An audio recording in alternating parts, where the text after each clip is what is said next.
Hi there, welcome to Joshi'ing Around Weekly, a podcast in which we will discuss the most important shows, the best matches and the hottest topics in Japanese women's pro wrestling on a weekly basis. I'm Tim. And I'm Eric. And welcome to the show.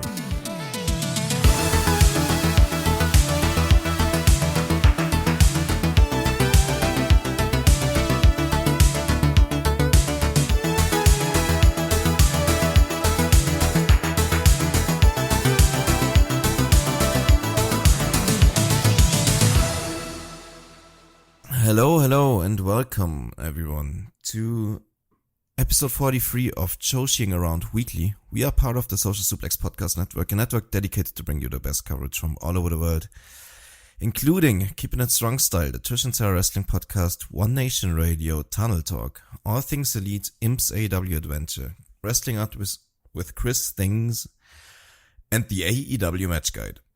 We also release the Social Suplex newsletter around once a month that gives you in-depth coverage from promotions all over the world, the best coverage in all of wrestling media. And you can find it on socialsuplex.com. If you have any questions for our podcast, you can join the Social Suplex Discord where you can find Eric and me. Today is August the 10th. We're recording out of order today, but we're gonna talk about some blogs. No Shupro today, that's tomorrow. We're gonna have the STARDOM Grand Prix Day 10 and Day 11. We're gonna have the big Summer Destiny Ota Award show from Marigold. We're gonna have TJPW's Princess Cup Day 4. We're gonna have 2 Sendai Girls house shows, and we're gonna have the Indie Zone. The Indie Zone. With a big Marvelous Korakuen show, an Ice Riven review, Evo, Wave, Actress Girls, PPP Tokyo, and Big Taka's JTO. Then we're gonna have some quick previews and our match of the week. Hi Eric, hello, how are you doing today? What's up? Hey, you've been on holiday, huh? Yes, I'm basically like in between holidays right now. I'm just here for like a day and then I'm gonna be back on the road, I guess. A quick wrestling pit stop. Yeah, I already got to warn our listeners, like my contribution is gonna be even less than usual. Yeah, I wasn't at home basically the entire weekend. I got home yesterday night. I speed ran the 2 Stardom shows and I watched some more stuff today. But I think Eric is gonna have a lot of freedom today to just go over these shows on his own. Wow. I'm just here to record and edit them, I guess. You know, it's basically gonna be an Eric solo special. No, it's today, not. You have a lot of strong opinions and we'll get them out of you. Even if you haven't watched it, I can sound some opinions off you, right? I can't do this podcast so probably. Maybe you're gonna have to at some point. No, if something happened to you, I would quit immediately. I'm not doing this podcast with anyone else. I would go back into the darkness. I mean, yeah, same. So, I mean, no. I truly couldn't do it without anyone else because there's nobody out there like you, I don't think, you know? Just like with your dedication to watching Joshi and any other wrestling. I couldn't do it with anyone else because I don't want to. So, yeah. No, I wouldn't want to either. That's not what I meant, obviously. But no, I mean, we'll talk about... Even if I were, I couldn't, you know. So yeah. That's... So, did you avoid all wrestling on your holiday? As in, even reading about it? No. I mean, I tried to stay spoiler-free for, things I wanted to still watch. So I saw there was a lot of things going on in our channel, for example. I have to catch up on 4 days of people writing a lot in our Good channel. luck with that. So I have not read a single thing in there. I'm sorry. Yeah, we'll see about that. Maybe I'm just gonna skip that. And like generally, I haven't been reading everything, but like it's not like I've been completely off the face of the planet or whatever. All right. What do you mean? Did anything like important happen that I missed? You didn't hear about the retirement? That's why she was getting booked like that. Which Hello? one? Saika Kurara. Oh, yeah, of course. Yeah, of course. No, I'm joking. No, nothing happened. You know, you actually just fucking freaked me out for a second. I know. I could hear it in your voice. I was like, why is he so quiet?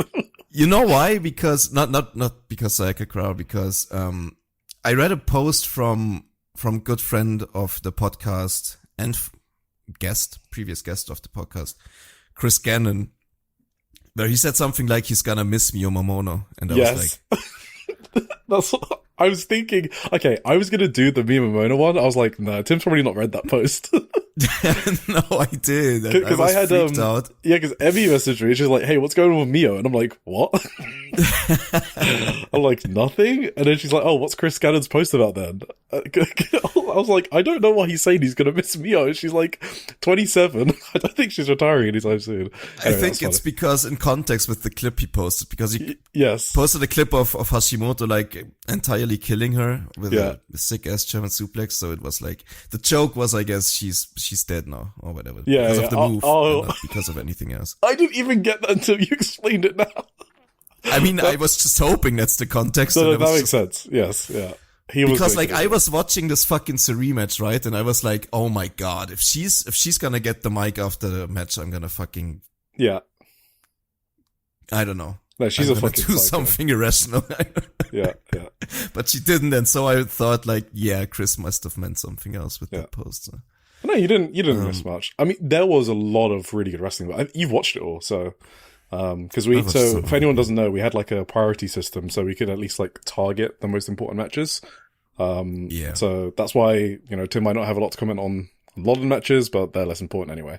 And I'm pretty confident in saying we cover more Joshi than anyone else. Any other podcast? Maybe there's one out there that I don't know about. Apologies. I mean, I don't know about it either then. Yeah, apologies if you're that. But anyway, so at some point, one of us needs a break, and this week it was you. So all of our fans are very understanding and very normal about these things. Like when this happens, we don't ever get comments, but it's I mean, that's actually true. Yeah. Yeah, it's good to preempt it anyway. So yes, yeah, you'll be hearing my voice a lot, I guess, guys. So sorry if you hate my voice because you think it's worse than a BBC newsreader or something like that. So hell yeah. Quick shout outs to my peoples from the LAN where I was this weekend. Hell yeah. Shout out to what? Land Royals? What did you just say?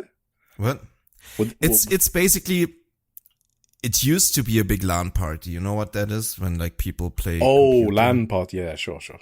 That's how it started like 21 years ago, actually. This was the 21st edition of this party. Wait, what games did you play at LAN? Nothing. No one's playing PC anymore. We're just there to like. No, I mean 21 years ago when it started. I guess mostly like Warcraft 3 stuff and Counter-Strike. Sure. Yeah, that makes sense. And stuff like that. Those are the top two. There were like these Warcraft 3 party games, I think, and like also Mafas and stuff like that, and then like tower defense stuff and also Counter-Strike. I don't think I've ever done a LAN before, which is crazy as a hardcore gamer. Yeah, I was expecting. I thought that's what you did with your boys in Spain. No, because we just do non-gaming stuff. Like, I guess if you include board games as a LAN, but I don't think it is. But we do play board games, but not like digital games. Because you need like all the equipment for that, and just no one brings their computers and stuff. Yeah, that's what this one turned into now. Like a lot of people are still bringing their PCs, but they're just kind of like putting them in there. Yeah. And never touch them again until they leave. So like a comfort blanket. Yeah. It's just people basically like, we're just sitting around having like big bonfires and having a pool there and just drinking all day and all night. And Lots of that going on. Any hangovers? I mean, I'm fine now. I've been drinking Friday and Saturday, but like since it's Monday, I'm pretty much recovered now. Cool. But yeah, I didn't do too long either. Like we're all getting too old for that shit. We're not like that hardcore anymore. At least, yeah, most of us. Yeah, but it's fun. It's still fun. It's just cool to see like that. There's people coming there every year from Austria and from all kinds of places. People are driving here every year for this week, and yeah, it's fun. Is it once a year? To see these guys. Yes. It's once a year for an entire week, basically 10 days from like Friday to Sunday the following week. And wait, you went there for 10 days though, were you? No, I'm going to a music festival. Is that part of it? No. Oh, okay. That's the reason why I'm not gonna be there for. Gotcha. Week. Like for the last 10 years or something, I've always only been like 3 years on that party, and then went to the music festival for the rest of the week. So what's this music festival? I mean, I'm not going to know what it is, but maybe some of our listeners will. It's the Summer Breeze in Germany. Course. It's a metal festival. Is that where Rammstein play? No. Okay. Is Rammstein a band? Did I get that right? Okay. Absolutely, they are. I don't know if they're really gonna be on big German festivals anymore. They're kind of cancelled, I think. Oh. Yeah, I don't keep up to date with that. But, well... So which band are you looking forward to? They would have always been too big for the Summer Breeze anyway. It's more like I wouldn't say it's underground, because there are like big metal bands on there too, but Rammstein is already like mainstream music more than like... They would be too expensive for the Summer Breeze, I think. So. Is there a single band or artist I would recognize at Summer Breeze? I don't think so. Last year there was Gojira, maybe you know them. They played the Olympic Games opening, maybe you would know them from who? Gojira. Gojira. Gojira is the Japanese word for Godzilla. Oh. Yeah, but it's a French band. They're French, not Japanese. All right. I mean, do you know In Flames, maybe? Lamb of God? Is that the one that sings Through in Flames? The Guitar Hero song? No. That's Dragon Force. Dragon Force isn't on here, I don't think. Okay. No, I do not know In Flames then. Okay. No, I don't think you know anyone. Lamb of God, Arch Enemy. Who are you looking forward most to that our listeners might recognize? Or even some underground picks. You know, actually, there's this German band. They're really fun. They're called TBS. The Butcher Sisters is, but in short, TBS. I've seen them 2 years ago on the same festival, and they were like so much fun that I'm almost looking forward to their gig the most, because they're fucking hilarious. Ailstorm is always fun. They're gonna be there. Lamb of God is one band that I loved Lamb of God, early in my life, let's say. I didn't really dig their last couple of records, to be honest. But I've never caught them live for some reason, so that's going to be the first time seeing Lamb of God, so maybe that's my main answer for this one. How many concerts have you been to? Lamb of God they kicked their drummer, and their drummer was basically my favorite member in the band, so I don't know if I liked them less because of that, probably. We'll see. What were you asking, sorry? How many concerts have you been to? Like in my life? Yeah. Is that a stupid question? I mean, that's like asking you how many wrestling shows you've watched on the spot. Really? You've gone to that many? I mean, in all my life, I've been to concerts for like the last 20 years of my life, so that's quite a few. I've been to one in my entire life. Yeah, okay. Can you guess which one? Have we spoken about this before? No, I don't think so. Okay. Maybe you've mentioned it before. Maybe when you say it, I remember, but... Maybe this is new Eric Law. Probably not Taylor Swift. Yeah, Taylor Swift. Oh, it is Taylor Swift. Yeah. But you were on the Eras tour? Yeah. You were? I went to Edinburgh. That was like last year, right? It was like was it 2 years ago? I honestly have no idea about time. Like, time just flies. I think it was like 2 years ago. I didn't know you were there. Yeah. Yeah. Cool. So it was cheap tickets, and my friend was like, "Hey, do you want to go?" She's a Swiftie, and I was like, Okay, yeah, sure. So I went to my first ever concert. Yeah. And yeah, I had a lot of fun. I mean, it was just basically me doing what I do in my bedroom, which is just sing like full blast. What do you do at concerts? You just, it seemed like you just stand and sing? I mean, it depends on the concert. If you're like at more like punk rock or metal shows, then you can like, if you're younger and fresher and fitter, you can do like circle pits and like, oh god, pogo or whatever. Like what's a pogo? Death. It's like jumping into each other, like kind of like that. Okay, this sounds like my nightmare. Okay. I don't even know if it's called that internationally, but we call it that in Germany. Okay, well, be safe. Pogo. I would like to have a podcast. I'm not. Co-host next week. I do visit one or the other circle pit, but those are mostly very peaceful. I'm too old to really do like the hardcore mosh pit shit. I guess it's just called mosh pit, not pogo. Okay. I don't know.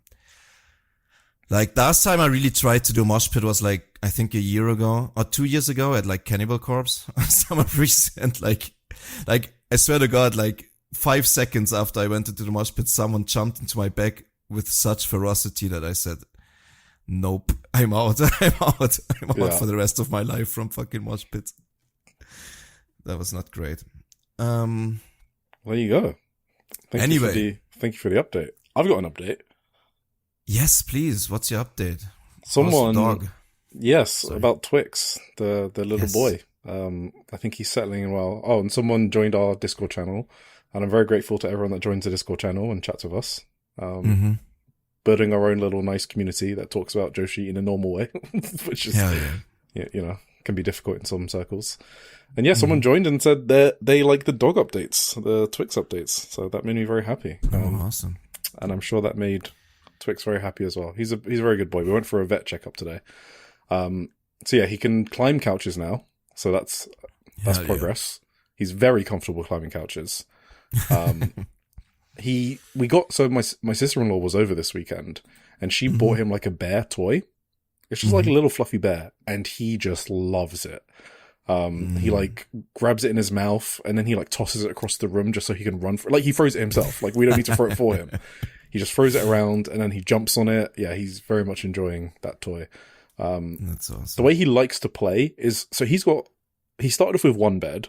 Actually, we bought 2 beds for him to begin with because we weren't sure what he'd like, right? So he obviously chose the cheaper bed, right? Because, why wouldn't he? But at least he chose the bed. I thought he wasn't going to choose the bed at all. So he chose the cheaper one. Then eventually he migrated to the more expensive bed. So then he picked up 2 beds. Then he has to sleep upstairs for the first few nights just to settle in. So he used to sleep next to me upstairs. We have to carry him upstairs. He still doesn't know what stairs are. We're making progress on that slowly. But yeah, so my bed was the 3rd bed. He really likes my bed, to be honest. Yes. He recently discovered the joint bed in the other bedroom, the big one, the double size one. So that's his 4th bed. And now he's got a 5th bed, which is the couch. And bed number 1 and 2 and the couch are all next to each other.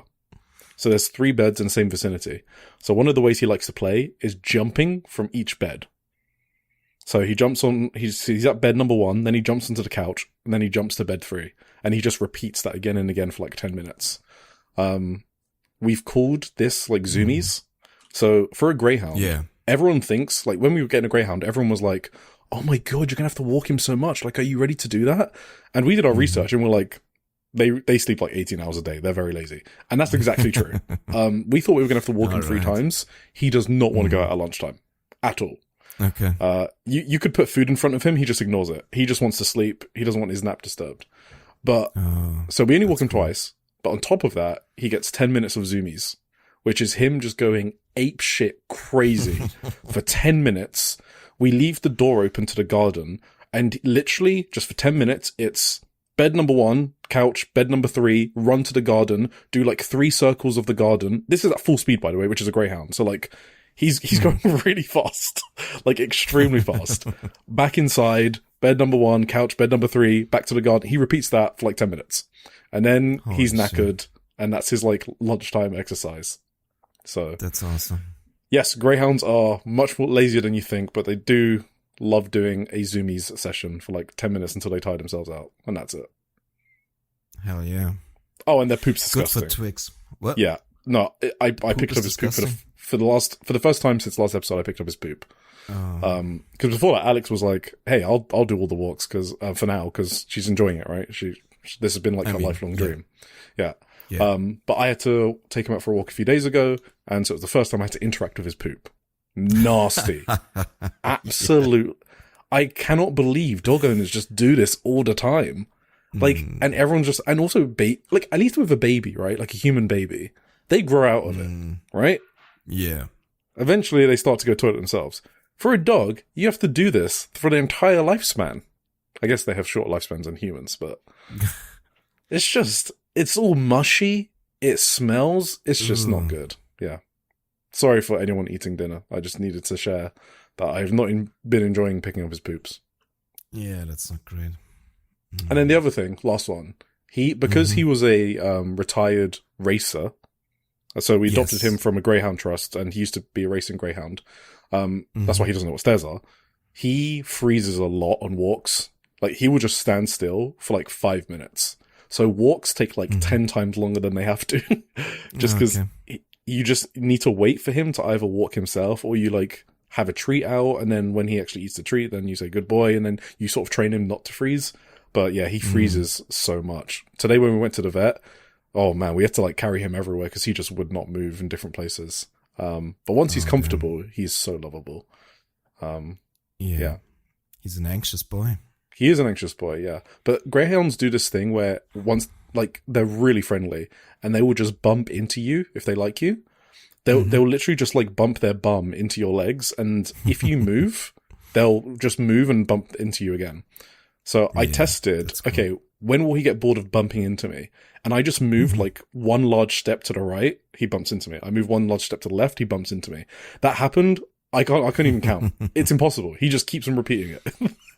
So that's awesome. Yeah. There you go. That's an update on the little noodle horse. And he does like being a little horse. If you have him in between your legs and you try to like move forward, he will move with you because he likes to be a little horse. So I think that's only if they're really comfortable with you, right? Yes, yeah. Like they will not go between the legs of like random people, usually dogs. No, but he will do the bumping thing to random. Like he did the bumping thing to the vet today when he's never met her before. Yeah. So all you need to do is give him some scratches. But yeah, the horses, that's reserved for me. Even Alex doesn't do the horse thing. Yeah, right. That's an Eric special. Yeah, that's cool. All right. So much for Twix. That's the Twix update. So the weekly Twix update. And if you bug me enough in the channel, I might share some pictures. So, but I won't share them unless you bug me, because I don't proactively share things unless it's on a podcast. Right. And speaking of which, I got 2 things to do, and then we'll get into blogs. Okay. Hell yeah. So some news updates. So one is about a new list, and you know, me and Tim, we like our lists. Rizurumag Top 100. Shit. So last year, in our second ever episode, do you know it's coming up to our 1-year anniversary next month? Yeah. I know. Yeah. It's going to be fun. Yes. So in our second ever episode, we spoke about Rizurumag during a Joshi Top 100. And if you guys remember, if you're Day 1 listeners, we were really impressed with the breadth of wrestlers they had on their list. Like, I distinctly remember my mind being blown at Kreia making on the list. I was like, what? I didn't even know, like, other outlets knew who she was or whatever. So this year, I decided to contribute to it. Write some blurbs, make sure some wrestlers who are less covered get some spotlight. So, yeah, I just wanted to shout out Rizurumag for doing this list and highlighting some lesser-known wrestlers. As of now, I think it's only the honorable mentions and the 76 to 100 that are out, but there'll be 51 to 75, 26 to 50, and then the top 25 coming out soon. So, I don't think we need to, like, go through lists or anything. Actually, it's better for people to go to the website. Do you want to talk about it when it's, like, all the way out? That's one thing, and also I kind of want people to read it as well. So, I haven't really gotten to get over it very deeply yet. I mean, you've been on holiday, so give Rizurumag your... I did have a couple of hot takes already, but okay, do that sure. When we are... No, I don't want to be. Let's do it when it's all... No, you don't have to do the hot takes now, but I'll say something, because I want to say it, because people will be like, okay, you know, what's the criteria of the list? So I'll just get that out of the way now, and then we don't have to do it when it's out again. So the list okay, every list is biased, right? Even like the Sosu top 50 women's list that we did, like every list has some element of bias in it. Especially that one. I mean, LA yes. Taylor. So they're always difficult to pull off, and this one has some influence, like from PWI, which I don't think is a bad thing. Like maybe if you're hearing that, you're like, oh, what PWI? I think it's fine to have different lists that have different criteria as long as they're transparent about it. And this list sets out the competition and the influence criteria. And obviously those things incorporate some kayfabe elements, right? For influence, if someone's booked or pushed harder, then they're probably going to have more influence on the promotion, but that doesn't necessarily mean that they're a better wrestler than others. Match quality, though, does make up the criteria. It's like a third of the criteria. So my thing is obviously my personal brain, struggles with the kayfabe side. And I was telling Justin this, who leads the list. He runs the list. Awesome guy. And also, I'm going to see him in Japan. I don't know if I told you. Oh, that's cool. His dates overlap with mine for like the. Wait, I might actually see him in London. Now that I think about it. Oh, wait, is he coming to All In? I think he's. Oh, okay, I didn't know that. Well, Justin, if you're listening, you're going to All In, then let me know. I didn't know that. Was it just? I may have someone. I think Justin said it. Yeah. Okay, well there you go. No, I'll definitely see him in Japan. But yeah, so I was telling him my brain just does not work with the kayfabe. So when I saw Miku Kanai at 96. And I had her at 25, by the way, in my list. I think it was like 24 or 25. I just kind of accepted that, it's like a collaborative effort and the criteria is laid out clearly. But I had Miku so high because I'm putting a lot of emphasis on the match quality side. And and it's only a third of the criteria. So she has like a 30% win rate or something, whatever like that. She hasn't won any titles. So those things are factored in. So you guys just need to bear that in mind when you're reading the list. That's also 96. Okay. Yeah, and that's also why I gave Yuka 2 paragraphs in the honorable mentions because she didn't make the list. Aisha and Yuka. That was gonna be a big gripe. Yeah, well, she's in my top 50 or something like that. So I guess my constructive feedback would be to focus a bit less on the kayfabe, but that might be just my bias, right? Because I can't think that way. But I get why it's done. I get why PWI exists, right? It's to highlight the prominent people in the scene, not just the best wrestler. And it's to let people know more about these amazing wrestlers, the titles they've won in the past year, win rates, their standings in the promotion, stuff like that. It's kind of like power rankings, like in superhero comics and stuff like that. Yeah. Which is obviously a thing. Like, that exists. So it's just a different way of looking at it. Yeah. I just feel like, and this is nothing against like Rizuramek list or whatever. It's just in general the concept of like the whole kayfabe thing when it's between like different companies. It's like very much to the eye of the beholder or whatever you say. Yeah. Like everyone can like kind of interpret the strength of the kayfabe between the companies differently, and like kind of bend them to their own biases again. So it's kind of interesting because out of the 3 criteria, you would think that match quality is the most subjective, but in my opinion, it's actually the kayfabe elements that end up becoming more subjective because everyone interprets kayfabe slightly differently. Like very differently. Whereas most people are able to recognize when they've seen a good match. Mostly people are. There's more consensus on that than kayfabe elements, in my opinion. So that's counterintuitive for sure to me. So, but I mean, either way, you still get some very obscure wrestlers have a lot written about them and get highlighted. And that's why awesome. Power rankings are a thing as well. Because like people like Saki, right? Hanako Nakamori, these are my personal enemies, right? But they make it quite high in the list. And they're like aces of their promotions. They're very influential, I guess, in the scene. So for someone that has no insight of the scene, it will give them a good picture of who the major players are. Do you know what I mean? Yeah, for sure. But if someone's looking for like match recommendations or something like that, I think it's less catered towards that. Yes. That's all I would say. So, and I think it serves that first purpose well. I got no idea about Joshi. Who are the big players in the scene today? Yeah. Like, would you say it's Miku Kanai? I mean, not from like a booking point of view. Like, she loses a lot. No. Yeah, exactly. So, so shout out to Rizura. Shout out to Justin. And please read and share the article. Provide any constructive, keyword constructive, feedback like we just did to him. And that's it. Oh, and you can find him on our Social Suplex Discord. I think it goes by the name of BioHizzle, or go to RizuraMag.com as well. I'm sure they have some contact details in there. Cool. So that's that, and I'm sure we'll cover it when the full list is out. We'll just have some takes. Yeah, let's go takes. with it then. Yeah. I have one maybe one preview. Like, go for it. I like, to my personal thing, YUNA in the honorable mentions is YUNA's another one for you. Yeah, for sure. But again, like, how much does she win, like, right? Yeah, true. I mean, that's just my personal bias. Like in my opinion, she's like the number one most improved wrestler this year. Yep. In the whole world of any gender, of any promotion in the entire world. So I couldn't have her below the 100 in just Joshi, but that's just like my personal thing. So I would have her insanely high probably for like, I don't know why. No. Yeah, no, I mean, I think I had her in my top 50 or something like that. When you do these lists, by the way, you realize how many amazing wrestlers there are. Yeah, that's true. It is really hard. But yeah, I think I had her in my top 50 or whatever. Yeah. So I probably had her quite high for match quality, because my match quality was based on like my ratings, blah, blah, that I've spoken about before. And obviously she's had so many amazing matches, in my opinion, this year. So she rated quite highly in my match quality, for sure.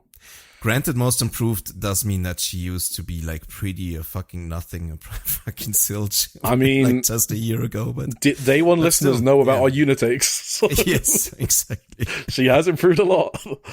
Yes. No, it's cool. Let's talk about specific like placements and whatever when it's fully out, I think. That's cool. One more news thing.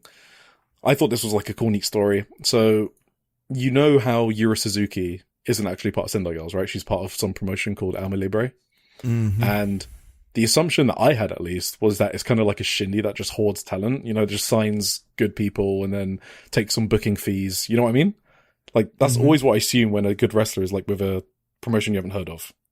Yeah. You know what I mean? Yeah. Yeah. So basically like a manager or like a... Yeah. Like a booking outlet in a way. Yeah. Yeah. That's what So I wanted to highlight something that I found out. Is they run the promotion Alma Libre. They run something called Project Ohana, and Ohana means family in Hawaii, and it's basically a child abuse prevention project, which I thought was super cool. So Alma Libre was founded in 2017, and since then they've helped run events to provide support to abused children and spread awareness. And in 2024, they became a registered general incorporated association in Japan under the Orange Ribbon campaign, and that basically means they became a formal, legal, non-profit body, basically a charity dedicated to child abuse prevention. And they're the first pro wrestling organization to be listed on Saitama Prefecture's website as a child abuse prevention support org, and also to be officially registered as part of that Orange Ribbon campaign. And what one of their stated aims is they're petitioning for reform of Japan's child custody laws, which currently limit parental authority to biological parents. And it basically prioritizes blood ties over the child's best interests, which you can imagine, that sounds very Japan, doesn't it?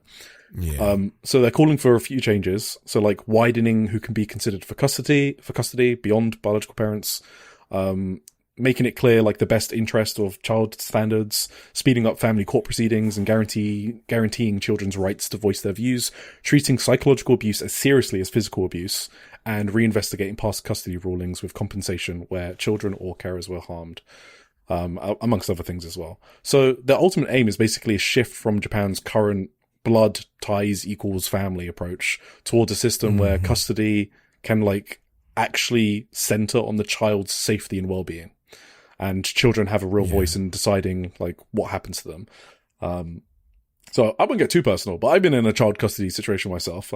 My dad, I haven't seen my dad in yonks, and I was too young to know what was going on with the custody thing. I basically had zero say in anything that happened. So I could kind of get it I can definitely get it. So I think it's just a really cool call, especially in Japan's culture, because obviously I was in the UK, right, where it was a bit better. Well, it was obviously a lot better. In Japan, it's obviously much stricter. So, really cool thing. And I just didn't know that there was a pro wrestling organization that did something like this. And so, if you're like wondering why Yura Suzuki might not be signing with Sendai Girls, which I've wondered once or twice, she might just care strongly about the initiative of her home promotion. So, just wanted to bring that to light. Yeah, that's very cool. I had no idea. Yeah, neither did I. That's awesome. All right, and transitioning into Sendai Girls YUNA blogs. So YUNA is all about music this week. So I'm going to be brief because I didn't I didn't know 99.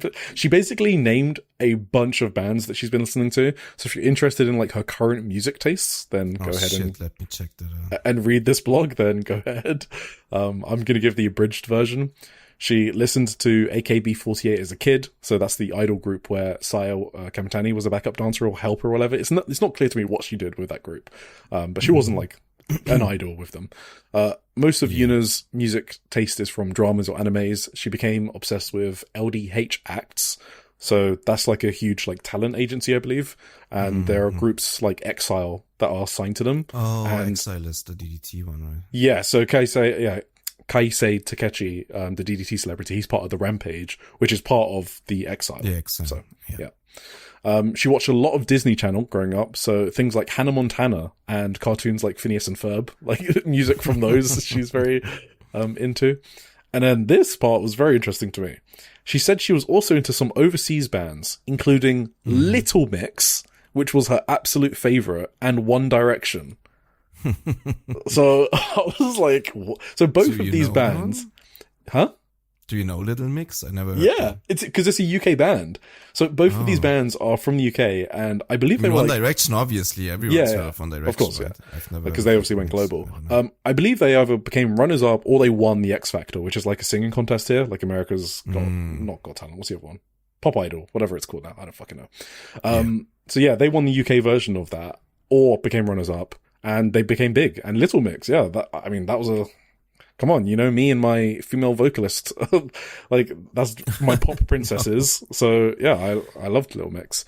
So that was a crazy Little Mix drop from Yuna here. She definitely knows ball.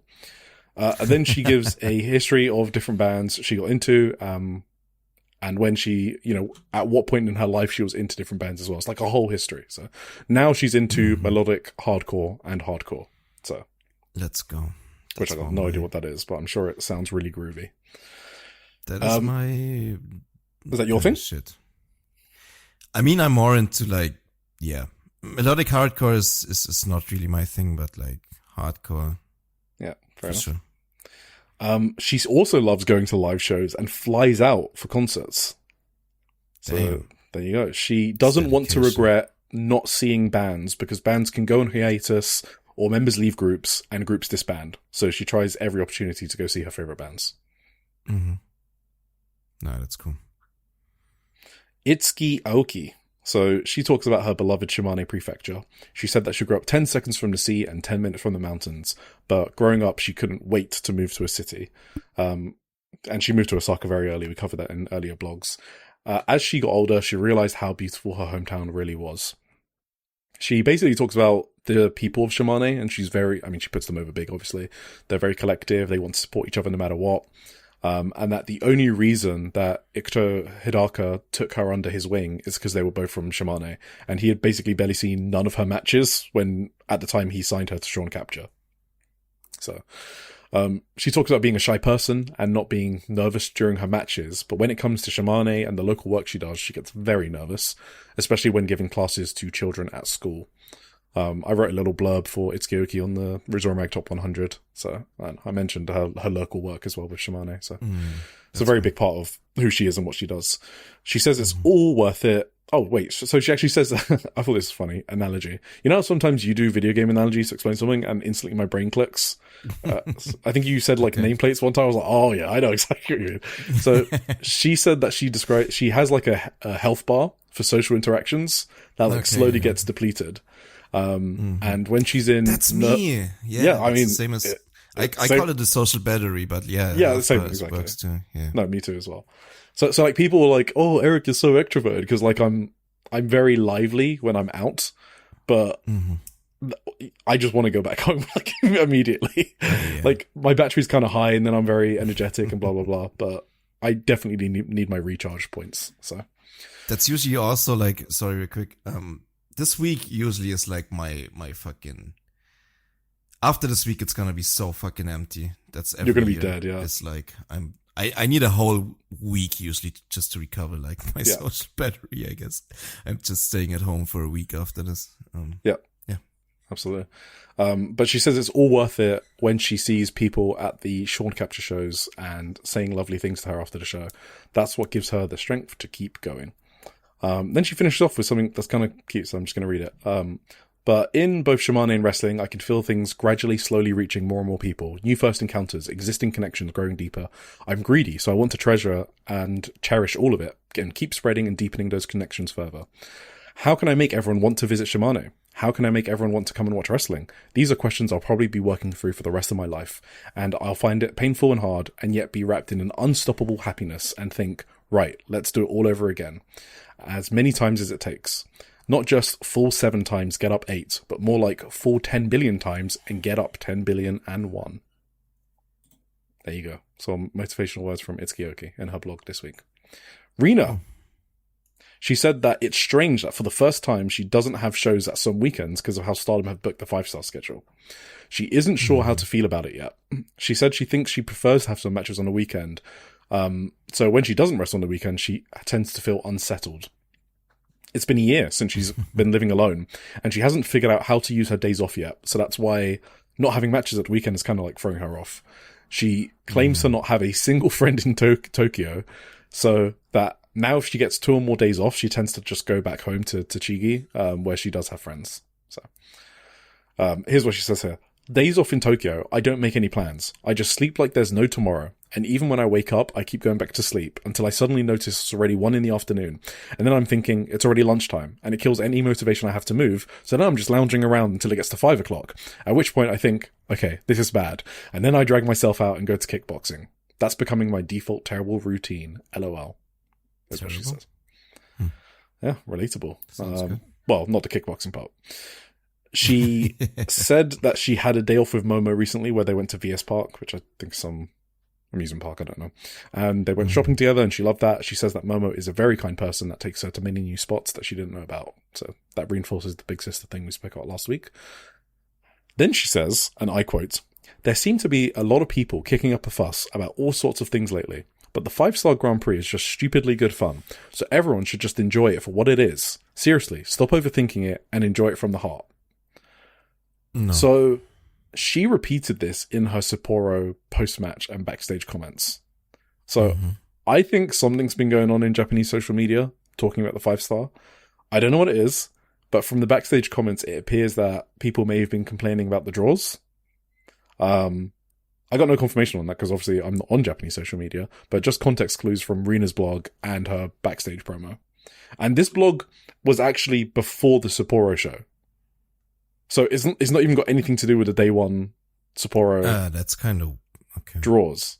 Yeah. So I don't know what's been going on in Japanese social media, but they've been doing enough things for Rina to comment on it in her blog. So there you go. Well, I'm going to comment on it. Sorry, Rina.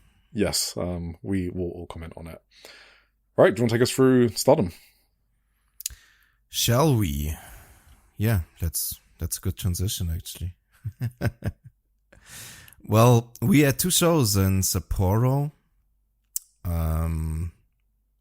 First one on August 8th.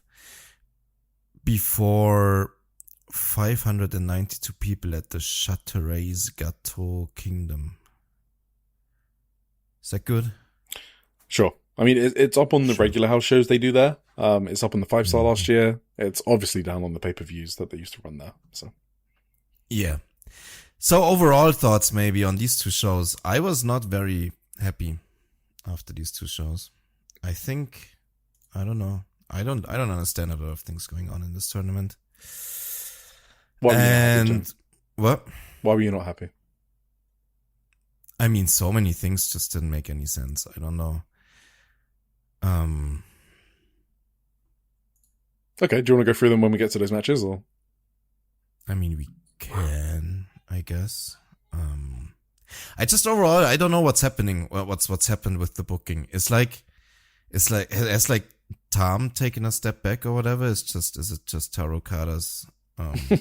Is he being exposed with no on his own or whatever? Yeah, that's kind of what it feels. She's on maternity leave, and it's just fraud Okada. This run during the 5-star is like a very big change from like how thoughtful the booking used to be. I think in the previous 2 years. Yes, exactly. I think that's the point. I think sometimes when you criticize booking, sometimes there's some pushback, like, okay, it's not that bad, it's still enjoyable. And yeah, like, these shows weren't bad. Like, they were the worst shows of the tour, in my opinion, by far. But I still had fun with them. They were still fine. But it's relative to what we've seen from Stardom in the past few years. I mean, do I have to say again, this Sayaka Mitani, Sayaka Karawa storyline was... I can't even explain the degree of complexity and difficulty in pulling that storyline off, and they nailed it. Yeah. Like, I have never seen such good booking in my entire life than that storyline, that they actually nailed it. So when you're comparing it to the highs of that, there are definitely some issues with the booking in this tournament, and I think it's okay to point those out. That's all. Obviously, relative to other promotions, it still smokes them. Like, it's not even close. But there are definitely some issues in the booking here. Yeah. Yeah, I mean, in general, just the wrestling is obviously still really good. Of course, you will never see us, like... There's never a bad match in Stardom. Let's just be honest. It's never gonna be us, like, really shitting on, like, the wrestlers or whatever, or like, the wrestling in Stardom. It's kinda, like, that's, like, the top tier, basically, for me. But, yeah, I think it's totally fair to, like, look at some of these decisions and say, like, there were most certainly ways to do this in a better way, to make, like, just the overall tournament a lot more, like, maybe appealing or, like, interesting or, like, what's it called? Exciting. Yeah, for sure. You know? And I will just say also another disclaimer, just in case. I still think the 5-star is by far the best round robin tournament in the world. I've been watching all of G1. G1's been really awesome this year. But in terms of like booking and like the consistency of shows, it just still doesn't hit like the 5-star for me personally. I think the 5-star is like an incredible achievement every single year for Stardom that they can do what they do. There are definitely some things which I'm sure we'll get to, which are like, that could have been done a bit better. So it'll come off as nitpicking, and if it's nitpicking, fine, because it's our podcast and sometimes we want to nitpick. But yeah. That's it. I did just want to say this up front because, like, I'm not gonna be I'm probably not gonna talk about too many of these matches, but I mean, let's just go for it. Baffled by a couple of these decisions. Yes, let's open up with obviously Emma Maishima and Waka Tsukiyama defeating Matoya and Saya Ida. What are your thoughts, Eric? So nothing. Emma's ripcord sling blade, very cool. That's my thought. Oh, that's awesome. Yeah. I saw that on the other day. I skipped this match. I'm sorry. First, the first tournament match, Tomoka Inaba defeats Akira Kurogane in just under 7 minutes. This was cool. I liked this match a lot. Yeah, it was another chapter in Tomoka's 5-star story. Again, shout out to listener Cinema Martial Arts that covered it on their Blue Sky. So, like, Tomoka early on gets Akira in head in like a leg choke, and Tomoka gets a PK in early, which, you know, clearly does some damage to Akira. But mostly she's on the back foot in this match, right, by Rookie, right? So things aren't going to plan for Big T here, Big Tomoka. But all it takes is the facebuster, the pop-up knee, and a disgusting spin kick. So I think it just kind of showed that Tomoka's really explosive and she can quickly turn around matches, which is kind of exactly what the Sayaka match showed when she like killed Sayaka really quickly, right?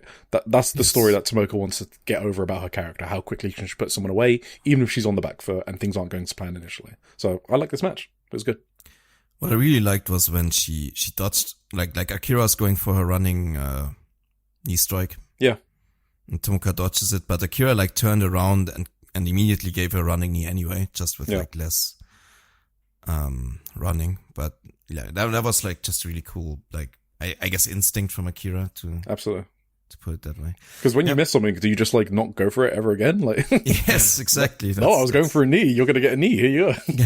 Exactly. That was really good. Anyway, it wasn't enough for her in the end. In our next match, we had Azumi going up against Natsuko Tora. Oof. Yeah, I actually enjoyed this show, this match.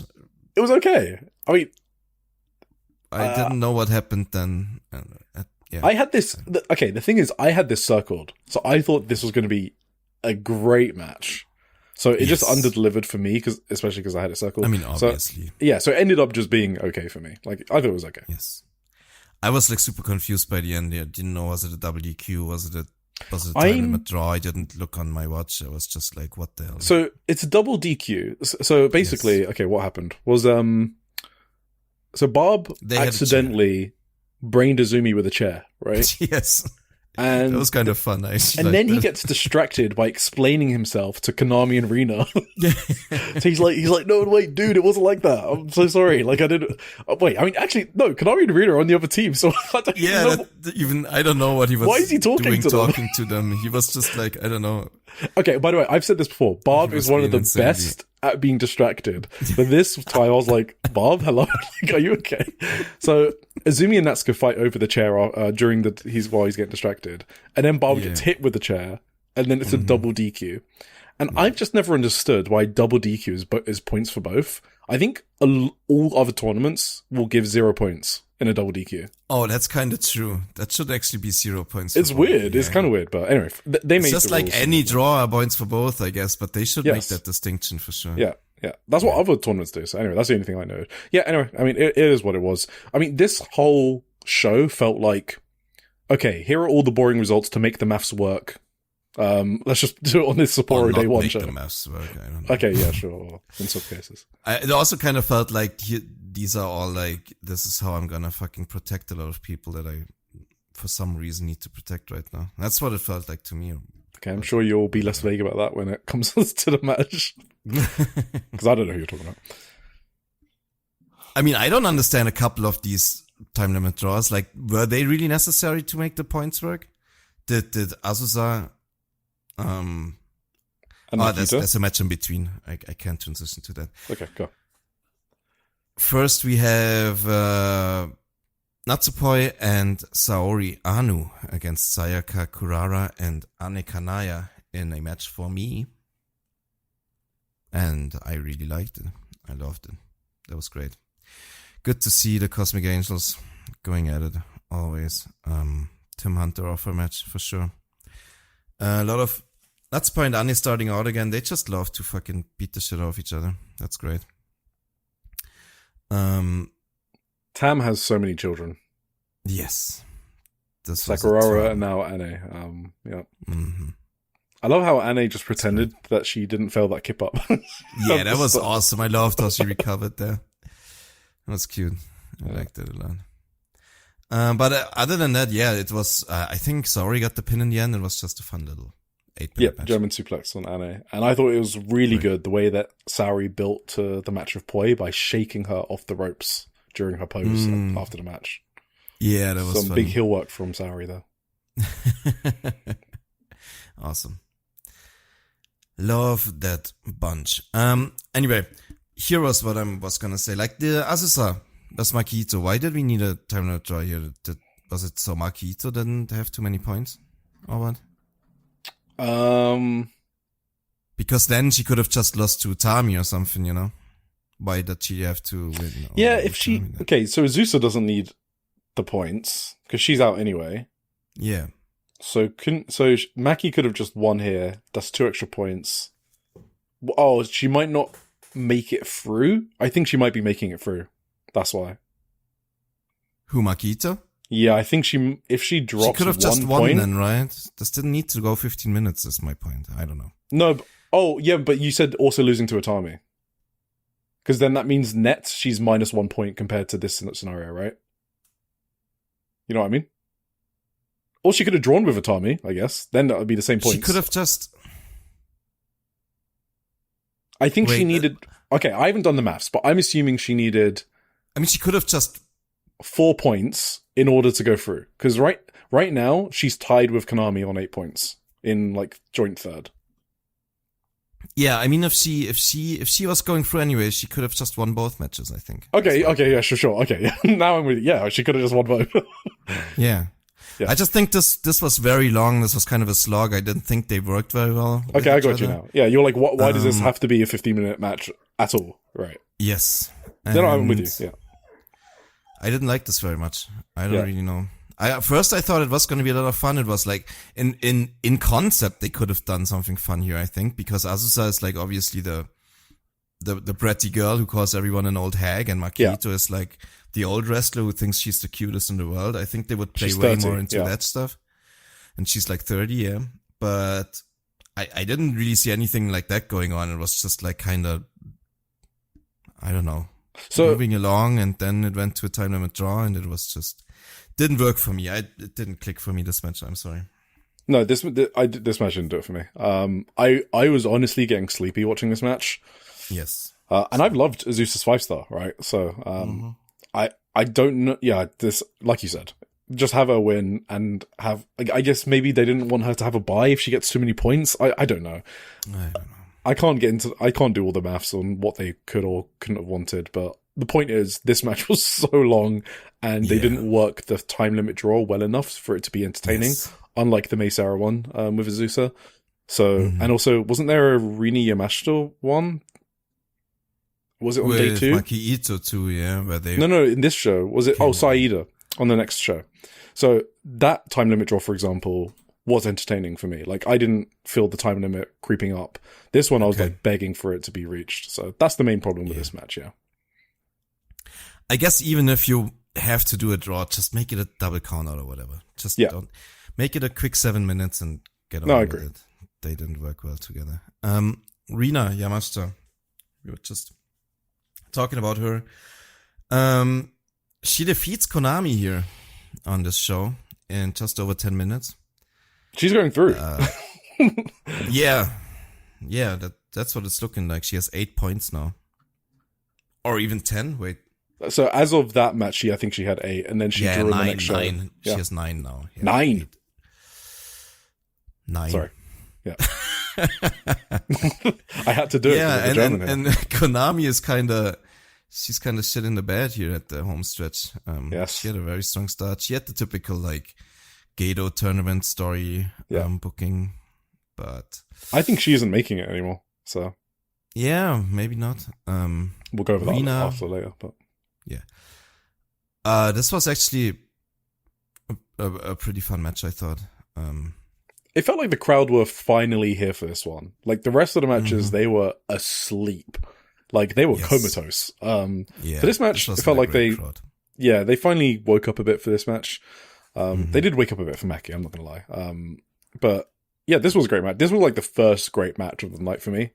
So I guess if you exclude the tag match, I'm talking about 5-star matches. Yeah, for sure. Yeah, Konami's stomp on Rina's arm looked absolutely nasty. I don't even know how you work that. It just looked crazy. Oh, that's always fucking insane, yeah. It looks like it's actually like bending their arm. I don't know how they work that. It's so good. I never really understood how that works. That's crazy. Yeah. I also liked how, like, on the outside, I think Rina Yamashita used Ane Kanaya to, like, propel herself forwards into Konami. Oh. That looked she fucking swung Ane into the chairs behind her. It didn't look like Ane was prepared for it. She just used Ane as like a fucking, I don't know, motor or propeller. I don't know. It was kind of brutal. I felt sorry for Ane.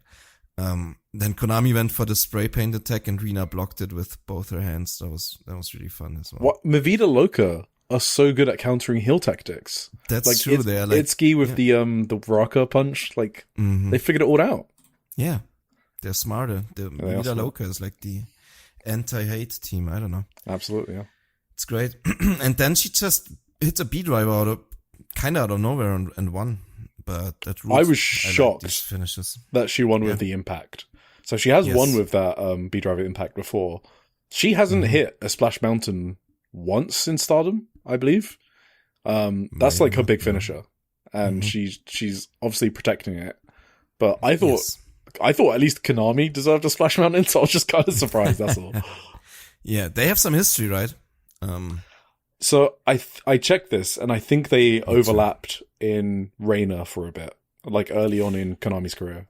And Wave. Konami did also some Wave appearances. And even Ice Ribbon. I saw they had like tag matches. They used to tag together in like 2015 for like the summer or whatever. I figured it was kind of through Shuri too, because like Konami was obviously Shuri's disciple in a way or something. Yeah. And obviously Rina had a lot of connection with Shuri back then. So that's all like they all got this fucking history together. Yeah, and Makoto as well. That's why Konami and Surya are in Makoto's anniversary match in September. Okay. Because they all go back to like Reina days. I think Rina Yamashita wasn't as much involved. Sorry, and Smash as well. And I think Rina Yamashita wasn't as involved, but she definitely like tagged with them. Yeah. Right. That's cool because they did a nice little post-match thing too. Rina wanted a handshake, but Konami obviously was a fucking heel and didn't give it to her. She collected her. She did. I mean, this time it was a Pokemon from a different region. So it was a different Pokedex. It was a blank portrait because obviously Rina Yamashita doesn't have a Stardom portrait. But it worked. Oh, right. Yeah, so now she's... And also a Pokemon that actually defeated her, so that's kind of weird. But that is true, yeah. You can't collect once you faint. Yeah, no. Back to the Poke Center. Yeah, exactly. Damn Konami, hacking the game. Yeah. I don't know. Oh, one thing. Do you remember when I said that Yamashita is Okada's favorite wrestler, Taro Okada? Yeah. Which is just my guess. It's not anything he said, but I mean, his favorite match of the tournament was like Mei versus Rina Yamashita up to that point. Okay. I totally forgot that when thinking about predictions, but that's probably why she's through. Well, she's not through yet, but I think she's very likely to go through. Mm-hmm. Yeah. After this, we had our third draw of the night when Maika and Rina went to another 15 minutes. I mean, obviously, I was kind of upset after the match because I don't think we need 3 draws on one show. I think you can, if those matchups specifically have to be a draw, you can just put them on different days. Maybe, I don't know. Maybe plan a bit better beforehand. I don't know. If Rina's getting upset at me saying this, then yeah, Rina's directing our comments at you. Just shut up and enjoy the 5-star. I will say I did really enjoy this match. This match was great. Like, compared to the previous time limit draw on the show, this was a fucking, I mentioned Rina Yamashita Saida from the next day. This one was also a great time limit draw. Like, I don't mind them as much if they're like this. No. That was just like, this flew by too. Like, I didn't even expect, I mean, obviously you hear the time calls then when it's getting close and everything. But like, this went a lot quicker. And yeah, it was just a lot of great selling from both, I thought. Like, Rina was really working on Maika's arm hard. That was fucking great. And, I also just loved how it started as well with like Maika attacking Rina from behind. Oh, right, in the entrance, right. Yeah. We didn't even mention that happened in the Tora and Azumi match kind of too. Tora basically. True, yeah, we should mention that. Already came out with Azumi in a headlock. That was kind of fun. That was cool. I mean, it wasn't very fun at home because of these awkward camera angles of the You couldn't see shit. Couldn't actually see what was going on, but was probably fun anyway. And this one started like similarly, like Rina made her entrance and Maika just fucking ran at her from behind and attacked her. Which I also found kind of funny because obviously Rina is immediately getting babyfaced again, like before the match even starts. You see the chair bowling, and then she whipped up the crowd into to chant for her, and then there was huge Rina chants. Let's go, Rina! Good job. She can't help it. She loves it. Yeah, but I thought Rina just wrestled really well in this match too. The way she worked over Maika's arm, it was just like she did some crazy shit. I also go on. I was just saying she was like doing the arm breaker, I think, like the penta arm breaker or whatever. She did like, they were both on the top rope and she broke Maika's arm over they were in the top turnbuckle, I mean. And she kind of like gave Maika an arm breaker on the top rope from the top turnbuckle. It looked crazy as shit. That was nasty, by the way. Yeah, that was insane. Dropping her arm onto the top rope from like a standing avalanche position. It was nasty. Yeah. And I don't think I've seen that very often. So yeah. No. Very cool spot. Sick. I also like the way that Maika tried to fight against like out of some of the hydrangeas. So for one of them early on, I think she tried to get a pin on Rina. Yes, like tried to force Rina onto her back.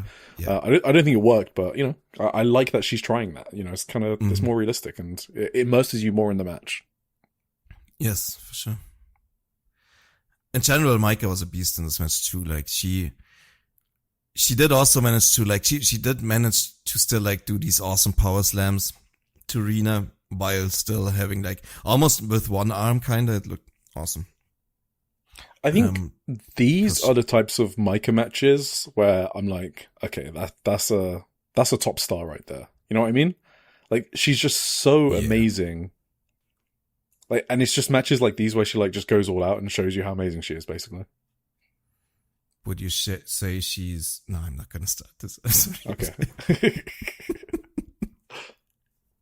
I don't know what you were going to say with that. I was going to make a reference to the list you're on. Oh, I see. I see. I'm going to have something to say about that whenever we're going to talk about that list. But anyway. Yeah, no, really enjoyed this one. They were both like, they were selling the shit off this match by the end. They were so worn down and desperate, and it fucking ruled. I don't know. It was a big ass discus lariat at the end, and Rina dodged it to give a judo throw in like one smooth motion that looked amazing. And Micah did a big, long, stalling vertical suplex, and I don't know, after a while, just the bell rung and it was over. But it was a great match, and unfortunately, kind of brought down by the fact that it was the third time limit draw on the same show, for me, personally. That discus lariat is so good. I do love that discus lariat. It was like a rainmaker at first. It was like a rainmaker, and then she did the discus lariat, and it was a one count because Rina loves her one counts, and I love the one counts as well. And then Rina did the crucifix driver, and then Micah kicked out one, and then went to a time limit draw. Did you see the Swerve Strickland Will Ospreay spot that they did? Shout out to one of our listeners. Oh, you mean like... I'm just fucking about. Yeah, but they ran at each other, and then Rina won out in that spot. So, okay. Yeah, that was cool. Recommendation from me on this one. Yeah, recommendation level match from me as well. Excellent match. Hell yeah. And in the main event, we had Utami Hayashishita going up against Lady C. A match made for a friend of the podcast, Emmy, I heard. I bet she enjoyed that a whole lot. Lady C. I like Lady C, you know? I think she's good. She's been good in this tournament. She's been one of those revelations for me. And I enjoyed this match a lot. I thought this was actually an awesome match too. Great work from Utami as well. And I think they went extra hard a bit. I didn't exactly read everything Lady C wrote. Did you write that? I think she has a lot of like feelings, I guess, for and about Utami, and I think this match meant a lot to her, and so she fucking laid it in. I think she got Utami good with one of those big boots. Like, Utami was all marked up after, like, on her neck, on her face. Yeah. And also, do you remember the Utami Shupro interview where the interviewer asked her about the Lady C match before she left? Because apparently Utami kind of roughed up Lady C real good in that match before she left for Marigold. So I think this match was calling back to that one as well. So maybe, yeah. I thought it was really good. Mm-hmm. Same. I've never seen Lady C fail the giant swing, and I was like, okay, what does she do now? Is she going to try it again? And she did try it again, which I thought was funny. I mean, it kind of made sense because Utami flailed around so wildly that Lady C kind of lost the grip or like the balance. Yeah. And then did you see on the second attempt Utami still flailed, but like very softly? So she was like, I've honestly never seen them fail it before, so it kind of makes sense. Yeah. And Utami's sliding lariat is also beastly. Not just YUNA ones. Utami has an amazing one as well. It's very true. And what you mentioned, the boot. There was one boot, big boot from Lady C, where Utami literally just did an inside out flip cell. It was like, and then immediately after, she's like, okay, that shit hurt, so I need to like fighting spirit up here. So she fighting spirits. She gets a German suplex onto Lady C. Lady C does her own fighting spirit, and then Utami gives Lady C another one. And I think the crowd was kind of hot. At this point, it was probably the hottest it had been at any point in the night. Yeah. Maybe. I kind of thought, well, was kind of disappointed in the crowd, like in general. So I didn't really, I don't know when they were at their hottest, but maybe this one, yeah. Yeah, was a very good match. There was also like, there was a really cool, like Samoan drop from Utami that almost looked like an angle slam, Olympic slam, or whatever you want to call it. I don't know if she's really done that before, but that looked fucking sick too. Yep. Yes. Utami won in the end, by the way. She did. They had a pretty emotional, like, post-match promo going, but fun match. Fun. Good way to end the show. I think I went to sleep immediately after this. Okay. Because it was like 7 a.m. and I'd been up. So. Oh. I'm sure they said things about you put an all-nighter for this one. Okay. Well, no, so normally what I do on weekends is I go to bed at like 11 p.m. and then I wake up at like 3 or 4 a.m. Oh, okay. Good. So sometimes I need to go sleep after these morning shows just because I get too tired because I haven't slept enough. Yeah, no, that makes sense. Okay, Sapporo number 2 was on the next day. Oh no. Oh, okay. Couple people more in this one. 716. I think they knew it was going to be a better show. They just had foresight, and yeah, I think it was a better show than the previous one. Definitely the crowd were not as sleepy in this show. The crowd was so much better than the night before. It was announced as a full house, which doesn't mean super no vacancy. So, but yeah, it was a good number. It's actually competing with some of the pay-per-views, except the 2025 one, which I think was in a different room. And that's the one that had Poi Saya and the Starlight Kid Sauriano match. So okay. I think that was in a different room. But yeah, it competes with the other pay-per-views of the past, so really good, strong number. Nice. I don't know if they are going to return the next time Stardom is in town, so... What's the first match, though? I was really frustrated throughout the show. Obviously, after the first match and after the main event, like those two matches, like I was about to quit. Like I don't know.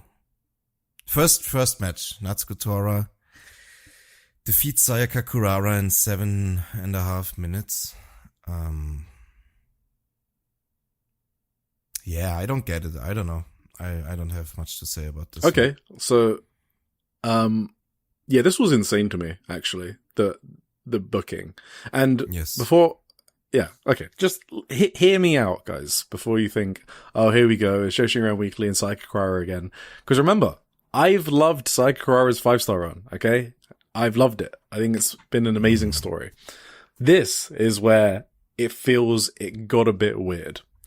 So, the Izumi Natsuko Tora result from the show before we just covered made sense. The draw, right? Because, as one of our listeners pointed out, because I never take credit for myself, Spirit of Jazz pointed out on the Social Suplex Discord, that result meant that Sayaka could knock out Natsuko Tora on this show. Yeah. And if you remember last week, I was confused that they had left the Sayaka Natsuko Tora match with no stakes. And it was a bit weird. But with the Izumi Tora draw, I was like, oh, okay, never mind. I didn't even consider that. So now Sayaka can bounce back from her losing streak with a win over the same person she's been beating regularly since the Tag League last year. And also, Sayaka gets revenge for last year's 5-star when Natsuko Tora beat Sayaka. So I was like, oh, that makes total sense. So I get why they did the Izumi Natsuko Tora draw. And now I know why this, even though they eliminated Sayaka on a week she wasn't wrestling, it's because they're going to give her this big win, right? This is like the start of her redemption, for all of those reasons I just said. But Natsuko Tora won this, as you just said. So now I have to go back to what I said last week, where why did you knock Sayaka Kurara out when she wasn't wrestling last week? If they wanted to pull off this Sayaka storyline, in my opinion, they needed to have this match be the one that eliminates her. If she was going to lose, obviously, as I said, I think it makes sense if she won this one as a redemption. But if you're going to have her lose this one, then this should be the one that eliminates her. That just adds a little bit more, spice, a little bit more pepper to this match. Like, I don't know how the math works, because, round robin tournaments are really complicated, but that would have been my first goals of this tournament. Okay, so my former red belt champion, she's doing a loser storyline. She's doing a rock bottom losing streak. What do I do? Been my goal. What do I do with her elimination? That would have been the first question I tried to answer, and when I'm trying to map out someone's tournament. And it sounded like that wasn't considered, and I think that's a fair thing to say. Because if it was considered, you just wouldn't have her get knocked out when she's not wrestling, and then just have her beat again when she's already knocked out. It's just a one thing too many, and they could have done it in a way where the results are still the same, but this match means more. Except it's an opener, and it just doesn't mean as much. So, I love the rock bottom storyline for Sayaka. I am looking forward to see how she tells the rest of it, rising up from the ashes like a golden phoenix. But I don't mind losses at all. But her getting destroyed in like the first half of this tournament, since this Tomoka match, I like all that stuff. But they just definitely didn't think about where to eliminate her and how. It was like without a whimper. That's, I think, my problem with this. Eliminated without a whimper, which could be part of the story, I guess. I would definitely do it different though if it was me. And I think it's a round robin booking issue, not like a creative or storyline issue or something like that. And it's not something that I'm majorly upset about, because I imagine booking these things with the schedules and stuff is fucking complicated. I wouldn't be able to do it. So just an observation that I think they eliminated her at the wrong time. Also, the match was great. I love this match. So, yeah. Yeah, I guess. No, I just think I don't know. I don't think this works at all in any sense. Well, okay. Hang on. It does work in the sense that she's losing a lot. That's part of the story, right? Yeah, but what's the end goal of that story? Like, everyone's she stops saying losing a lot. she wasn't ready to be a red belt champion, and that's just the truth, and she's just a fucking loser instead. She didn't even get any more points than last year. Like, she got 4 points last year as well. That's like, there's no improvement to last year's tournament. I would have guessed if they at least made it so she had like one more win this year, then maybe one more win next year, and then she finally gets into the fucking in 2 years or whatever, she gets into the quarterfinals or whatever. That's would have been a progression at least. But like this, it just looks like Sayaka is just, I don't know, she's just back to the undercard and she's a fucking loser, and over, it doesn't matter. Okay, but that's ignoring the storyline that she's telling, which is she was a world beater. She overcame the best champion in the company, I don't know however long. I'm not that convinced anymore that they're actually telling the story. I don't know. Okay. It would have made sense if she got like 2 weeks off now, or 10 days or whatever it was, and came back to like full strength and got like this, at least like this win in the end. But she got beat in 7.5 minutes again. And it's like, it doesn't really matter if she's like, it didn't really matter if she's like having to fight 5 days back to back while she's injured, or if she has a 10-day break between matches. It's the same thing. She loses in like an extremely short match and is obviously outclassed by her opponent. It's like, no. Okay. So you could be right, for sure. And I could be right. We don't know yet, because in my opinion, the story's still ongoing.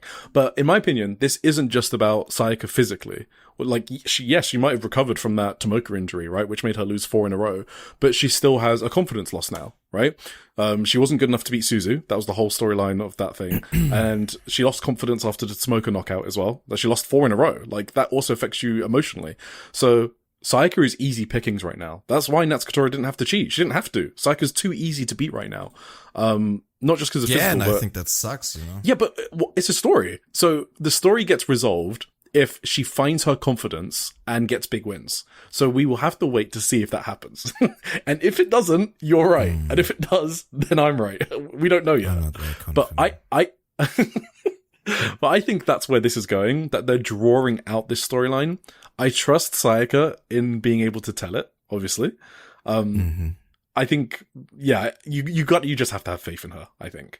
I think there will be a big moment that she has. I don't know when it's going to come. I don't know how long we're going to have to wait for it.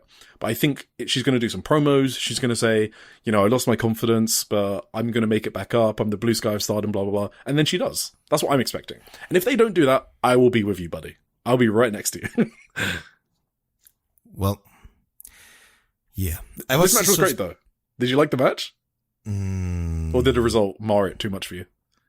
I mean, I really liked most of the match. Yeah, okay, sure. I thought it was fucking great. I loved it.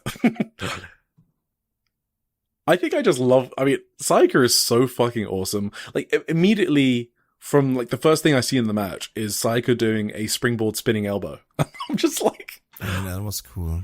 I love it. I love this woman. I love this wrestler. She's amazing. The Sapporo crowd is a bit on my shit list. They were chanting for Natsuko Tora after the chair bowling. That is not okay. Do they understand? I mean, why would they ever chant for Sayaka Kurara, right? She's a fucking loser. Bit warning.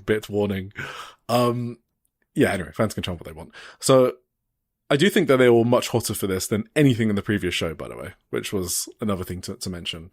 But yeah, I feel like Natsuko was like learning from all the times she's been choked out by Sayaka in the past 6 months or 9 months. And I thought it was really cool that she immediately smashed her into the turnbuckle on the rear naked early on. That was a really cool callback. Because if you remember, like, one of the main things I loved about those tag league matches were how Natsuko Tora like bumps on these rear naked chokes. So yeah, it was cool that she learned from that. And then she dodges the Tokimeki as well. So Sayaka's confidence is shot. She can't really hit that spear. She's been unable to hit the spear since. I love that spear spot though. She like really still went for it. Like, I mean, she hit it actually. Basically, right? She did hit it here eventually. Yeah, after like 2 attempts. Yes, this was the first time she hit it since I liked how she just kept at it and Rina just, match. Yeah. Yes, exactly. Like it was like she was trying to spur herself on. But she couldn't get there all the way because there's something still missing. That's kind of like what I got from this. I popped when Natsuko Tora climbed onto Sayaka's back like a backpack to do the rear naked choke to her. Yeah. That was fucking that was crazy. It was so insane. It looked physically insane, and then it also played perfectly into continuing their rivalry over the past year, where Natsuko Tora just like almost been studying all this Sayaka tape just to beat this 2-year-old, veteran. It's so awesome. I love this duo so much. There was a standing senton that completely squished Sayaka. It was one of the... That was one of the most brutal standing sentons that Natsuko's done. So, then the swanton almost killed Sayaka as well. But she rolled out in time, just in time. So she rolled in the wrong direction, right? Yeah. She rolled like with the swanton, so she had to roll extra fast and extra long. She was so close to being actually shoot squished. But she also kind of had to roll in that direction to get to the next spot. So it was kind of risky. Which was the Tokimeki, right? Yeah, the spear. Yeah, and then the spear was counted again, because she hasn't been able to put it off since the Rina match, but then she finally got it. Natsuko kicked out, and then Natsuko hits a swanton. I thought it was an awesome match. Wow. And then after the match, like, Sayaka tried to fight back, and Tora just fucking squished her again with another senton to make her look like extra weak and fucking geeky. I don't know. Trust the process. # trust the process. Yeah, I watched these. I was just like back to back, right? I didn't really like night one at all. Course. Yeah. And like, I just called this whole thing a shit show at this point. This whole Sapporo thing. I don't know. And I don't know if it got much better by the end of the show, but first we got Azumi and Akira Kurugane in there. Pretty great. Yeah. What do you have on this one? There were some spots in this match that just really popped me. I thought, Akira basically pays for attacking Azumi because she attacked her early on. She pays for it by getting kicked to fuck. That was funny. I thought there was some great submission holds in this match. Yeah. Oh, right. Now I remember the match. I'm sorry. I had to refresh it. Yes. Yeah. There was a really great flash pin near fall by Akira. And then she just gets buzzsaw kicked, which looked like it sucked. She fucking kicked her in the face, man. I don't know. Yeah, that one looked like it was rough. There's the diving double foot stomp, but Akira kicked out again. Yeah. Another flash pin. That was impressive as fuck. That foot stomp went like 3/4 over the ring or whatever. She has a great diving double foot stomp. She was way away from Azumi, and Azumi just jumped the entire distance. It was good. Yeah, Azumi kicks out last second of another flash pin, and then Akira fucking buries a knee strike right into Azumi's face. That was so awesome. Half hatch suplex near fall, and then Azumi gets an armbar, and Akira's fucked eventually. Akira's selling was amazing in this match. The way she sold her arm, she was just fucking screaming her ass off in these arm bars. I loved that the most. That's very me coded. Yeah. Just fucking look like you're dying and scream a bunch and you're gonna get into my heart, I guess. Absolutely. Awesome match, awesome performance from Akira. Akira is awesome. Can we say this? She is great. Great fucking rookie. Is she still a rookie? I think so. Yeah, of course. I mean, Japan considers people with 3 or years, like Sayaka's considered a rookie. I mean, that's just... For like Shupro awards and stuff like that. So that's crazy. Yeah. Yeah, that was awesome. Azumi won in the end with the armbar, as you mentioned. Akira tapped after a while. That was pretty cool. We got another tag match in between this one. It was Natsuko and Soriano going up against Lady C and Waka Tsukiyama. What are your thoughts, Eric? Yeah, no thoughts. I was kind of half watching this, I'm not going to lie. It's tournament season. I can't lock in on everything. Hundreds of matches every week. This was a victim of my schedule. It looked good, but... Yeah, it looked. I watched it, but my eyes were glazing, and I'm surprised it went for so long. That's all I got. You watched it 1/2 more than I did. Oh, okay, fine. Okay, sorry. Yeah. How long did it go? What's the time on? 10 minutes for 45. Okay, this honestly felt like 16 minutes. Okay, that's crazy. Yeah, I was going through like the scrubber at the bottom, right? And it was like, this match is still going. What the fuck? Yeah. I mean, apparently still 10, but it's with all the entrances and stuff. It was pretty much like 15. Longest 10 minutes ever. No offense to Poi, Sari, and Lady C. I'm sure it was great. Konami took on Azusa Inaba in the next match and defeated her too. Finally a comeback for Konami, kind of. Is it going to be enough? We will see. We will talk about it maybe. I have no idea. I didn't even think about the standings. I should have probably done like my hot takes or whatever, but part of me just doesn't even care anymore, to be honest. So we'll see about that. Okay, we'll preview the rest. We'll see. This was a lot better. This was a lot better than the Azusa versus Maki Ito match, I thought. I mean, yes. Yeah, this was a good match. Azusa selling of the arm bars. I mean, Azusa specifically was a lot better than on the previous day. She fucking rocked in this match. She was awesome. Yeah, I mean, I popped big for Azusa's kicks to Konami's chest. The crowd loved that as well. So those are like some really stiff kicks. Yes. Yeah, I don't actually have many things to say, except I thought this was a good match. Sick buzzsaw kicks as always. I love those. And I like that Konami tends to just hold onto the arm in these pins because she knows she can immediately transition into like the triangle answer or just the normal one bar. So I like that aspect to her matches. And so like Azusa kicked out of the sick buzzsaw kick, but Konami had the arm and did the triangle lancer transition for the win. So cool finish as well. Yeah, the reason why I liked Azusa so much in this match, just like Akira earlier, the way she sold for Konami here was fucking insane. She was just fucking screeching and panicking the entire time. The first time when Konami put her in that wrist, no, it was an armbar, I think. The way she just panicked and scrambled to the ropes, I fucking love. She did that very well. That was a great way just to sell the danger of Konami's armbars, I guess. Fucking ruled. And yeah, the buzzsaw from Konami was sick. I think, like I always think that should have maybe been a finish, but I thought it was okay the way they did it. Transitioning straight into the thing anyway. Huh? I feel like Konami can have like 4 different finishes. I think she does have a few different finishes, but she's got the rear naked, she's got the triangle lancer, the buzzsaw, and she's got the punt kick sometimes as well. But she could do the buzzsaw. She can also do that. You know that diving enziguri she does. I think that should be a finisher as well, like for like some rookies or something that she faces sometimes. That looks sick as well. So I'd be like, I think I've seen her. Maybe. Nah, maybe not. She might finish a match with it. I wouldn't be surprised. But I love Konami, man. I think she's amazing. She absolutely is. I think I had her in my top 15. I think I had her above Siri for like the past year or something when I was doing the list. I mean, for the past year, that's maybe fair. Yeah, I think so. Maybe. I think she had more volume, maybe. Shiri maybe had the higher peaks. Yes, I would agree with that. Yeah. But she has been tremendous for like she's been incredible. Yeah. 18 months or whatever. Yeah. Absolutely. Did you see the post match? Yes, I was gonna say I really liked the post match as well. Azusa kind of just offering herself to the Pokédex. That's cool. She commits Pokédex seppuku, as Chris wanted me to call it. Chris W. Okay. Gladly collected by her Pokemon master. So. Yes, she was very funny. Do you know what seppuku means? Like that's like the honorable suicide of like when like samurai or whatever. Oh shit! How do you?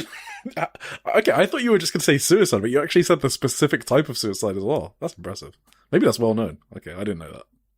I think that's pretty well known. I thought it was just suicide. Maybe I just have a vast amount of general knowledge. You know, maybe you just got a big brain. Yeah. Maybe I know trivia shit. Yeah. I also loved like Hate was just running around in a post was just fucking giving each other the middle finger for some reason. Or like to the crowd and to the cameras. It was like there were a lot of middle fingers between like Rina and Azusa, and everyone was just fucking laughing and pointing middle fingers at people. I don't know. Dude, it's kind of funny. I like La Vida Loca and Hate. That would be a really good feud. Yeah, for sure. I mean, obviously, we just said Mi Vida Loca is the anti-hate group. Yes. So, yeah. So I'd love if they go in that direction. They should do that. I mean, Zuzu has been teasing it too, right? She has been holding the belt into all kinds of hate members. Do a Suzu Momo match or a Suzu Saya match and just play. I like title matches that have builds between units. So like the previews can just be a bunch of tags between, I don't know, Kira and Suzu and Saya and Azusa, just stuff like that. I really love seeing, that's what units are for. That's what they're the best at. So absolutely. No, I agree fully. Anyway, that was cool. We move on to Maika going up against Itsuki Aoki.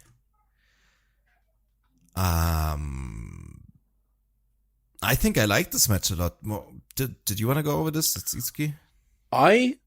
Okay, so obviously I've said that I haven't, like, I feel like Itsuki's under-delivered for me in this 5-star, which obviously, you know, she's one of my favorite wrestlers. It just felt like she's not wrestling the way I expected her to in a lot of the matches, basically. They've been good, but I just expecting a lot more.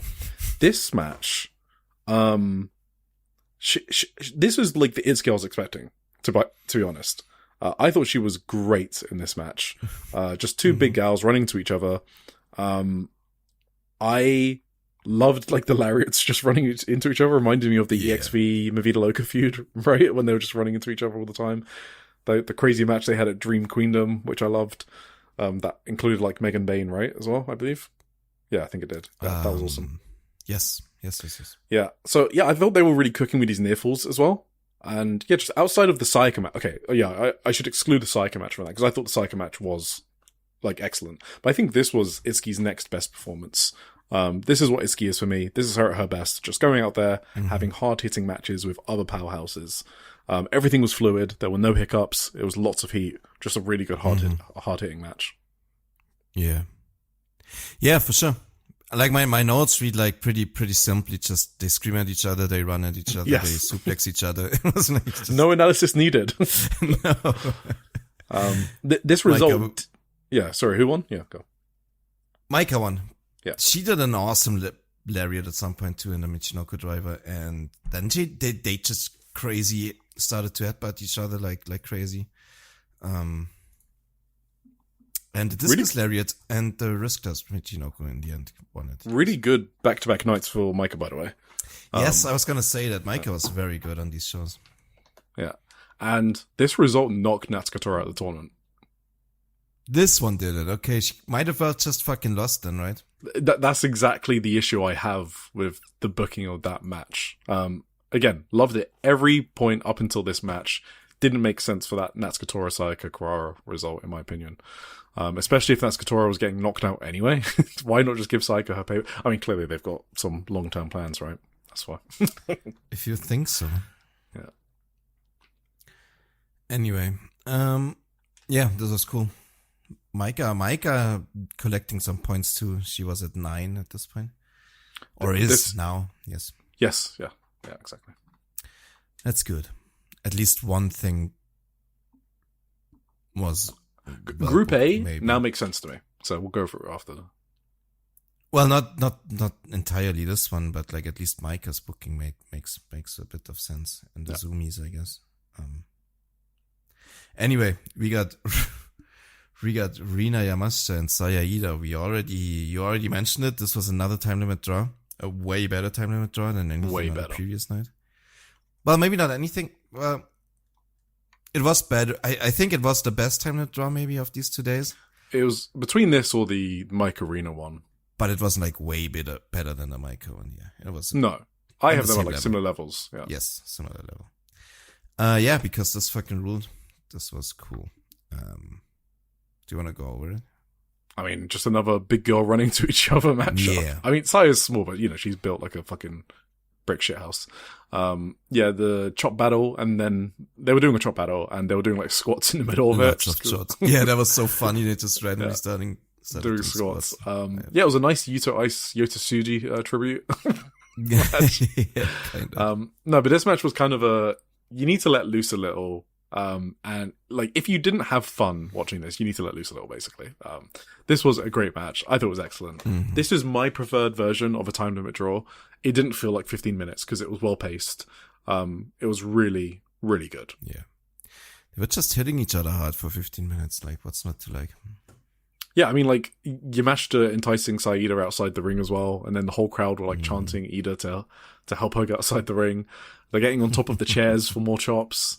I thought it was a bit weird. There's no count out. That's the only thing I don't get with matches like these. Like, the count outs are always really random. Yeah, maybe that's just a me thing, but there was like no count out for like 2 minutes. And then they started counting. Yeah, huge German into a fucking disgusting lariat from Rina Yamashita. She's been laying those lariats fucking in Stardom. Well, everywhere, because she's a workhorse.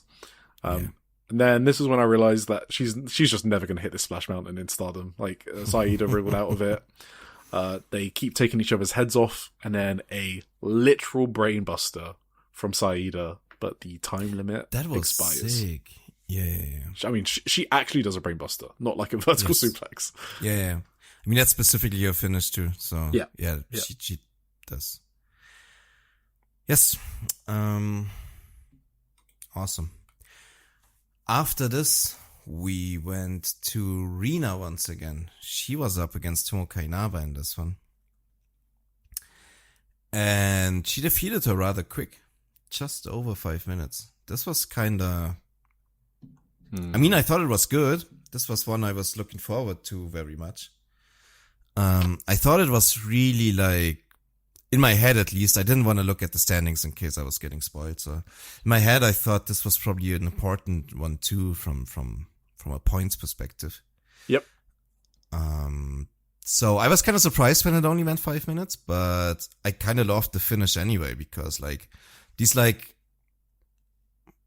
finishes out of nowhere like this when the Pink Devil just fucking wins for once. I like this a lot. Okay. But for me, it's the opposite because the Pink Devil never wins. So it's kind of like. That's why you didn't like it? Well, you thought it made Tomoka look weak or something? Yeah, no, it's not about Tomoka looking weak. It's just I guess it's kind of subverting expectation sort of thing. But like, why is it that maybe I missed a story beat? But why is it now that the Pink Devil is strong enough to? I mean, okay, it kind of made sense because just before the Pink Devil, Tomoka did a fighting spirit spot, right?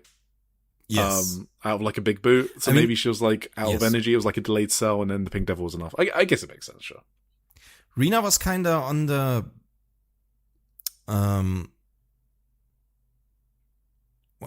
on the offense for a lot of this. Like the way she wrenched in this hydrangea looked crazy as well.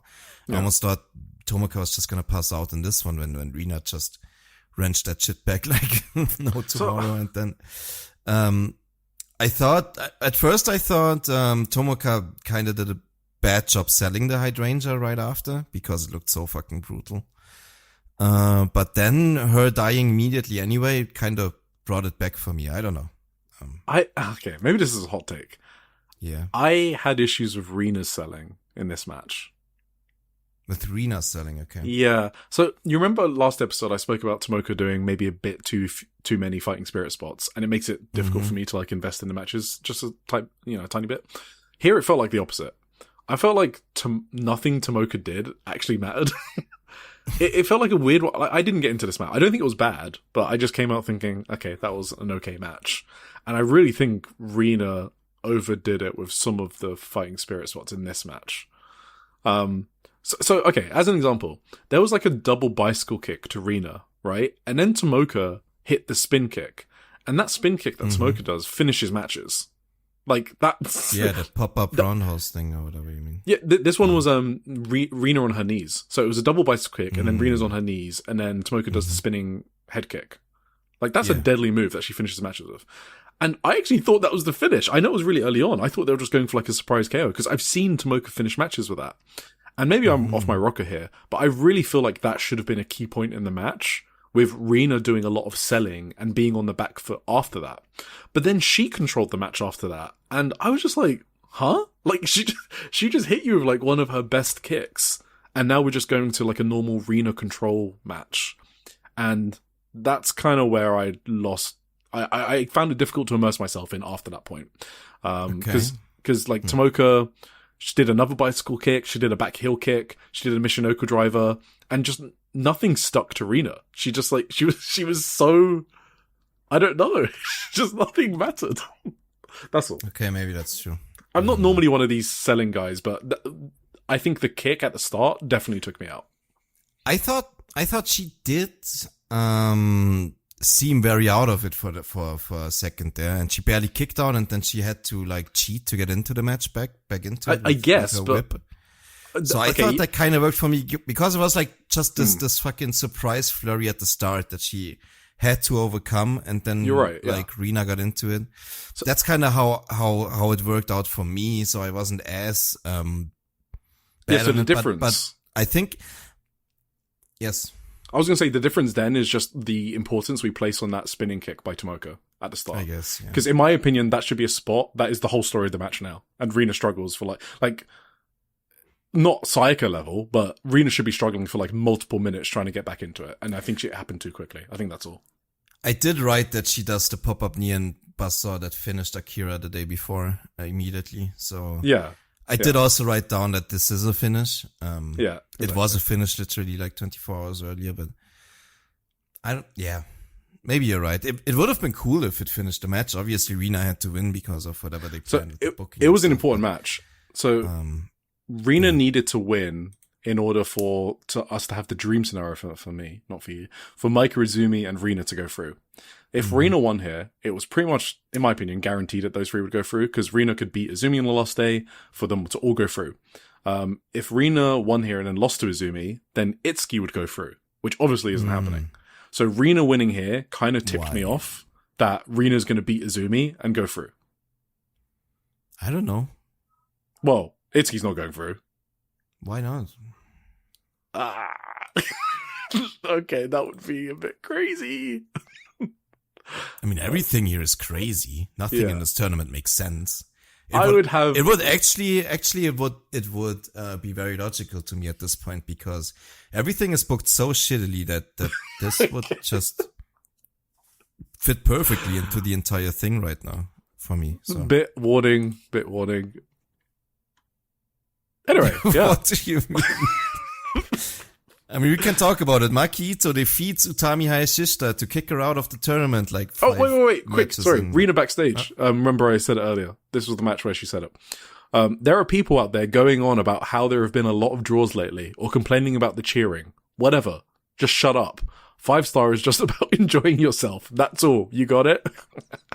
I mean, that was probably directly in response to the previous day, right? Yeah, sure. But the blog one wasn't. That was like, the blog one was already like, maybe there's already been complaining, about the booking and social media because they beat Sayaka Kurara a bunch, and then the previous day happened, and then it was like fresh on our mind again because a lot of people on social media said there were a lot of time limit draws, so. And the crowd was dead, so. Sorry, did you see Rina pick up a baby?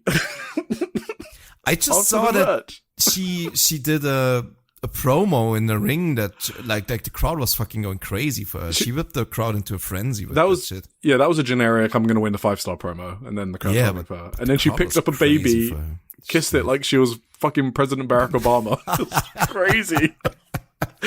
Oh, Rina. Sorry, yeah, go on. Maki and Utami. Yes, so Maki Ito kicks Utami Hayashishita out of the 5-star. Pretty early on, I think. Do you want to talk about the booking or the match? I don't even know if I got anything to say about the match. It was okay. I just wanted to look at how many matches she had. Okay, she has one match left, yeah. She just lost a bunch. Okay. Utami? Yes. 5-6. Yeah, she's got one match left against Mei Sarah, yeah.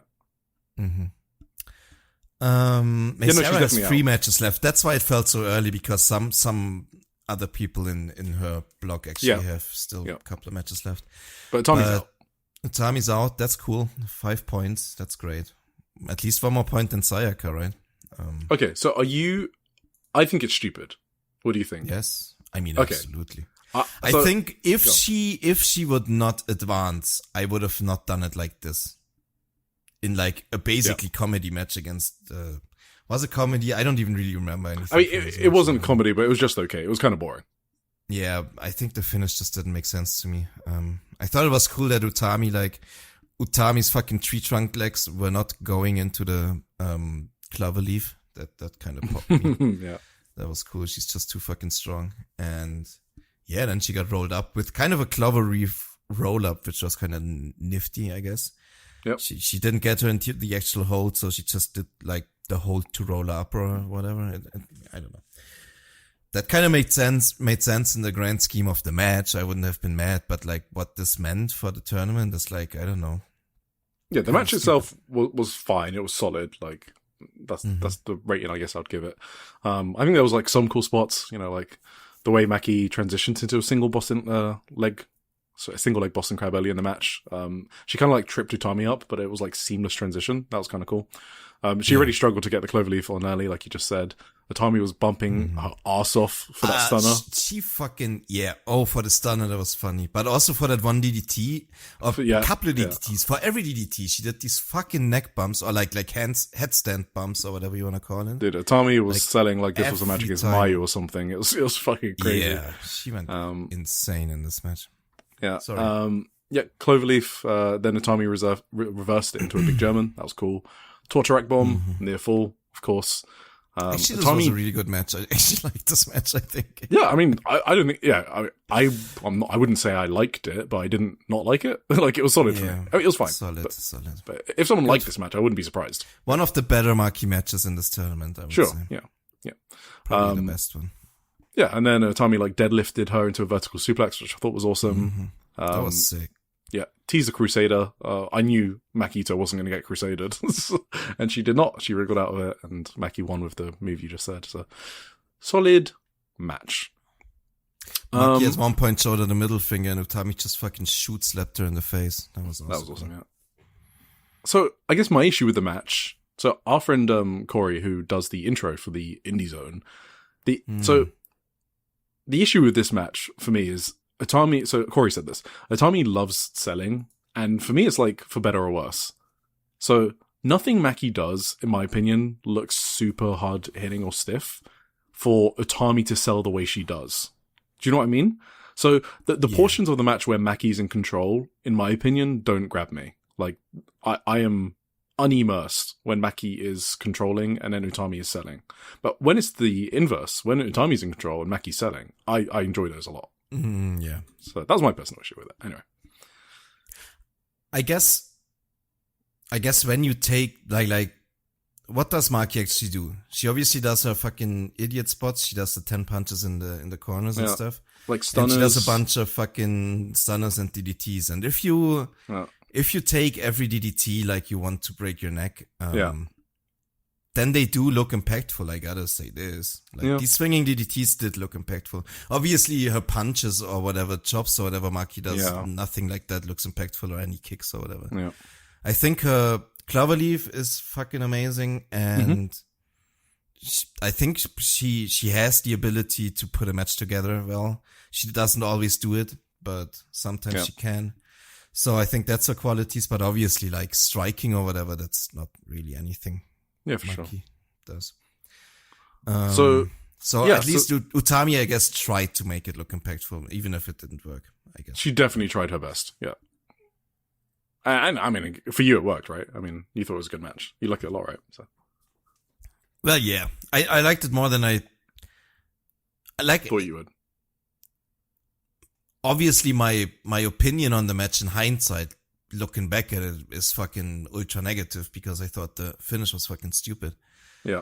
But remembering back to while I watched it, I thought a couple of things really popped me in this match. Okay, like cool. The fucking deadlift crazy German suplex Utami gave for fucking, yeah, I thought that was awesome.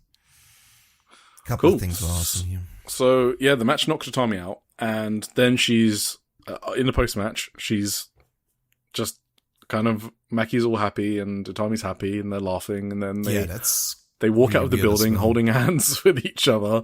And the problem, okay, there's multiple problems, but one of the main problems I have is literally last week, I said Utami is one of my favorite sellers because how she sells post-matches. Literally last week. And then the week after, she just completely no-sells getting knocked out of the tournament. The only way I can explain it is that, like, in kayfabe, she doesn't know she's knocked out of the tournament with this loss. I don't know. Like, that's the only thing I can come up with. What was going on there? It's kind of which is possible, I guess, but that was just too much for me. Just too much silliness for me. What do you think about the fact itself that she's out? Is that Yeah, that's why I asked you, because obviously you can be on either side. I think it's stupid. Well, yes. Because, reason why I'm thinking about it is, okay, there's two aspects to this. One is this what Utami returned for, right? Like, this isn't just like a Stardom booking thing, but, like, I thought that, you know, Saya could get knocked out of the tournament at some point, and then you can do like a segment later in the show. Like, maybe she could get knocked out of the Korakuen Hall show, like Saya, and then you can still set up a Saya Utami match. So I don't think Utami's going to be doing nothing. They can still do that.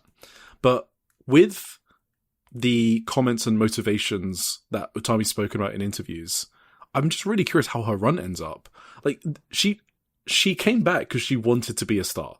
That is what she's saying. Like, in the storyline, maybe it's just a storyline, but the storyline was she felt she was watching Saya from afar and she thought this should have been her, right? In a way, that's the storyline. Mm-hmm. And now she's like 2-3-1? I think what is it? How many points you got? 2-3-1. She's 2-3-1 in the 5-star, losing in matches like this, which don't mean much. Like this Maki Ito loss, as in like it didn't feel like a big loss, you know, like the way it happened, I guess. Yeah, you know, like the flash pin, and also the way they sold it after. Mm-hmm. So, how is she gonna take this? Like, maybe they've promised her, "Hey, take the L during this tournament. Don't worry, later down the line you'll get something big." Because I can't imagine she wanted this. Like, this makes no sense in the context of why she left Marigold. Do you know what I mean? Yeah, absolutely. No. Nothing about this makes sense to me, honestly. You're gone. You're gone. Well, I was just going to finish one more thing about... Yeah, finish your point first. Yeah, so I think it's been a poorly booked tournament for Utami, because it just doesn't make sense to me, because this feels like pay your dues type booking. Do you know what I mean? Like, can you imagine if Bryan Danielson came to AEW and then started losing to Orange Cassidy in the first few weeks, or something like that, right?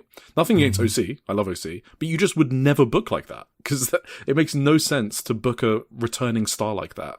You normally push the hell out of them. And like the Sai stuff was awesome when Utami came back. The red belt match with Suzu, great. But like, what's this 5-star as a follow-up? This is not a good follow-up to how she was originally introduced. And yeah, I just wouldn't push a returning star like this. If I had Utami on my roster, there was no way I'd book a 5-star tournament like this for her. No. I think, yes, I gotta agree with everything you said, obviously. I think if you had the big plan to have a big singles match on the final show instead of being involved in the tournament, that's totally fair. I booked the same thing, in fact. You can still have her let her have a solid group stage, you know. You can knock her out in the first round of the final rounds or whatever. Exactly. That's still good. Yeah. But if you just look at her group, like, let me read you her group again. It's Lady C, Azusa Inaba, Rina Yamashita, Saya Ida, Mei Sarah, and Konami. These are not like... And Makito. These are not like the 7 names in Stardom I would have had Utami have a hard time against.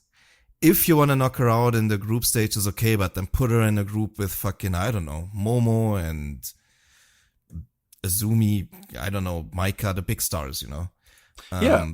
Or have these losses mean something. Like, if Utami was, like, lying there crying after this match, and it was built into her storyline, where she's, like, devastated, and then on the Korakuen Hall show, she's like, Saya, I need to face you. Like, you know, I know I'm down in the depths right now. That's actually why I need you more than anything right now to have this match, right? If it played in storyline, I actually don't mind her going like 2-4-1 or whatever.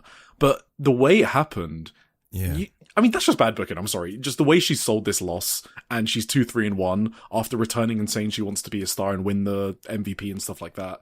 I mean, it's just bad booking. Sorry. It doesn't even really feel like it really, like, I get it if you wanted to elevate other people in this group. If you're saying Mei Sarah is gonna go an insane run now and win her group or whatever, and you wanted to put like, you wanted to elevate, I guess, elevating Azusa Inaba, that actually, I would say that worked.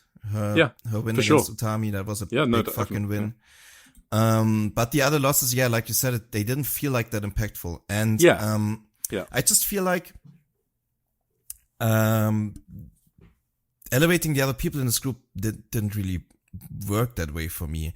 I was just like, it's so strange to me. And the wins over Utami. God forbid you just tell a fucking story like Sayaka. Like, Utami has like a big fucking setback early on in the tour that she sells for the rest of the tour, and that's like she has some issues she has to deal with that makes her lose the matches.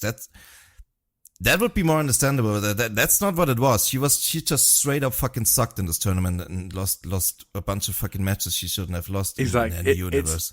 It's not that she lost that's the bad booking. It's how she's done it. Yes. It's the manner of she's done it. You can't talk about this without the context of those losses, especially the Maki Ito one. You can't look at that Maki Ito loss and tell me this has been a well-booked 5-star for Utami. And yes, that one post-match segment does change the whole, like, tone of Utami's tournament. It's not like a little thing you just forget. She didn't care about this loss. And that is weird. It's not a story. And like, obviously, before I get clipped out of context, I mean, she sucked in kayfabe in this tournament. I mean, I think I actually enjoyed her performances very much. Obviously. She's been great. Yes. Yeah. So anyway, that's, I guess, what. So this 5-star, in my opinion, has had like 3 strikes for me. So like, 1 is not rebooking Julie Hart's wins and losses. I mean, it's just the fact she's 3-1 in itself. I don't even care if she loses the rest of her matches. The fact she's 3-1. 1 is Utami's tournament.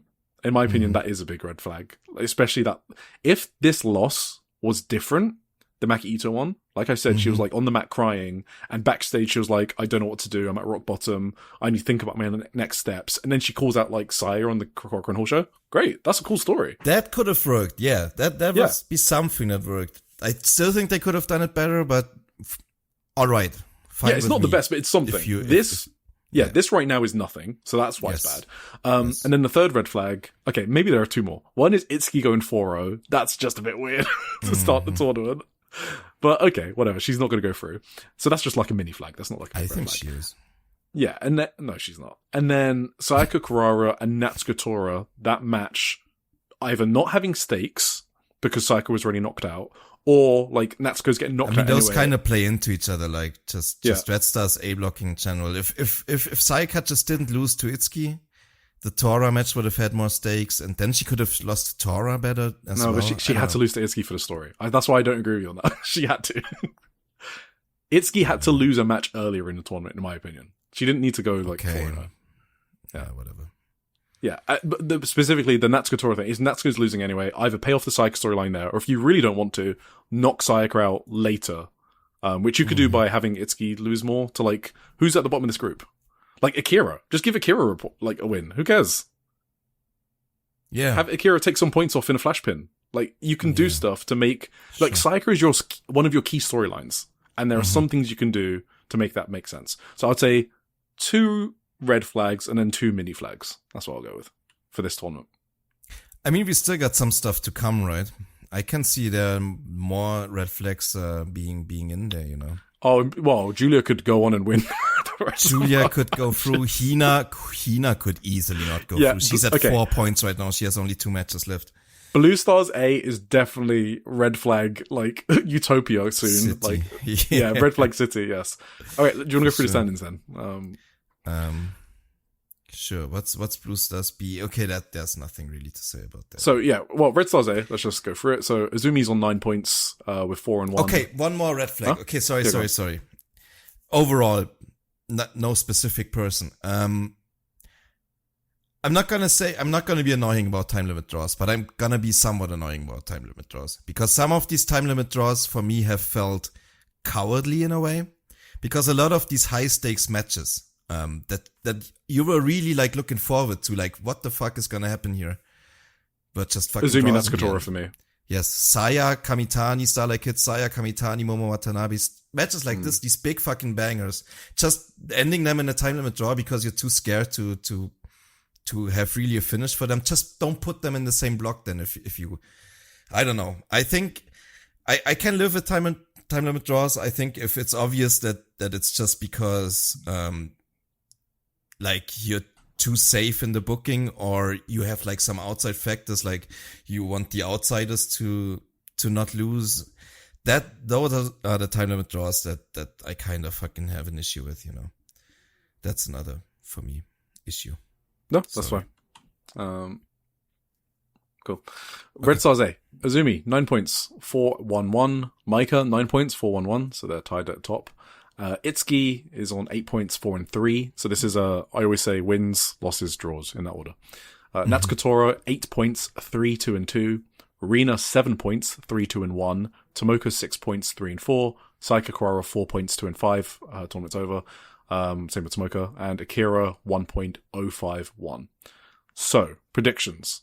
I think it's straightforward now. I think Rina beats Azumi on the last night. And I always thought that was happening. But now, what I didn't consider is that both could go through. And it didn't have to knock one of them out. So, shout out to another one of our listeners, Weslar on the Social Suplex Discord, who did point that out and correctly predicted that. I think that's what's going to happen. So then it would be Azumi, Maika, and Rina. And I don't think that Rina-Azumi match can be a draw, because if it's a draw, Itsuki goes through on a tiebreaker.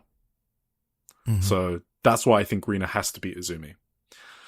And if Azumi wins, then Itsuki also goes through. So Rina has to win for Itsuki to not go through.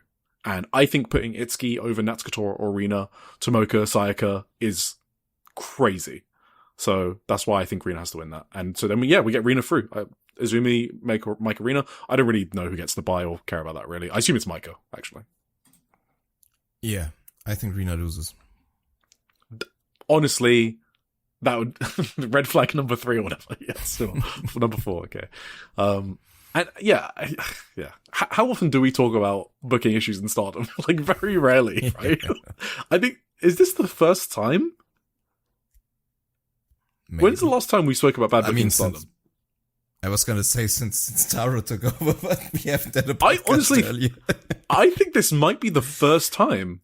I mean, we've always kind of mentioned the Empress Nexus Venus kind of fucking... Oh, okay, but we like those matches, and I'm a Movida Loca mark, so I was okay. I mean, I've not been this down on Stardom booking since Terracotta I think took over, that's for sure.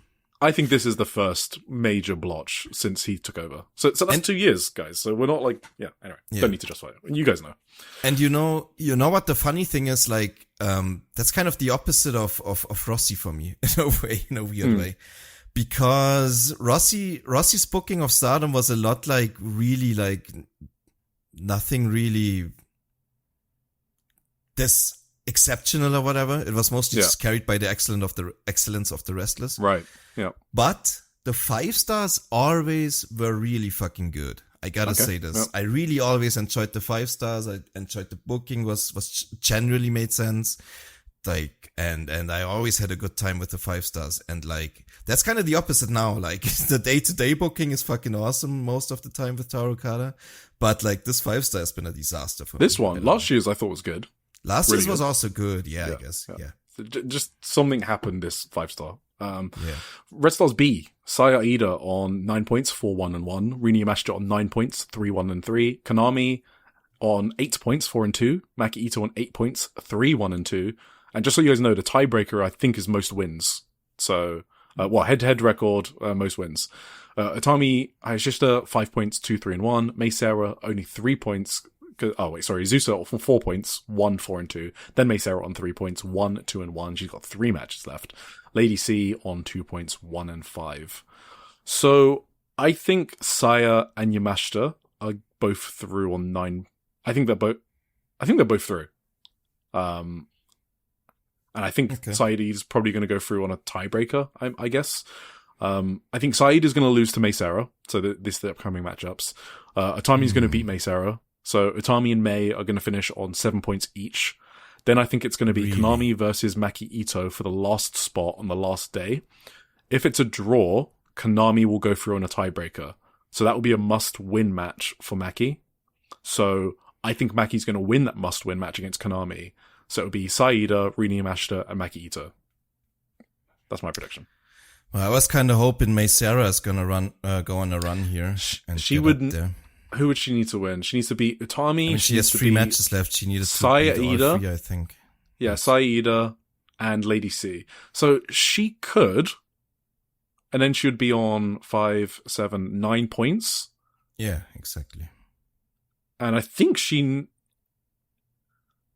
that actually gets really messy with the Konami Maki Ito on 8 points each. It could happen, but then we get into very complicated head-to-head scenarios, and I have no idea. That's kind of true, actually. I mean, I think Mei Sarah absolutely can beat Utami because, like, Utami can't even beat like Azusa or Maki Ito. So I just think Utami's going to win that because how low can you go? That's why I think they're going to give Utami the token win over Mei, and Mei doesn't make it. I mean, Mei is way higher than like some of these people Utami has lost to, so it's not even. I know. Yeah. I think Mei Sarah is gonna make a quick meal out of Utami and gonna win against Lady C either way. Maybe. So, Rina Yamashita's tournament is done. Saida's on 9 points. So if you're saying Mei Sarah has to beat Saida, then right? Yeah. So then she's 4-2 on 9 points. Mei Sarah finishes. Yeah, you're right. The Maki Ito Konami thing is kind of fucking strange. Mei Sarah would finish on 9 points. So then you've got 3 people on 9 points, and Konami and Maki Ito means nothing then. I'm just gonna say, okay, then I say Maki Ito makes it through in first place, and Rina Yamashita and Saya Ida, probably. Oh, no, sorry, right. That's not true. Because then it means the winner of Konami Maki is on 10 points. So one of Saida, Rina Yamashita, or Mei Sarah loses out on a tiebreaker. And I think it's Rina Yamashita. That could work, actually. Yeah, so Mei Sarah can run the gauntlet, and then the winner of the Konami Maki Ito match knocks Rina Yamashita out, I think is what happens. Oh, that could maybe. Be. Yeah, I'm going for this then. Okay. Maki Ito first, Saya Ida, and Mei Sarah below. All right. Okay, and I'm going with Saida, Rina Yamashita, and Maki Ito. But yeah, knocking out Rina Yamashita makes sense as well. Blue Stars A. So there's just too many matches left to map this out. I honestly couldn't be bothered. Suzu Suzuki's on 8 points, 4-0. Raka 6 points, 3-1. Through for sure. Yeah, Julia Hart 6 points, 3-1. Hanako 4 points, 2-2. Aya Sakura 4 points, 2-3. Miyu Amasaki 4 points, 2-3. Hina 4 points, 2-3. Rian 0 points, 0-5. I'm just gonna go with Suzu, Julia, and Hanako. I'm not gonna go through the scenarios. Sure. I'm going Suzu, Ruaka, Julia. Easy. Holy fuck. Blue Stars B. Momo Watanabe, 7 points, 3-1-1. Hanan 6 points, 3-1. Sai Kamitani 6 points, 2-0-2. Starlight Kid 5 points, 2-1-1. Amisori 4 points, 2-2. Koguma 4 points, 2-3. Yuna Mizumori 4 points, 2-3. Kikyo Furusawa 0 points, 0-5. So, you know how I thought Hanan was playing spoiler? I think she's not making it through now. I think, because I looked at the remaining matchups, and I think she's going to lose to, she's got Momo and Saya Kamitani left. That last army was so weird. she's got Momo. So weird. She lost it. Yeah, I don't think she can beat both Momo and Saya. I think that's a bit much. So I think she loses to Momo, but she upsets Saya Kamitani on the last night of the 5-star. So I think she's going to be Saya Kamitani's only loss in the block. I think Momo has an easy schedule left against Hanan and Koguma. So I think she's going through as the bye, Momo. Because I don't think Hanan is beating both Momo and Saya, I'm basically choosing her to beat Saya because, get the TBS Love It championship back and also get back the win from last year's 5-star in the group stage when Saya beat Hanan. So that's why I'm picking her to beat Saya instead of Momo. So yeah, that's Saya and Momo both through. And then Starlight Kid, I think, beats Koguma and Kikyo and then loses to Ami on the last night. Because that gives Ami a big scalp, basically. And that would still make Starlight Kid go through on 9 points. So in order for Starlight Kid to go through on 9 points, Unimon needs to upset Hanan, which I think can happen.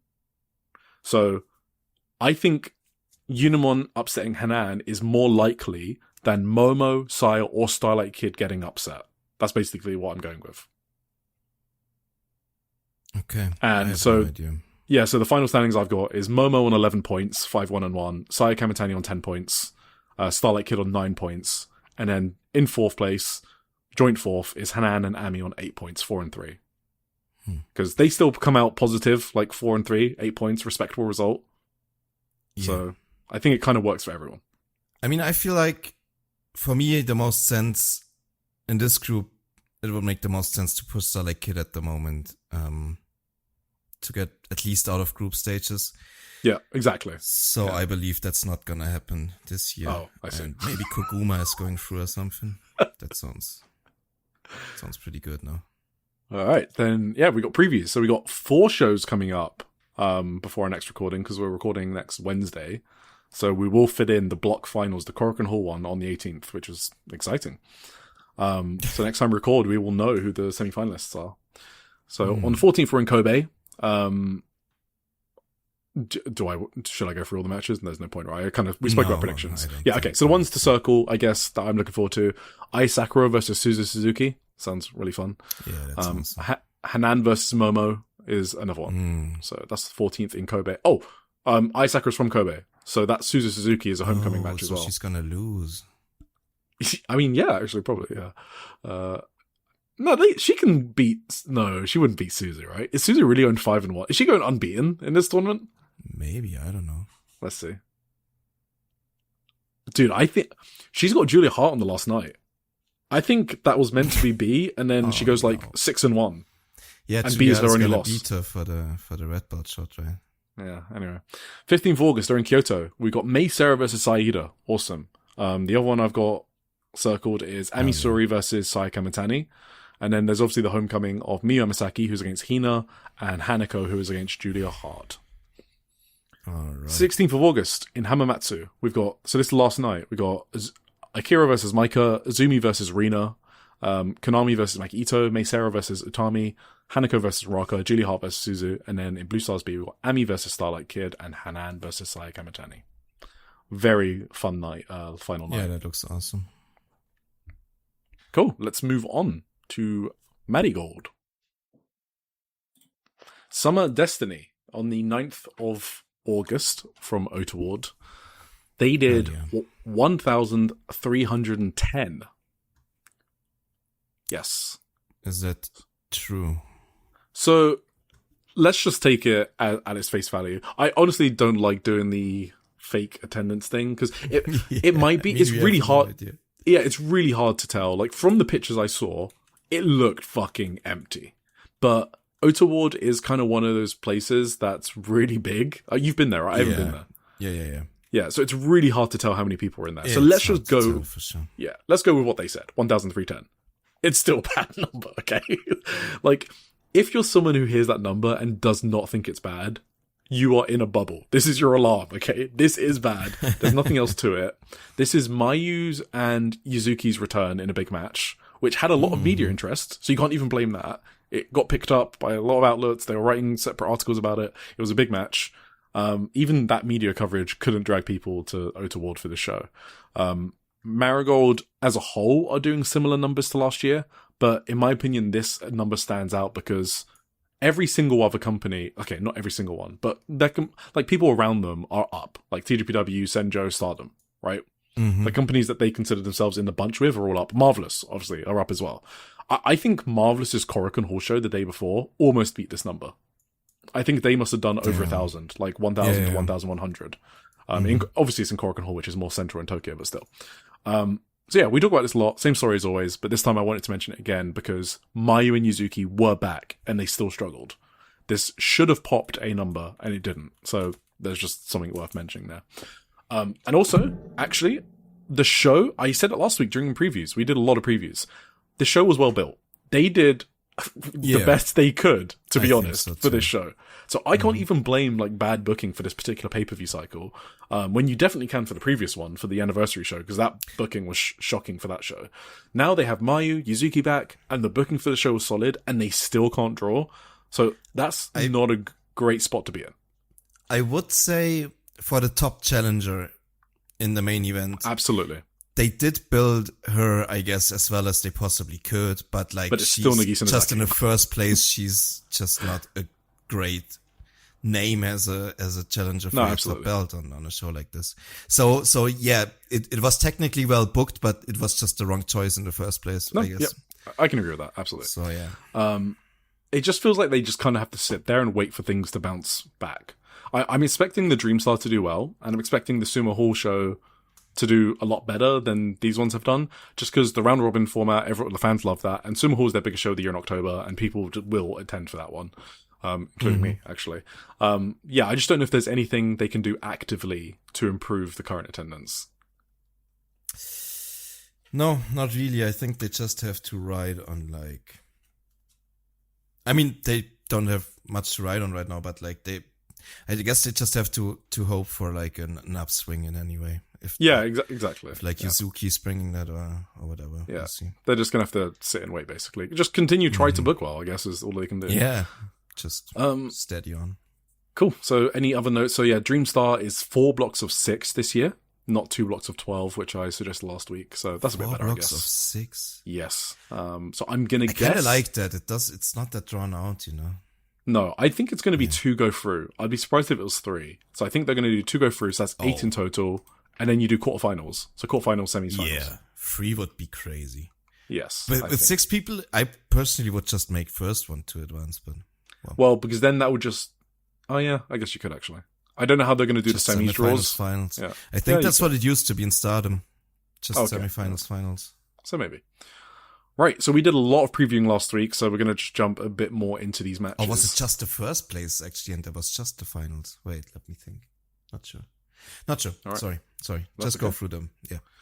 Komomo Manami versus Hummingbird opened up the show. So the story, just going back into going through this quickly. Komomo unleashed a German suplex for the first time on Hummingbird during a preview match. So that was the story coming in here, basically. And she won this match with a German suplex. So it was logical. It made sense. And, that's why this was booked. Cool. Komomo is really good. You can see it in the way she wrestles. Just like things like the initial grappling as well. It just feels like it's a bit of a shame that this is the Ota Ward match for her, especially after the Korakuen Hall main event, right? No, that's true. So that's the only thing. I wish they could have booked Komomo in maybe a better spot is like one of the main improvements I would have made about this card, especially following off her storyline. Yeah, I agree. But I do also agree that Komomo is really good. I always Yes, absolutely. So Komomo was teasing that same German suplex, and Hummingbird's trying to fight it during the match because she knows what's coming next because she's experienced it. So I like that they teased that. Good continuity. Hummingbird got a great European leg clutch near fall out of it. Komomo hits a nasty super kick, and then she can finally hit that German suplex. So yeah, if you're going to book this match, if you are going to book it, this is what it would look like. So it was solid. Aaliyah James and Shoko Koshino versus Lady AI and Nao Ishikawa. This was a bit unfortunate because now Ishikawa was meant to face a debuting rookie, but the debuting rookie got injured or whatever happened, so she was kind of just shoved in this match. So a bit unfortunate for Nao Ishikawa. Okay, match. Penguin pinned the rookie, sorry. So, there you go. Megaton versus Unagi Sayaka. Yep. Unagi ribbon stuff. Megaton is about to do Megaton press. Unagi rolls out of the way. Megaton does the Megaton press anyway. Cue crowd laughter. Whatever. Unagi wins the match. Post-match. Great. Yeah, post-match. Unagi says, "Hey, Marigold, isn't it about time you lot started making a name for yourselves? Listen up. Instead of calling in people who look like they'll bring fans from other promotions, start by standing firmly on your own 2 feet. It shouldn't be thanks to Unagi Sayaka. One last thing. Roshiagawa, the fish you let get away was a big one. Marigold, catch you again, if I feel like it. Fucking crazy work from Unagi Sayaka. Hell. Just burying Marigold and Roshiagawa on the way out of her match. That's crazy. That is actually one of the lower ratings I've ever seen for Marigold. With 4.53. Oh. I'm just looking at the cage match card, so yeah. Yeah, it was pretty bad. I mean, for me, it was like nothing. I knew what it was going to be, so I didn't pay attention. I guess if you are paying attention, it's probably worse. Yeah. I just feel like generally Marigold ratings start at like 6 in cage match usually, so that's crazy. That must have been extra bad. Yeah. Unagi to Megaton backstage. And if you think you'll rise just by tagging along with Roshiagawa, you're wrong. He's an old man now. You won't move forward unless you grab something with your own strength. He's got a huge venue booked, but I reckon Una would have drawn a far bigger crowd doing it instead. She just had no chill. I don't know what happened.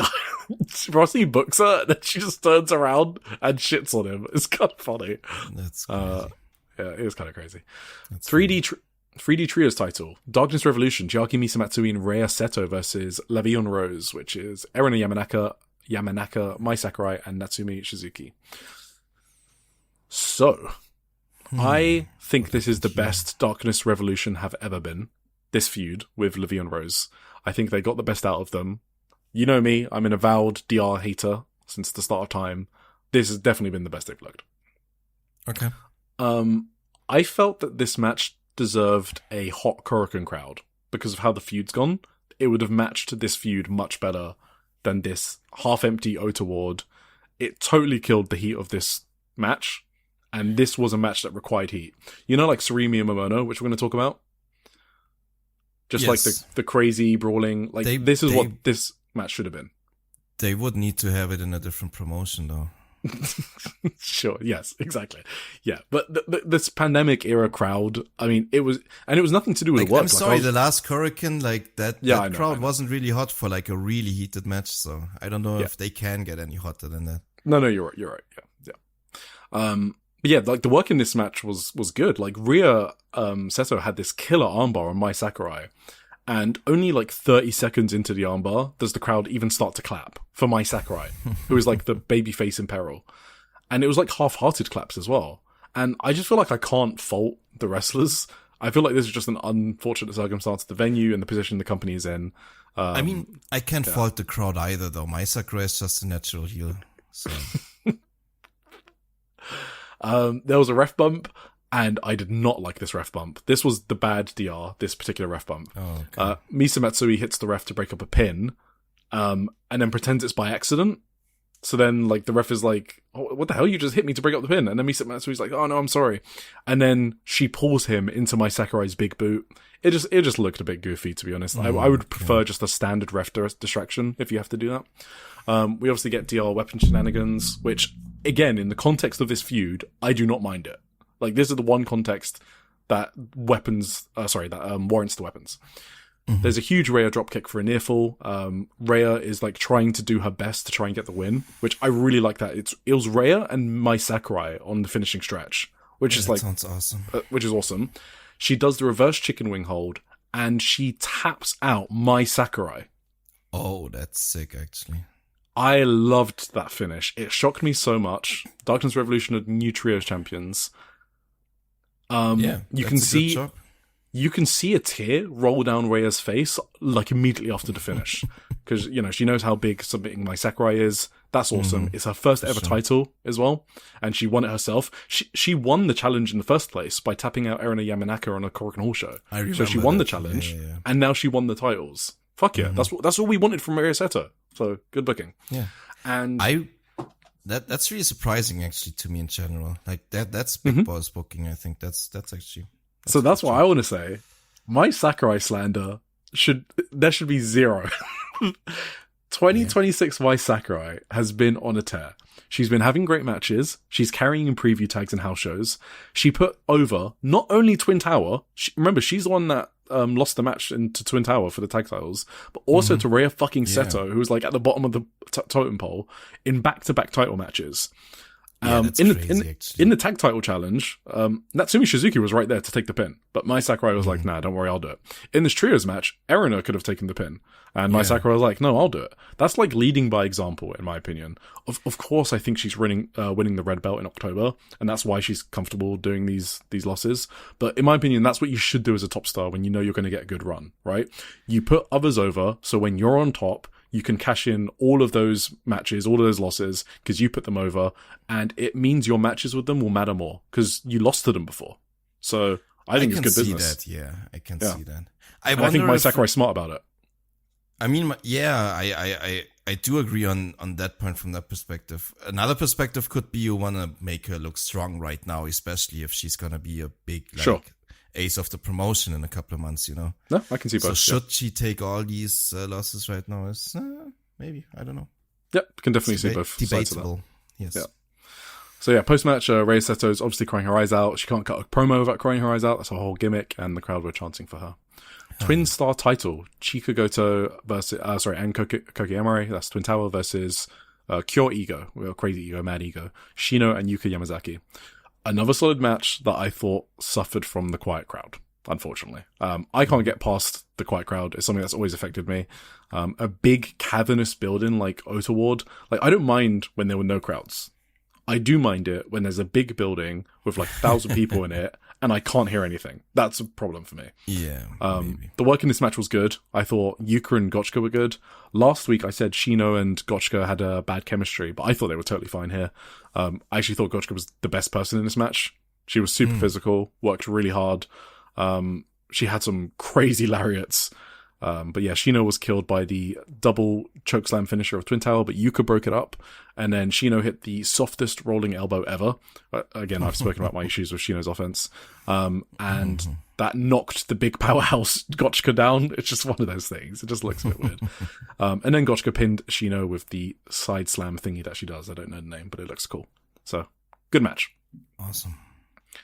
Right. Now we are at the top two. So, semi-main event.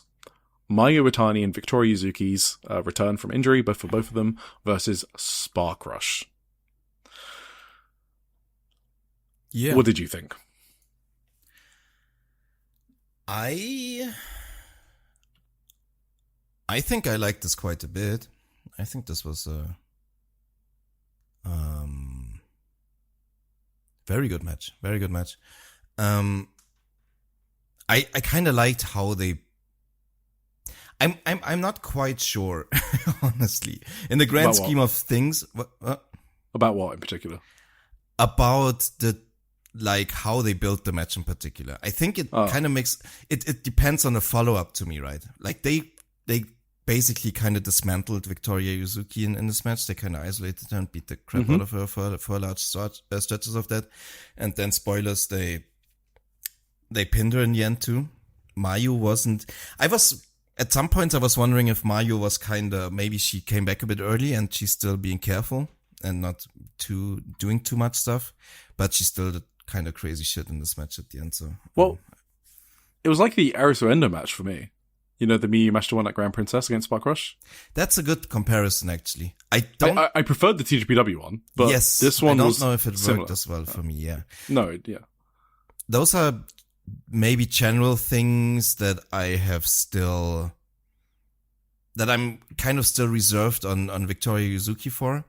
Sure. Just like the way, I think she still has to, she's obviously a really almost polished wrestler from an in-ring standpoint, from a technical standpoint. She's really, really good. She's almost flawless at this point, which is crazy, for how early her career is, and it's also crazy for coming back from a big injury. She didn't look uncomfortable at all or ring rusty at all or whatever. Great. She looked fucking great, yeah. It's the minor little things that just are still a bit missing for me from the selling and stuff that kind of just don't get me into matches as much still, which has always been kind of my a little bit of a problem for me with her. But I think it's just generally she's not the kind of wrestler in the first place who's supposed to do that. Like be like my kind of wrestler, you know? Because she wants to be this cocky fucking, it's like she's the yin yang. Right yeah, word, but like this, yeah. You know, she's been wrestling the same time as Sakakura, more or less. Yeah, exactly. And I feel like they're she's yin like and the yang. Opposite. Yeah. I could totally agree with that, yeah.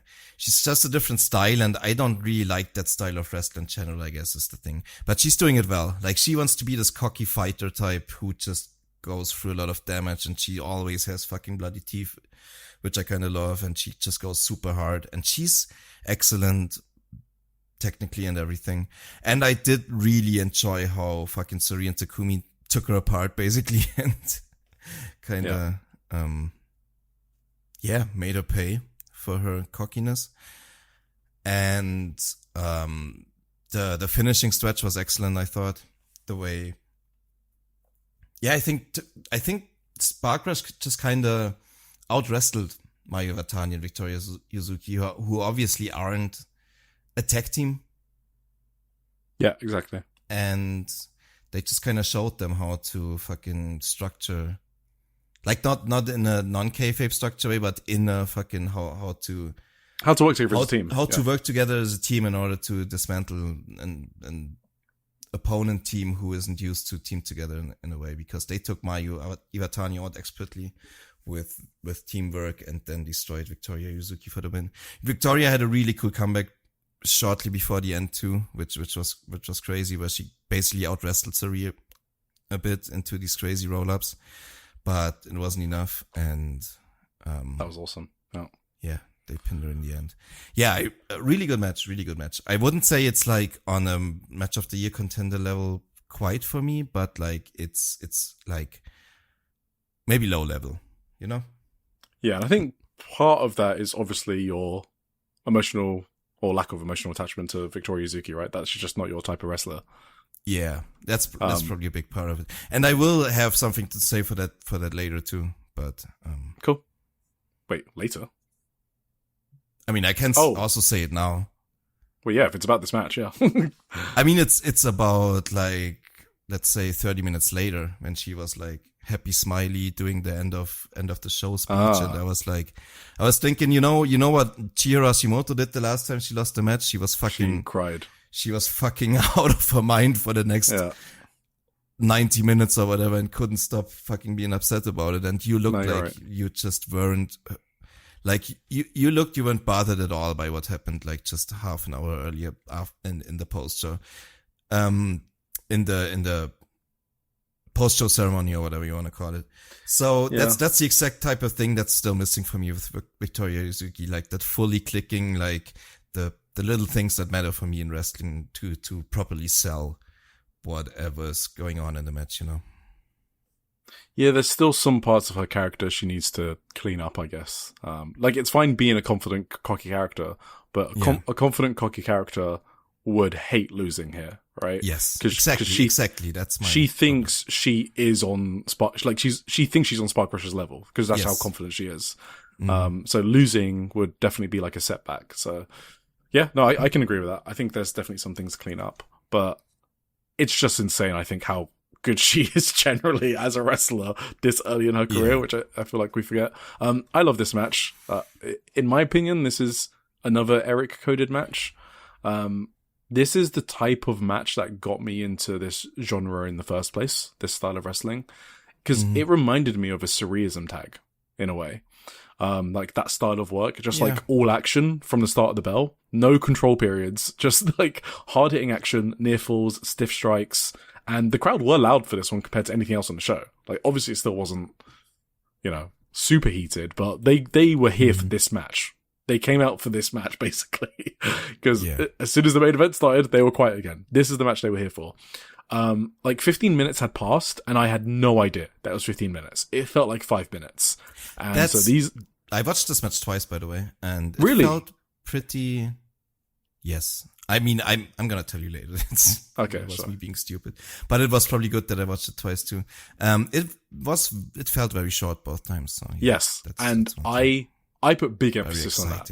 Like for me, I put big emphasis on things like that. I care about that a lot. When I can just get lost into a match, and I always get lost into these style of matches. So I love this match. I had this as a low-level match of your contender for me. Well, similar to the Marvelous matches we'll talk about, actually. So, yeah, like the start of the match, Suri just pushes Yuzuki out the way, and Yuzuki just makes Suri recognize her by drop kicking her head off to begin the match. That's the type of spot. Yeah, that's the type of spot that matches her character. And I remember she did this in the Dream Star against Mayu, right? Which is obviously her mentor. And they team together in like trios matches, the Peach Arrow icon, whatever. And yeah, I think she drop kicked Mayu Iwatani to start a match. And I was like, fuck yeah. Like, that's just what Yuzuki does. I wanted to mention Suri, I think is one of the best outsider or invading wrestlers we have in the business, full stop. I feel like no one does it like her. Absolutely. The joke I made was like, the name is Spark Rush of the tag team, and she literally like lights a spark whenever she invades a promotion, every single time, without fail. She is too good at it. Even in the promotion she wrestles in the most, Marvelous, she still feels like an outsider. And it's like, I don't know, she has mastered that aspect of pro wrestling, and she needs her credit for that. Like, this match had more heat than the rest of the matches put together on this card, and I think she's a big part of that. So wanted to give her that shout out. Yeah. We had Mayu and Suri for the first time in a long time, maybe since 2024. I don't actually know. Mayu, I think, is too good at wrestling. She's just incredible. I loved her running past Suri to break up a random leg hold on Yuzuki. Those are the like little attention to details that I just love. She's like frantically trying to get Yuzuki out of a hold like 3 minutes in. You would never see that before. Like, other wrestlers would just sit on the corner because it's like, oh, we're only 2 minutes in. Like, she's not going to tap to this. Mayu doesn't care. She's running past Suri to try and break it up. Love it. Yeah. She kicks Suri in the back, who no-sells it, and then Suri kicks her, and then Mayu sells it like death. Yeah, that's crazy. That's just... Mayu is one of my favorite wrestlers of all time. And she's definitely a reason why I got into this, actually. I mean, it's that Suriism tag in September, right? The Mayu and Suri versus Benny and Hashimoto. Oh, yeah. That is the match for me. That got me into it, into the indies. Yeah, she just looks so happy to be back. Suri does a basement drop kick to Mayu Iwatani, and that's just... Oh my god. So crazy. She's the best. Honestly, she's the best taker. I mean, she's only taken like maybe 3 of them because they basically had 3 matches involved with each other. But she's the best taker of the fucking basement. Sold the fuck out of it. Looked like her head got fucking taken off. This is like towards the start of the match. Like, we're not even that deep in. So this is why I was already like hooked. Yuzuki, I thought, looked really good from a physical point of view. Like, she was moving super fast. I thought she looked incredible from that standpoint, actually. She did a sick elbow strike to Suri. She took a crazy bump on like a double drop kick from Spark Rush. Just the way she bumped, I was like, oh, Yuzuki's back. Just really good bumping. We got Mayu Takumi for a bit. Don't really have any notes on that. The second half of the match. So Yuzuki tags in and blasts Suri with her own basement dropkick. And that's an awesome spot because Yuzuki has been doing the basement dropkick for a long time now. I think I made a joke maybe last year that Yuzuki's been watching a lot of Suri just because there's a lot of Suri-isms, no pun intended, in Yuzuki's work. And so it was awesome to like see that paid off into a dropkick on Suri. So I love that spot. There's an insane suicide dive from Mayu. Just looked crazy, I guess. And then there's a follow-up one from Yuzuki. She's getting massive Yuzuki chance at this point. And remember, no other wrestler prior to this match got any chance. Even my Sakurai in a submission hold, about to tap to lose the titles, did not get my Sakurai chance. So, yeah, Yuzuki was big over. I think even Mayu Iwatani said in backstage comments that she got a bit upset at like everyone chanting for Yuzuki when Mayu was returning as well. Like, that was the story of this match, how popular Yuzuki was. It was all about her. It was built around that too. It was built around that, exactly. So that's why I didn't mind that there wasn't a lot of Mayu Iwatani, because she just wasn't the story of this match, I guess. No, that's true. Yeah. So there was a wrist clutch backdrop from Suri, which I don't know if I've seen that a lot from Suri. That was crazy. Yeah. I thought that was new too. I haven't seen that, so that was sick. Blah, blah, blah, blah, blah. Avalanche powerbomb was insane from Takumi. insane how much powerbomb. Now, this is the part that you mentioned, Victoria Yuzuki's comeback. She had a rolling arrow near fall on Suri that was insane. So rolling arrow is her like really convoluted pin, like a clutch pin. Like when you get it, she wins a lot of matches with it. She was winning constantly with it in the lead up to like the Dream Star last year. Okay. So that's her signature pin. And when she gets on Suri, everyone in the audience, all 6 people in the audience, think that I'm sorry, joking. I couldn't help it. They all think that it's a win. They go fucking bananas at this near fall. I love that near fall attempt, especially because it's on Suri as well, who's the one that's been talking all the shit. Perfect. Honestly, perfect. Yuzuki hits a super kick. She hits the straight jacket German into Suri. Takumi has to save it because straight jacket is also one of Yuzuki's signatures. So awesome save attempt on that one. Pin attempt save.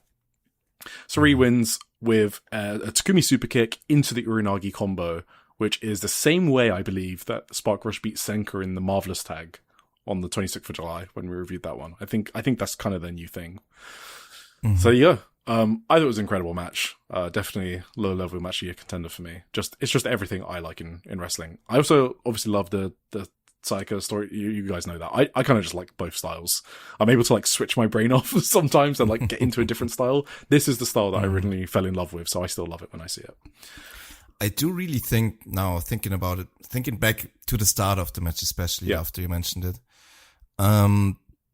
Maybe that's just like kind of a thing that Spark Rush has like thought about as a formula as an invading tag team, because it was really, really similar to the Ariso Endo match. Yes, it was. Now that I think about it, maybe that's just the thing now, and it works. It's awesome. Even against Miyu and Senka at that Chiba show on the 26th of July, the one that set up the Korakuen shows. Yeah, you know when Takumi was beating the fuck out of Senka. Oh, right.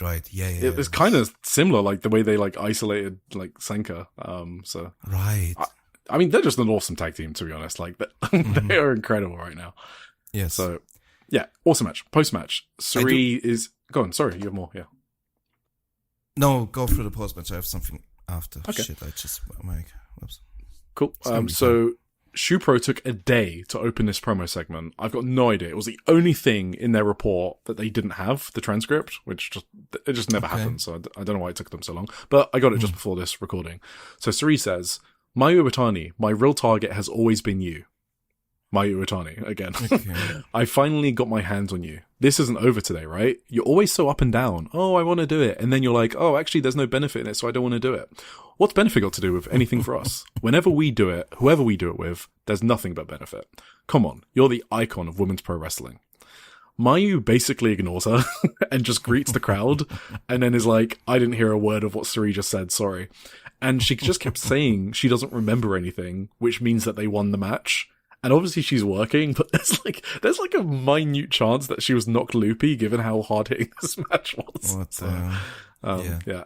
Takumi says she wants to face Mayu again herself. Obviously, they had a fantastic underrated match on the 3rd of January this year in Marigold. If I know you haven't seen that because you were in Japan with me, I had to go back and see that. That's definitely a really good match. So I recommend that to anyone who hasn't seen it. It seems like Suri wants a singles match with Mayu. I think that might be the Grand Destiny match in October. Oh, that would be sick. That would make sense to me.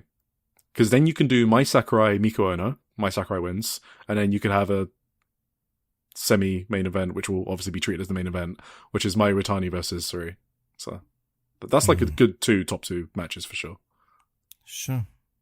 Who's going to face Io Sky on that show? Yeah. If you ask me, I think that they should be done with those appearances. Like the Mayu match was like the big one left. Like, yeah.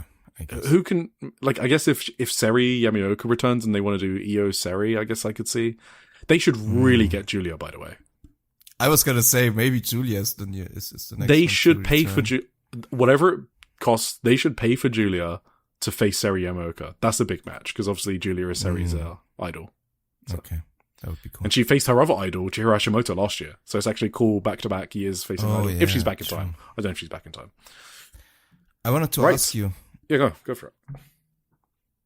I wanted to make, maybe this is a hot take, of all the Spark Rush matches I watched this week, right?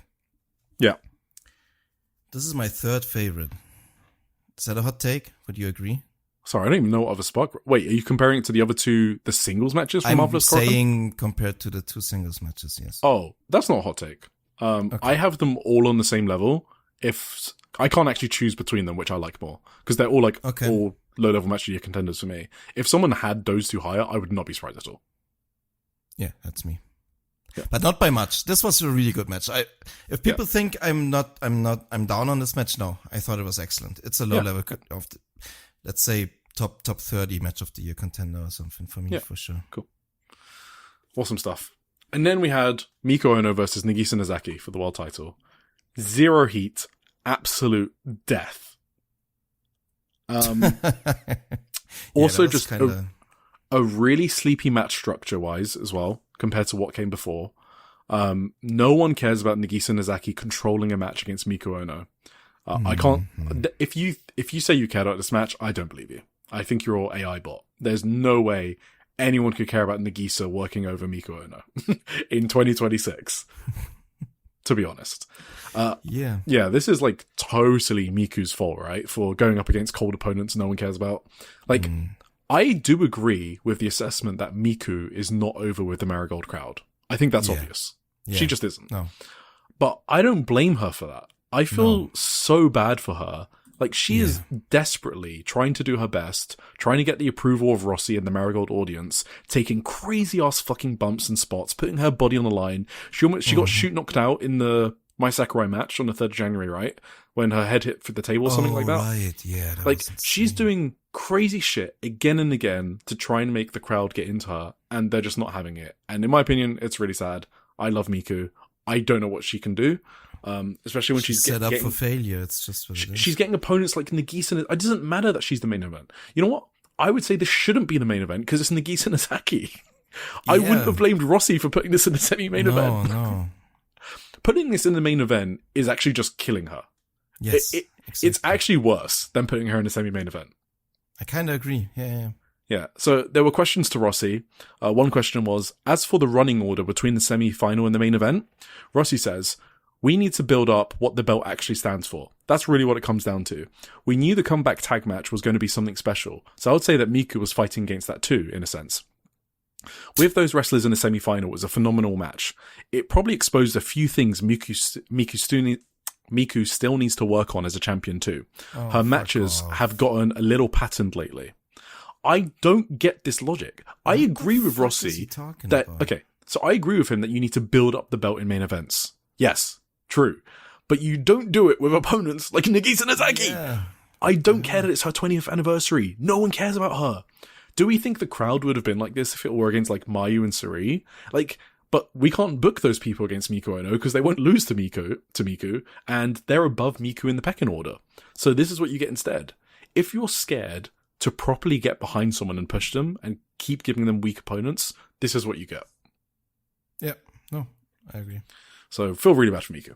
The match, I mean, yeah, so the main spot in this match I want to talk about is a disgusting chair shot to Miku's head. Oh, yeah. So Nagisa hit Miku with a big boot to take her outside the ring. Then they did like a suplex onto chairs, and then Nagisa picked up a chair and threw it at Miku's head. She just waffled it at her. It was crazy. The way Miku was selling, I thought she was shoot hurt. I couldn't tell. I had to watch it back, and the top of the chair hit Miku's head, but it's also I think there's a bit of a cushion at the top of the chair, so it might have been perfect, but I still can't tell. And it happens so fast that you can never really like tell. But it looked real bad, and I just wanted to say, I feel like Miku's a really good seller, even if it was like real or not. I couldn't tell, and that's just one of the things that I love about Miku. She basically she just stayed there. She actually just lay still for about 3 minutes, and they did the thing where the ref is checking on her, and Nagisa is in the ring looking at Miku and is like, what's taking so long? And whenever someone in the ring does that, I'm like, oh, something went wrong. Because you see the ref talk to Nagisa, and Nagisa is just... Nagisa actually looks kind of... You just see it in her eyes. She's kind of got like an oh shit expression. And I don't know if they're selling it. If they are, it's incredible. I just wanted to point that out. They could be like... Like, backstage, Miku says, "My memory of the match itself is patchy, to the point where I can barely recall how parts of it went. I think something came out of me today that's never come out before." So I feel like it feels like she's covering up the fact she can't remember with kayfabe. I don't know. I actually just don't know what happened. And that's part of the awesome magic of wrestling, I guess, sometimes. If it was a work, both Nagisa and Miku did amazing. Like, Nagisa selling in the ring, looking kind of worried for Miku, in a sense, was really good touch. If it's real, that's really unfortunate. Just don't do chair headshots, I guess. I don't know. Yeah, that would be wise, I guess. Because Miku didn't have her hands up or anything, which is normally how you block those shots. So or just put your hands up. I don't know why Miku didn't do that. There's a few other spots, I guess. Like, there's an apron styles clash. There's a sick Cobra clutch suplex from Nagisa, which I think is a really cool suplex, actually. Another styles clash. I hated Nagisa Nozaki no-selling all the slaps from Miku. Absolutely hated that. That took me out of the match. It's just, you think you're looking cool, and it's not. Like, I don't know. I really hate that. Nagisa kicked out with Miku's Tiger Driver, which Miku's finished multiple people with, and that got zero reaction. Absolutely zero. No one cared about this. Out of then. Yeah. She's finishing matches like left and right with that. But then there was a sick finish with the lariat, which I don't think I've seen Miku finish a lot of matches with the lariat. Awesome finish, sick finish. Nagisa bumped like crazy as well. So the work in this match, apart from a few spots I hated, I thought was good. Obviously, the crowd was totally dead for it, though. Yeah, I actually had trouble remember pretty much anything from this match until you recapped it. But I still remembered that I really fucking loved this finish. Yes, like, really awesome finish. I really didn't expect this to end with a lariat. That was awesome. And the kick, like, she first, like, the whole way they did it, kind of. I think Nagisa kind of knew she was out at that point. She had like this deranged smile on her face. Yeah, she did the smile. Yeah, she ate a crazy kick, and then Miku just fucking ran her over with this lariat. That was a great finish. I loved that. There was another spot where Nozaki she did like this front choke, and she wrenched it in so hard, and Miku just collapsed straight to the mat. She collapsed like under the ropes. I don't know if she was still selling like the chair concussion or whatever. Maybe that played into it. But that really looked kind of fucking too real as well, the way she collapsed from that front, I don't know, chin lock or whatever it was. Like a reverse sleeper or something. Yeah, exactly, reverse sleeper, that's it. She landed underneath the ropes, so she didn't even have to like get a rope. That was technically already a rope break, so she could just fucking lay there. Like, she was completely knocked out. That was pretty scary for there was some really good spots in this match. One spot I hated, the chair one, which I don't know, so I guess I liked it because I don't know, because I tend to like it when I can't guess what's happening. And then a lot of other cool spots to finish. So again, in a different crowd, remove the no sell of the slaps. This is actually a good match, like a pretty good match. Yeah. Cool. That is Marigold. We won't be talking about them next week because we kind of just we want to reclaim some time for other things, so we don't really cover house shows of Marigold and TJPW, which we've spoken about before. So we'll see them again at, I think, Korakuen in 2 weeks? I don't remember. It's a Korakuen or a Shinjuku Face, one of those. Sure. All right, let's move on to TJPW. 8th of August, Princess Cup Day 4, which is quarterfinals. Tags, just quickly. Miyu Watanabe and Ren Kanatsu versus Momo Sato and Wakana Yuhara. I just wanted to shout out Miyu and Ren. It's literally my team, so I hope they go for a tag team title run in the future. Obviously, Miyu's tag team title champion right now. Ren used her sheep as a tool, smashing Momo's face in it with the sheep. So all this time, it's been a foreign object to be used as a weapon. The crowd loved Momo Sato, who's the new rookie, body slamming Miyu. They loved even more when she locked in a Boston Crab on Miyu Watanabe. So Miyu was doing work in this match with the rookies. And then, Miyu won with the giant swing, which I love, on the rookie. Nice. Yeah, that's a good finish. And Ren is perfect. Just want to say that. We had Chikan and Asahara Kazushiro, Miyu Yamashita, and Sakura Hattori versus Raku, Shino Suzuki, Uta Takami, and Yuki Kamifuku. So obviously this is Kamiyu teaming up with Up Girls for one time on her retirement road. So she came out to their music. She was acting all kawaii. So on my other screen at the same time was the CMLL Men's Grand Prix. So that's the 15 on 15 elimination match that they do once a year. Right. So what I wanted to see was, would that match last for as long as the rest of this show? And the Grand Prix match ran from the start of the second match up to the finish of the semi-main event. So that one match was almost all of this TJPW show, which I thought was kind of funny. Yeah, I love Haru immediately tagging in and working over Utsu's arm immediately. Yes, I understand you, Haru, now. Sorry it took me so long. She does a springboard forearm as well, which wasn't the smoothest, but I appreciate the concept. Sakura Hattori, in this gimmick with Miyu Mashita, the tag team makes way more sense than it did before with Kyoto Urabami. That's true. Yeah. I want them to go after the tag titles as well. They have a great style. They work well together. They combine their kicks together. It's really good. So I like them as a tag team. What have we got next? I'm not going to go through that one. All right, let's just move on to the Princess Cup. Arisa Endo versus Himawari. How much did you watch of this? Just the main event, or? Yeah, I only got to the main event. Cool. Arisa Endo versus Himawari. Himawari won. Damn. Which I was really, really surprised by. They actually did it and pulled the trigger. So, you know how we've been speaking about this new generation, right? Miyu Watanabe, Yuki Arai, Daisy Monkey, right? Those are like the four that have been elevated to the top of the company in the past year. Like Miyu with her second run to like really establish her as an ace. Yuki Arai with her title win, and obviously Daisy Monkey with their singles title success as well. So they've been elevated to the top of the company. The ones that are next on the way up is the 2023 class. That's Himawari, Toga, who also won her quarterfinal, Shino, Suzuki, Wakana, for better or worse, Mifu Ishida, and Haru Kazushiro. And that's kind of exactly what we're seeing with this Princess Cup.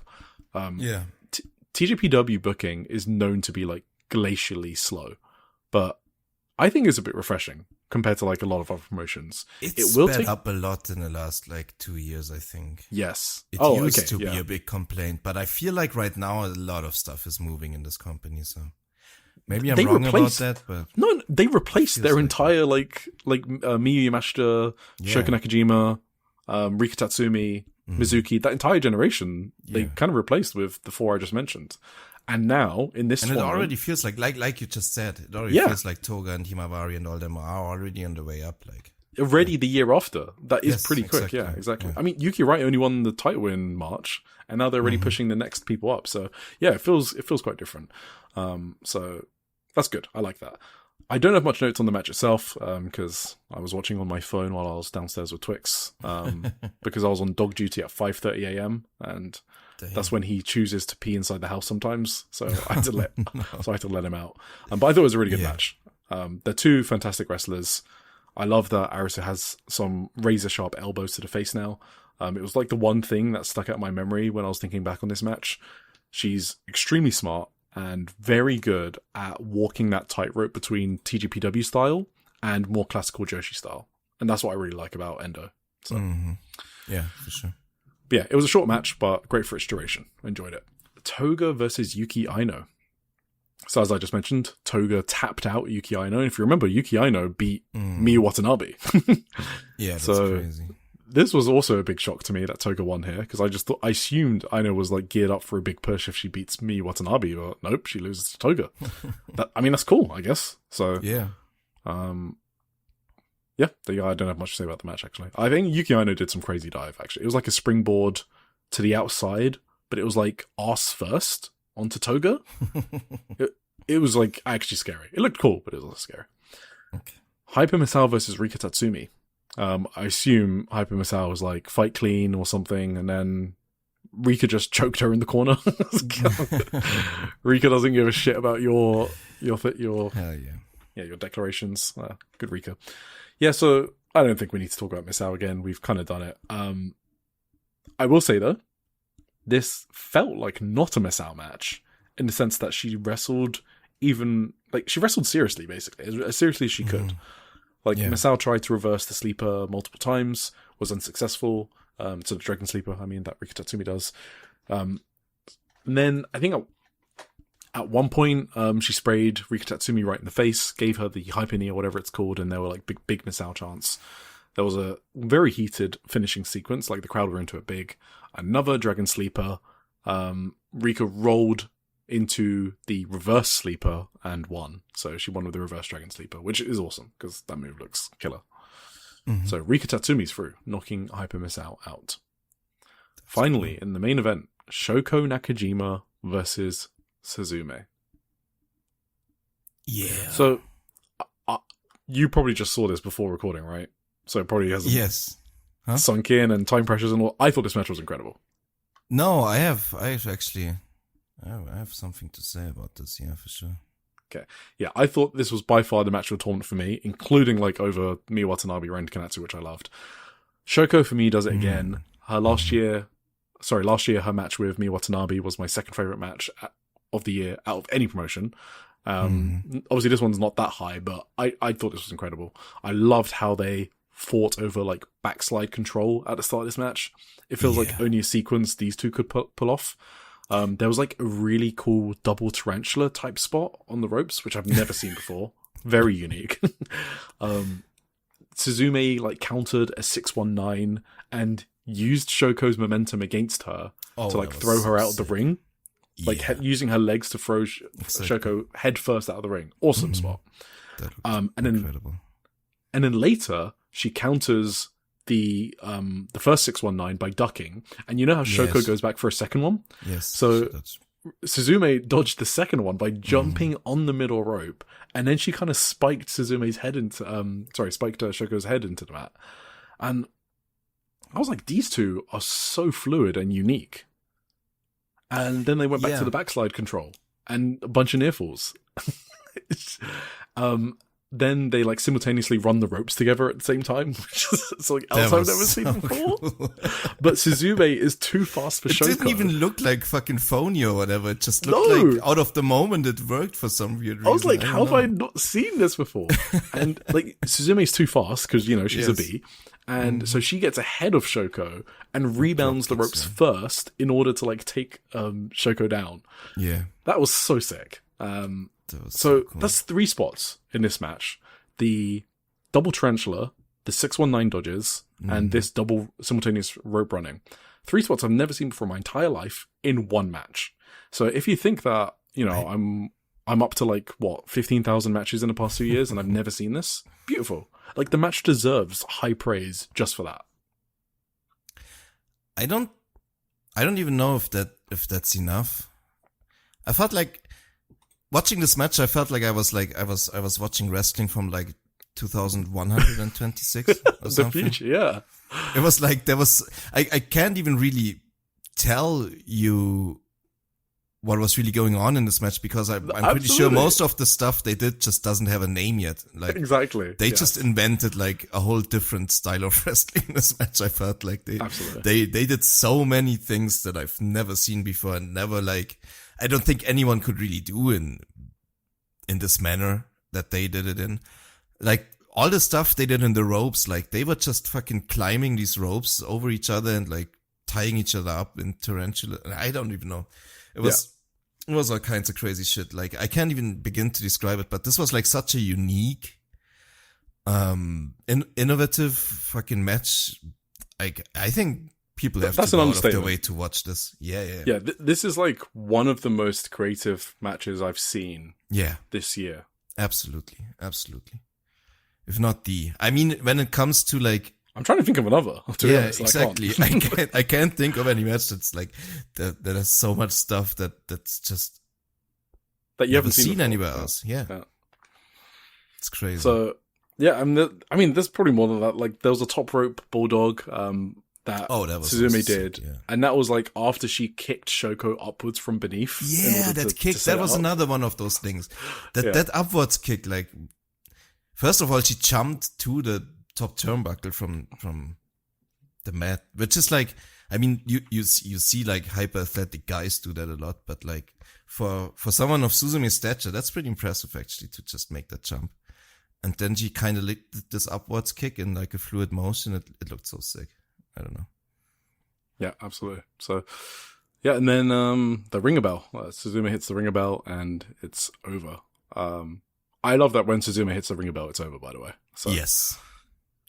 But, yeah, awesome match. Definitely recommended. Like, excellent match. Match of the tournament for me. Absolutely.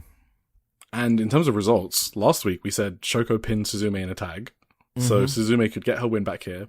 And Shoko still has a pin over Yuki Arai. So she can be like a filler Princess of Princess title defense at some point in the next few months. Yep. So it's good booking. I mean, I like the booking a lot. Rika is the only one of the old guards still in the tournament. And it's not like she's pushed at the top level all the time, right? Like, she definitely isn't. So I think it's quite good booking from TJPW this tournament. Yep. No, I agree. Cool. So, at least one company. Yeah, exactly. Yeah.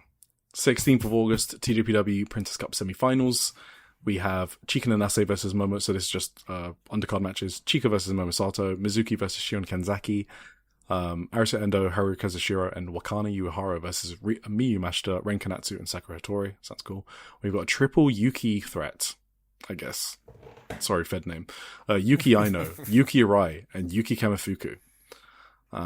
So that's cool. We got a 8-woman tag. Hyper Misao, Mahiro Kiyu, Pom Harajuku, and Shoko Nakajima versus Miyu Watanabe, Raku, Shino Suzuki, and Uta Takame. Oh, up, girls. Then we got the semifinals. Rika Tatsumi versus Toga, and Himawari versus Suzume. So that's who do you have in the final? Semi-final, right? Yeah. Rika and Toga, and then Himawari and Suzume. Damn. I don't even know, like... I don't know if Suzume should get into the finals, right? No, because if she wins... no sense, really. You're doing a double title match? Yeah. I don't know. No. It doesn't seem like something TJPW do. I do want a Suzume Himawari match, so I feel like Himawari should beat Suzume. And then... Oh, and then do a rematch for the title? Yes. Okay, yeah. I mean, that's a match for me. So, and I think like Rika Tatsumi, maybe. No, I don't know. You think they're gonna do Toga Himawari finals? Nah, that's kind of too much out there, right? Yeah, I think Toga getting to the semifinals is already pretty great. I think they're just gonna do Rika, and I don't know which of. I think Rika's winning the whole thing. You think so? Yeah, then I think Himawari makes it. Or you think, like, wait, the winner gets a Princess of Princess title shot, right? Yeah. So I don't think Rika is gonna beat Suzume first. No, yeah. So I think it's Rika and Himawari, and she beats Himawari. Yeah. That's what I'm. That makes sense to me. Yep. And then Himawari still gets a big scalp over Suzume, obviously. And Rika is a really good defense for Yuki Arai as well. And they haven't had that defense already, so.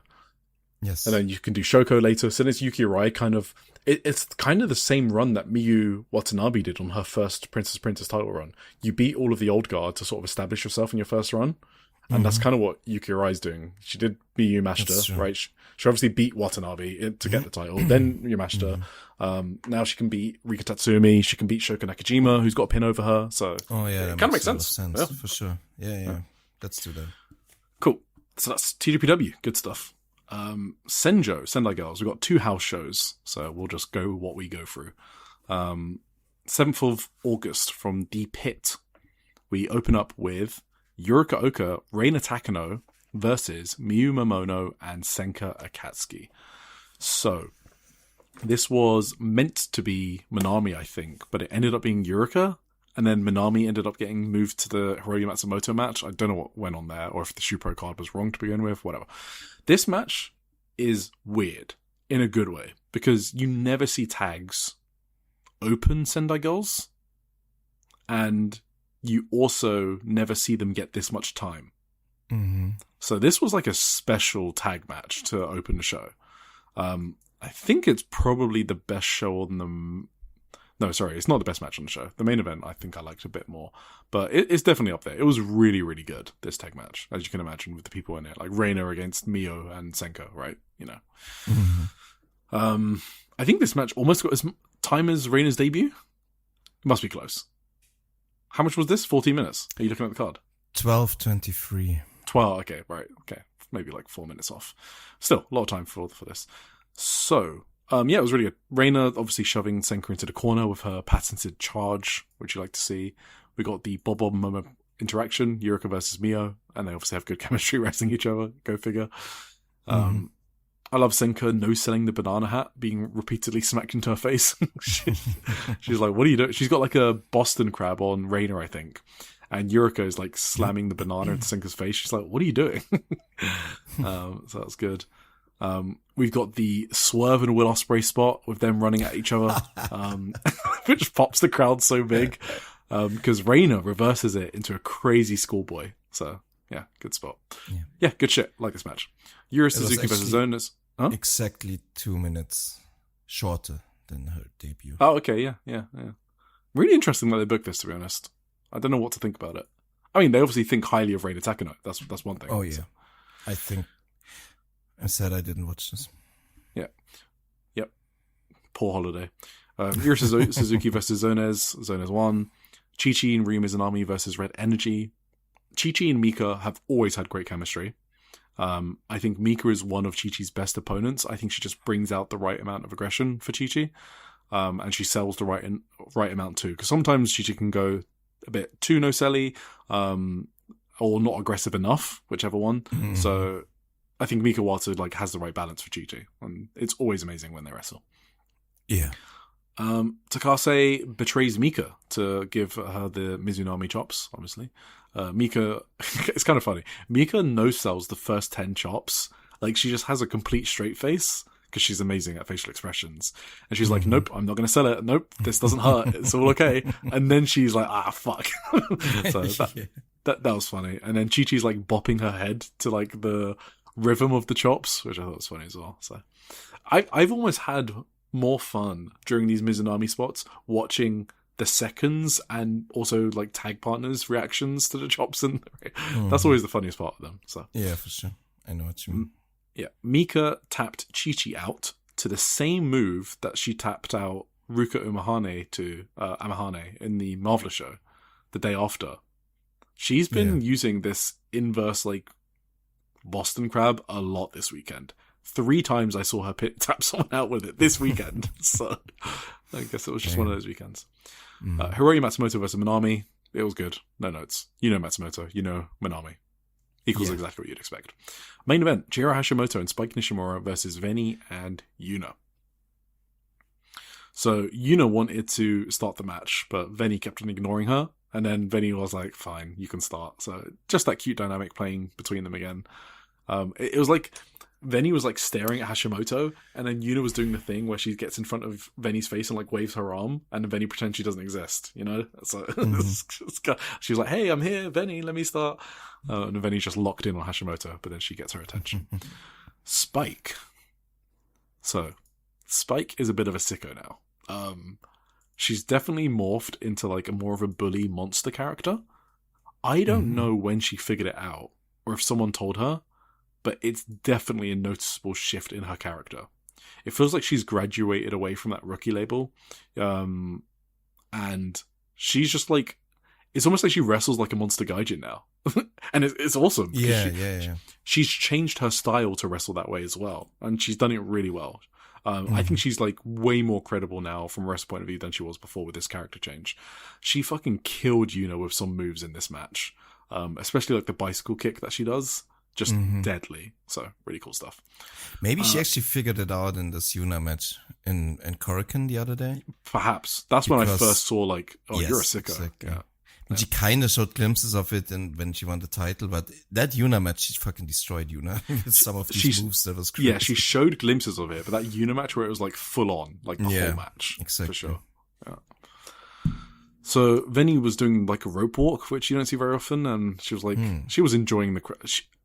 We've noticed recently in Sendai Girls, Veni has loved the adoration of the crowd. So she was in full fuck around mode here in a good way. The way she sold the closed fist punch from Spike was funny. So Hashimoto and Veni are good wrestlers, fun fighting spirit spots between them, German suplexes, you know the deal.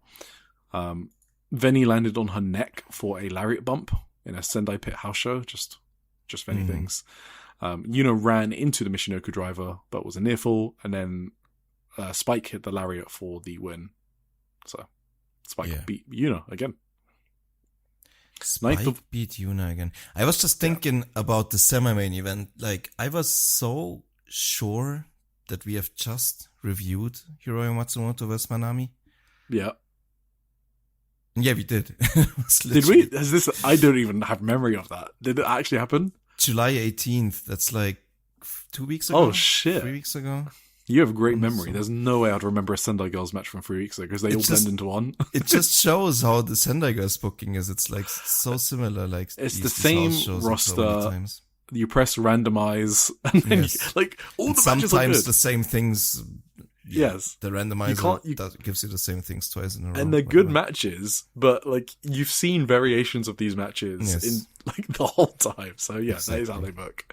I was even unsure if this what last week's Yuna Veni match was. I thought Chihiro was already involved with them last week, but that was actually Red Energy. Okay. My memory failed me on that one, but I wouldn't blame you. I already thought the main event was very similar to like what we recently had here. So we had 9th of August in Shin-Kiba. Chi-Chi versus Reina Takano. Yep. Another solid match for the rookie. Hell yeah. So there were two spots I want to point out. So one is these Reina Takano push kicks that she does. Do you remember she did it to Ajikong? Where she it's like what you see a vet do to a rookie. These push kicks, they put the foot on the face and you just like push them. Mm-hmm. You know? Yeah. Okay. So Reina Takano does that to her seniors, and it's just kind of awesome because it's so un-rookie-like. It's like something I'd expect like Celine Vizora to do, right? Mm-hmm. So she's kind of got that attitude about her as well, which is awesome. She tries to avoid a Boston Crab by like swimming on her back to the ropes, and I can't explain that. You'll just have to go and see it. It was a very unique way to find the ropes. So yeah, cool. Another solid match for Reina, and I love the way she screams her head off with every move. Chika and Yura Suzuki versus Miku Kanai and Zonez.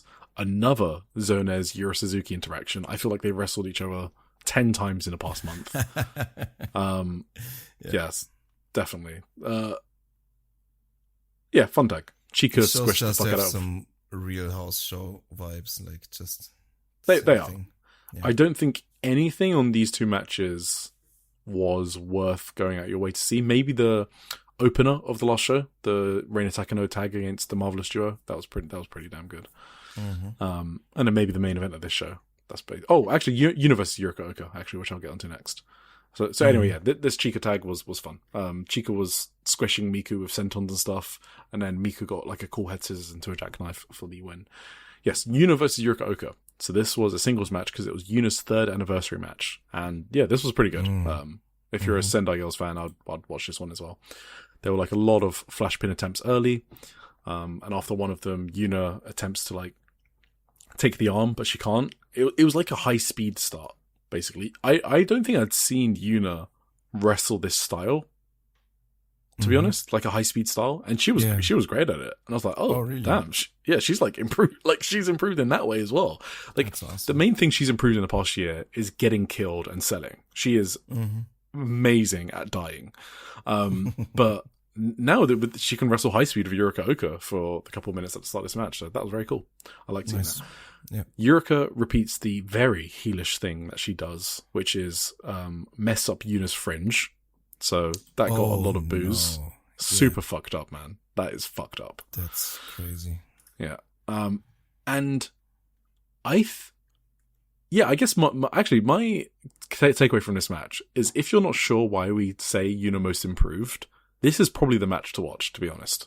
Like, it wasn't like except the Hashimoto one. The Hashimoto one's a given.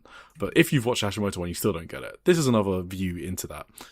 Like, it wasn't mind-blowing, but it is if you've watched her a year ago. There were just, like, really good transitions. There was really good selling and aggression from Yuna against Yurika, who was basically acting like her senior. So, yeah, I liked it a lot. Good match. Mm-hmm. After the match, Yurika calls out Natsupoi and Saori Ano. And it's made official. So, Bob, Momo, Banana will face Poi and Saori at Yoyogi, I believe. Yoyogi. Shout out to Alex. Oh, that's cool. Yoyogi, let's go. Semi-main event, Chihiro Hashimoto and Soy versus Hiroyu Matsumoto and Ryu Mizunami. Hashimoto has never had more fun than the past few weeks in these tag matches. She's just, it's full house show vibes, not in a bad way. She needs a break from all of those crazy singles matches that she's having. I'm sure she does. Yeah, she deserves it too. Yeah, so this was a fine house show match. Main event, Manami and Spike Nishimura versus Red Energy. Another great Red Energy main event tag. Would you believe it? Mika is destroying Spike Nishimura with these kicks. Spike's lariat is so good. And the ref was watching for the closed fist punch. And then Spike is fine, okay. She just holds her hand up. Look, I'm not doing it, fine. And then she just blasts Mika with a lariat instead. And that was awesome. It was a stiff ass lariat. So that's awesome, yeah. I wanted to also put out there, Spike is another most improved candidate, to be honest. Alongside YUNA. I'd probably still vote YUNA, but Spike is up there. Worth consideration. Yep. Mika was honestly just going crazy in this match. She was so great in this match. Yeah, this was undeniable Mika Iwata. So the crowd really bought Manami pinning Mika Iwata, and they got so into the end of this match. A lot of heat. Really? Yeah, a lot of heat. Happen? A lot. I mean, because it's Mika Iwata. Okay, true, but I mean, she's literally going for the title right now. No, exactly. Awesome finishing stretch, though. I can't believe they thought that she was going to win with a knee strike. Manami was just so popular in this match. She ran wild with knee strikes, and I think that was the spot of the match. 3 knee strikes in a row. And then it was 2 running knee strikes from Mika Iwata for the near falls, combo of buzzsaw kicks for a near fall. Then she did the inverted single leg Boston Crab that I just mentioned, that she's won 3 shows in a row. Yeah. Right. That's Senjo. And we also will not be talking about them in our next show, because their next show, I believe, is Yoyogi. So that's the big 28th of August show. I think is their next show. The next show? 28th? I think so. Yeah, I think they're on a bit of a break now. Oh, yeah, good for them. So, I guess. Yeah. We will preview that the week before it happens. Hell yeah. All right, wait, aren't we... Wait, isn't the 28th? I think I'm in London. Oh. Oh, yeah, I am. Well, that's gonna be something. Is that a Friday? No, I'm in... Yeah, it I'm is still a Friday, actually, yeah. I'm still at home for the morning, and then I'll travel down in the evening. Okay. So I'll be able to watch it at least. I have no idea what's gonna happen with our show then. I'm gonna be home on Monday at midnight, basically. So I don't know how much stuff I can watch there. Yeah, I mean, we might have to push it back a day or two. Maybe, probably. All right, are you ready? Yes, let's go. In the zone. There is a 5th dimension beyond that which is known to Tim. It is a dimension as vast as space and as timeless as Tony Storm. It is the middle ground between light and shadow, between science and whatever AJ Styles believes in. And it lies behind the pit of man's fears and the summit of Eric's knowledge. This is the dimension of imagination. It is an area we call the Indie Zone. Right. The bulk of the Indie Zone will be this show, I imagine. Actually, it'll be this show and a crash out later. Okay. And then an Evo rookie. And then that's pretty much it. All right. Oh, 2 crash outs. I was just looking through my notes. I've got 2 crash outs planned. Damn. God, this was a very upsetting Indie Zone. We'll get onto that. But I got all my crash outs out of the way for this episode. So okay, so I'll take over for that on 2 shows this Indie Zone. But let's start with the good stuff. Marvelous, Korakuen Hall, 8th of August. Chigusa said that this was their biggest ever Korakuen Hall crowd. It wasn't. Really? We don't have an attendance number, but it was pretty big from all the photos. Mm-hmm. I believe her when she says this. I think there's at least 1,000 people there because it looked similar to the TJPW setups where they announced over 1,000 people. So That's just what I'm going with, so I believe her. She said she wants it packed, and on 20th of December, when they're next there, they need to pack it, and then they will go to the Nippon Budokan, which is exactly what she said before this Korakuen Hall. So she's going full promoter mode, just like a Big Taka. And they why will not be back there until December 28th? December 20th. 20th? Yeah. They don't actually run Korakuen that often, 3 times a year. Yeah, I kind of thought there was more, but okay. Actually twice this year, because instead they ran Buntai, right? So oh, right. Yeah, so she said that Marvelous are chasing Sendai girls as a promotion, and they don't intend to lose. So there you go, some fun, friendly rivalries bubbling underneath. Yeah, blah, blah, blah, blah, blah. Yeah, loud, passionate crowd. Okay, so this crowd was insane. That was crazy, yeah. You heard it for the top 2 matches. And I feel like, even though we've said it before in the pod, I have to say it again. I tried to say it about Buntai when I was there live, and I've spoken about it a few times. Marvelous's unique crowd situation, especially as part of the Joshi scene. This crowd sounded like a DDT crowd. It was fucking crazy. It is so unique, and no one talks about it, I guess, except for us. Takumi is so popular with these women. And it's the same demo, but a bit younger than the ones that are driving the men's wrestling scene growth. So New Japan, DDT, All Japan, Noah, they're all backed by like young women. Just watch the shows if you don't believe me.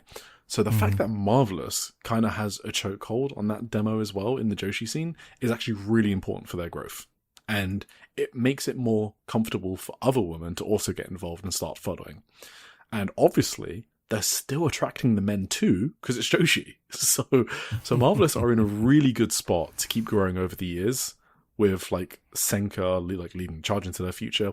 If they can somehow transfer, and they are, to be honest, I think they're successfully transferring a lot of, because Chigusa sort of transferred it to Takumi. She's immensely popular, Takumi. I still remember that Suri match at Buntai. The screams from the woman for Takumi were crazy. Just every 5 seconds, Takumi-san, Takumi-san. It's insane. Yeah. And Senka's getting a lot of those cheers as well. So, yeah, it's a good future for Marvelous, basically. Yeah, another news note, Kanata Suo, really difficult surname, Suo, the 16-year-old who hasn't debuted yet. She basically hurt her elbow practicing drop kicks and has had 2 elbow surgeries, is what Chigusa said. God. At like 16 years old. That's fucked up. Chigusa was like, if you don't debut by 20th of December, then Hijiri will be your senior. How do you feel about that? I was a bit confused by that, because isn't she already her senior if she debuted at Buntai, Hijiri?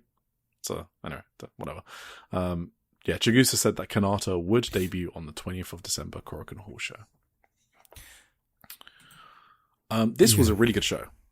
2, at least for me, low-level match of the year contenders. I've obviously seen the Suri Mio match as broken containment, and that's getting a lot of discourse, a lot of discussion among people who don't watch Marvelous. You know, the people that like kind of come in for like the big shows and the ones that are recommended.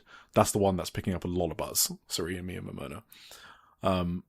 I have the Takumi match slightly higher. It's kind of on the same level, but I thought the Takumi match is not getting enough buzz as well, because I thought that was incredible. And I thought it had a great rookie match with Mika Owata and Ruka Amahane. It had isn't? It isn't getting as much buzz as Suri Mio Momono. Huh. Okay. Suri Mio is getting a lot of talk. But the semi-main isn't. Okay, crazy. Yeah, and the semi-main isn't. Yep, we'll talk about them. We'll talk about that. Yeah. So, yeah, it also had a great rookie match, and it had 2 pretty great heated undercard tags as well.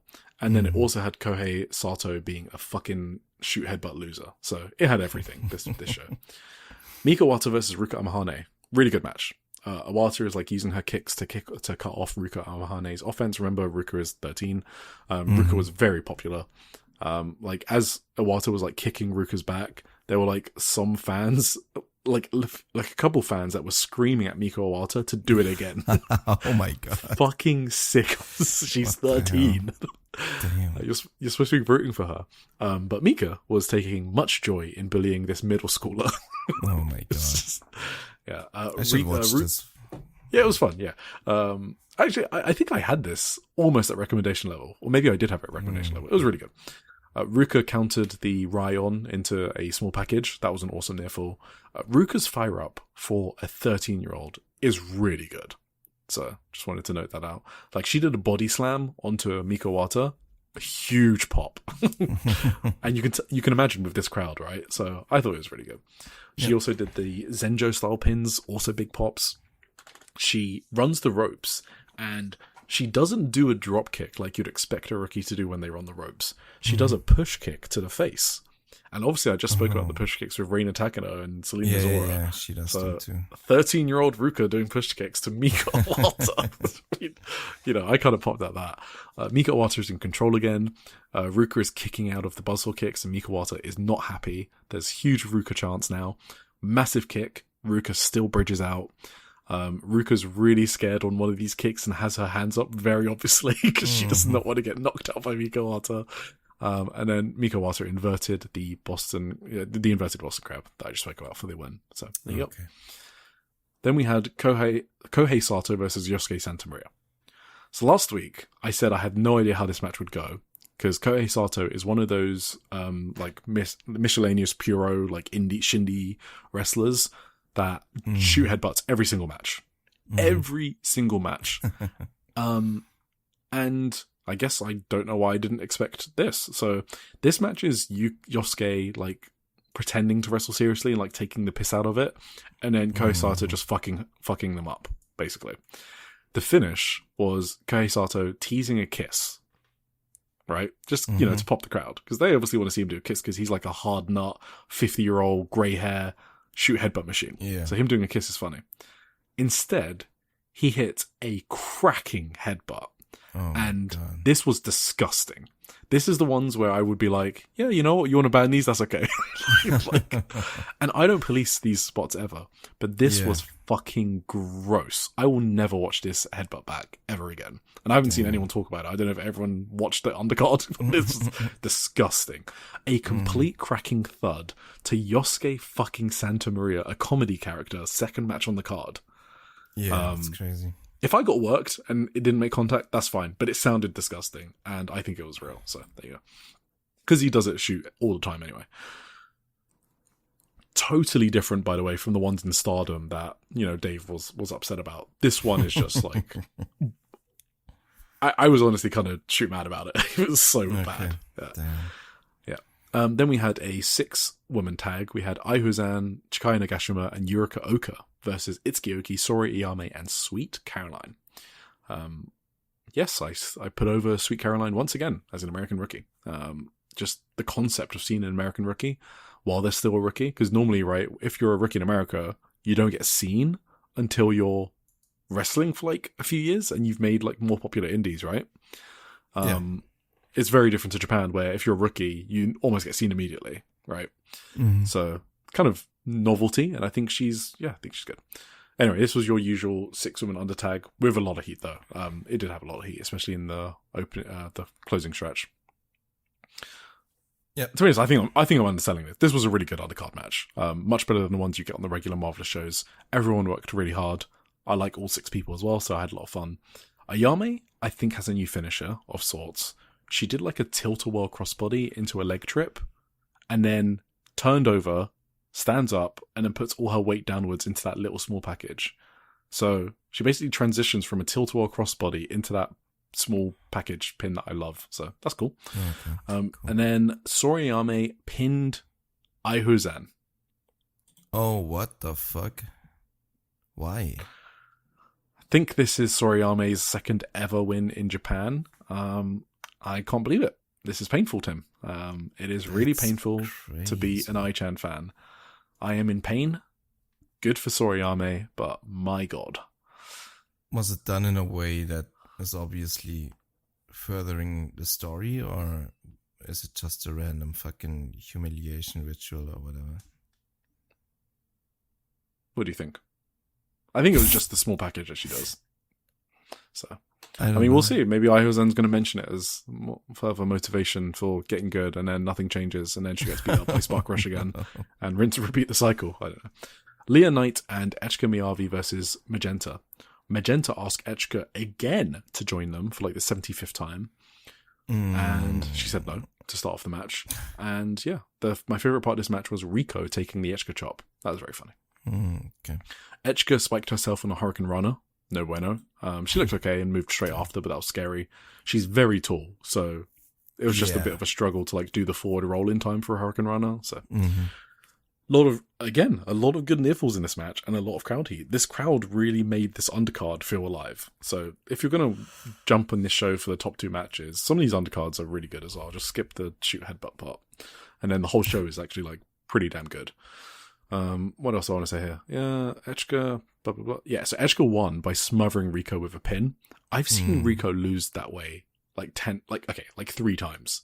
So I think she likes losing like on her back like a turtle. Like she like kicks her arms and legs and literally looks like a helpless turtle. I know what you mean. Yeah. So it happened again, which, you know, does get a pop out of me. Then, after the match, Echika is cutting a promo about Magenta, and then she gets a towel, removes makeup to reveal that she has shaved her eyebrows, and she has joined Magenta. So Echika Miyabi is now in Magenta. She joined. Do you know when the first time Magenta asked Echika to join was? It was a while ago. A year? Yes, it was, Tim. It was the 12th of January, 7 months ago. Oh, okay. And Echika finally got bored of being asked over 7 months and has now joined Magenta. She said that she... Oh, go on. No, you're gone. I said that she said that she realized she realized that Magenta are free and do things the way they want to, and that's something she vibes with. Yeah. I was spoiled on this after the main event, which I was a little bit upset in the moment, because like I've been wanting her to join Magenta for a while. Just as like one step into a direction away from PPP Tokyo. Yeah, you know? Of course. Oh. So I was really glad that it finally happened, but like I obviously would have, I would have never had the time to go back to watch the undercard, so I had to, but like obviously I would have liked to find out on my own that something like this finally happened. I was happy to see it though. Yes, and to be clear, Echika might just like staying with PPP Tokyo. We are aware of that. Yes. It is just a personal preference that we would like to see her in Marvelous. We're not saying she should be ripped away from PPP Tokyo against her will. Just, it'd be cool to see her more regularly in these promotions. Semi-main event, Senka Akatsuki versus Takumi Iroha. First of 2 huge matches that was built up on that incredible preview tag the show before, which I think in its own right is an incredible tag, with the post matches included in that. So this is the singles match that resulted from it, the first one. So this was obviously a huge moment for Senka, because this is a rematch from 1 year ago. 10 months ago, when she faced Takumi for the title in her hometown, right? In Ishikawa. Yes. And also Takumi fucked up Senka in the preview tag, which led to this match that I just mentioned. So we needed to see some of Senka's usual aggression and give Takumi some receipts for that. I thought this match was excellent. Easily low-level match leader contender. And it blew their last one out of the water, that title match. This one was... Agree. And in my opinion, it's just because of how much Senka has improved. That's really flown under the radar. How much better she is now. Because obviously everyone loved her from when she first debuted. So I think the general consensus that she's always been amazing, but she's had things to improve on because she's a fucking rookie. And you can see how much better she's gotten. I was mesmerized watching this match. Senka's selling was exceptional. I also loved the gimmick they did with the knockout. They were like, they were like teasing a knockout, like they were doing the counts, and then they actually, Senka actually got knocked out. Senka didn't get pinned. She passed out due to how much damage she was taking, and she even then she almost stood up. Right, she got to her feet, almost on her feet at around 8, and then collapsed again. Awesome, because the story made total sense of Takumi trying her best to teach Senka a lesson. So that's just my overall take on it. Like, this match completely over-delivered for me. I knew it was going to be good, but not this good. Senka was out of this world, and Takumi played her role perfectly as well. She played off of Senka well. What are your overall thoughts? yeah, I'm kind of surprised that this is not regarded as highly. I mean, yeah, I would put the main event above it, but it's not that clear cut for me. Like, I love this fucking match. Like, this match was one of those matches that's just like, it's just something different, right? Yeah. In a way. Not just through the TKO finish, which is in itself obviously like a very unique kind of thing to do that you don't see in every match, which I really love, stuff like that. But just like through the build of the match or whatever, how it was constructed in a way and how it was built to make Senka look like this, I don't know, this really strong, never give up. No, you got it. This match did more to elevate Senka than any other match she's had, in my opinion. Yeah, it's like even the title match last year, this match did like way more to elevate Senka. Oh, for sure. I mean, that title match last year, I still remember it, but like I wasn't blown away by that one at all. No. Like, I was lower than you even on that one. I remember that very clearly when we discussed it. But yeah, no, I loved how this worked for Senka, this match, I guess. And you could feel it in the crowd as well. That crowd was fucking going berserk for Senka by the end of this match. And it's like, yeah, that's just perfect. And they love Takumi, by the way. Those are all Takumi fans. Yeah. So, but they were there for Senka by the end of this. So that's like perfect work from everyone involved. Yeah. I have like very high praises for this. This is definitely like a contender for my match of the year list. I think. Yeah, absolutely. And so, yeah, I loved it. Yeah. So they basically started off with like headlock control, like rear naked chokes, like all of the really simple holds. And that made a lot of sense for the story because Takumi is very cocky and arrogant. She thinks that she can control Senka the whole time with really simple holds. And she kind of wants to assert her dominance as the senior, as the ace of the promotion, right? So I love that they were just doing really simple holds to begin with. And in backstage comments, Takumi confirms that that's exactly what she was trying to do. And I like it when the story a wrestler tells, like, you can figure it out for yourself in real time, but it's also not super obvious and in your face. So I think that they walked that tightrope really great for the start of this match. So I was already invested based on this. Absolutely. So then Senka gets her rear naked choke on Takumi, and the reaction this gets is crazy. That was a great submission spot too, though. Like it was really well executed. Like that was earned. That was an earned reaction. This was an earned reaction. Just a bunch of crush gal, middle-aged women shrieking their heads off at this spot. And there's another cool spot here where there's like a brainbuster hold and like neither of them want to let go. So like vertical suplex basically, right?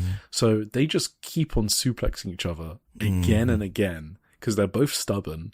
Because, Senka wants to prove herself, obviously, against the ace. That's the whole storyline. Yeah. And Takumi's like, well, you're not good enough to be at this level. So what are you doing? So they just keep suplexing each other again and again and again. And I don't think I've seen that spot before. Like a simple vertical suplex move. Yeah.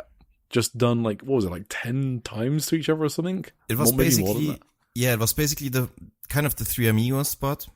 Yes. And Takumi did the first two, and then the third one was Senka, and then Senka started doing the Three Amigos, and then Takumi reversed it. And nobody ever got 3 in a row, but it was like 8 or 10 times for sure. Yeah. It kind of reminded me of, there was like a Natsupoi Soriano match actually, where they did this with German suplexes, like. Oh, yeah. 10, 12 times. That was crazy. People didn't like that spot, what I read, but I loved it. So was that the 5-minute time limit draw? No. That was, I think that was a strap match, actually. I don't know if you already watched STARDOM when that happened. Cool. I was a high man on that. Cool. And then, the crowd went feral for that spot as well. At this point, I was like, this is some really awesome work in this match. Awesome crowd work as well. Takumi throws Senka out the ring, but Senka immediately jumps back into the ring. Yeah, that was awesome. And not only that, which was awesome just in itself, because it's a very Senka thing to do, Takumi is so insulted that she takes off her armband and hits a cracking rolling elbow. Yeah. I mean, that was just like a sick spot. And also, I kind of realized that Takumi has a tattoo there. I think that's why she wears one. I just saw it on the inside of her arm. I didn't notice that before. Yeah. Did you see Senka's face after that? Yeah. Big smile. That was awesome. So, I mean, yeah. It feels like we're underselling it. Senka's selling was honestly like world class in this match. Like it was just really fucking great. Yeah, and then this is when I realized they're going for a KO spot because Senka keeps standing it. Yeah, no, it took me a while because I wasn't that smart at all. It took me until it happened. Okay. Okay. Yeah, because Senka kept on standing up and eating Takumi strikes, and then they count to 10. And normally when you hear counts, that's when they're thinking about teasing a knockout, because they don't count normally. It's like the AEW time limit draw thing. They only say 5 minutes left when it's a time limit draw, unless it's continental title or whatever. It's the same thing in Japan with knockout spots. That's how I knew the Utami and Takumi match was going to a double knockout. I guessed it like 30 minutes in, because I was like, wait, they're counting on a 60-minute time limit draw. So, so this is when I kind of sussed it out. Takumi stops the powerbomb pin on Senka. And, we talk about when people break up pins, their own pins. Yeah. This made total sense. She wants to teach Senka a lesson. That's the whole context of this match. No, I wasn't mad at this one at all. No, this is the exact moment you do it in. Yes, exactly. That was sick. Yeah, and then she does a second powerbomb, and Senka kicks out the second one. Senka hits that backdrop suplex, which she's been using since Buntai. That kick out was awesome, by the way. Yeah. Like the first time Takumi like arrogantly shoved her away, and then she actually kicked out for the second powerbomb too. That was like, I don't know, I really loved that. The way they did that. I don't know, sorry. No, for sure, you're right. Then Senka did like the I like to call it the Kenny Omega. She drops from exhaustion. She kind of drops because Takumi kicked her low in the leg, which made Senka drop, and then Takumi missed her high head kick. So it's like Takumi didn't expect Senka to drop down from her low kick. Right. So that was a really cool spot as well. And then I think my only last notice here is like Senka is just having a masterful selling performance here. Eventually she just drops and tries to get up at 8. She almost gets it, and then collapses to her feet again. And then, the ref counts to 10 and it's over. Yeah. And I loved it. I love shit like that. I don't know. Selling performances like that, and just like, I don't know, these rarer finishes you get with like a TKO or whatever you want to call it. And Takumi played her role perfect. Yes. Everyone. Takumi managed to get all of her fans behind Senka as well. So the story works for the crowd as well. Yeah. Excellent match. And it's a very simple thing. You don't need much. They didn't go outside of the ring a single time. It was just like two people kicking the shit off each other and selling very well and telling this great story of like an underdog who just won't give up until he can't fucking stand anymore. Is that Rocky? Yeah. Maybe they did Rocky. Rocky 2? Rocky 3? Some Rocky. I hear wrestlers want to do Rocky. This was perfect. Yeah. Rocky, exactly. Maybe. Who knows? Fragile mind. Yeah. Backstage. Great. You got more to say about the match? No. Just that it was crazy and it was great and I loved it. Yeah. I have this as my match of the night. But again, the main event is not far behind at all. Like you do? I think I do too. I thought that's the hot take. Yeah. I think it is a hot take, but I was just, like I said, I was mesmerized by this match. I thought the main event was perfect too for what it was doing. Yeah. I loved it a lot. Like, if I consider categories, they're probably in the same category in terms of how much I like them. Yeah, absolutely. But if you had a gun to my head, I would pick this neck match. To neck. Yeah, same. The main event is just, we're gonna get to it. I was just saying, like, I opened Cage Match now. Yeah, it's like almost a point below the main event. That's crazy. Wait, what? I didn't expect Marvelous to get Cage Match ratings. What are the ratings like? It's 8.7 for this one and 9.5 for the main event. Okay, 9.54.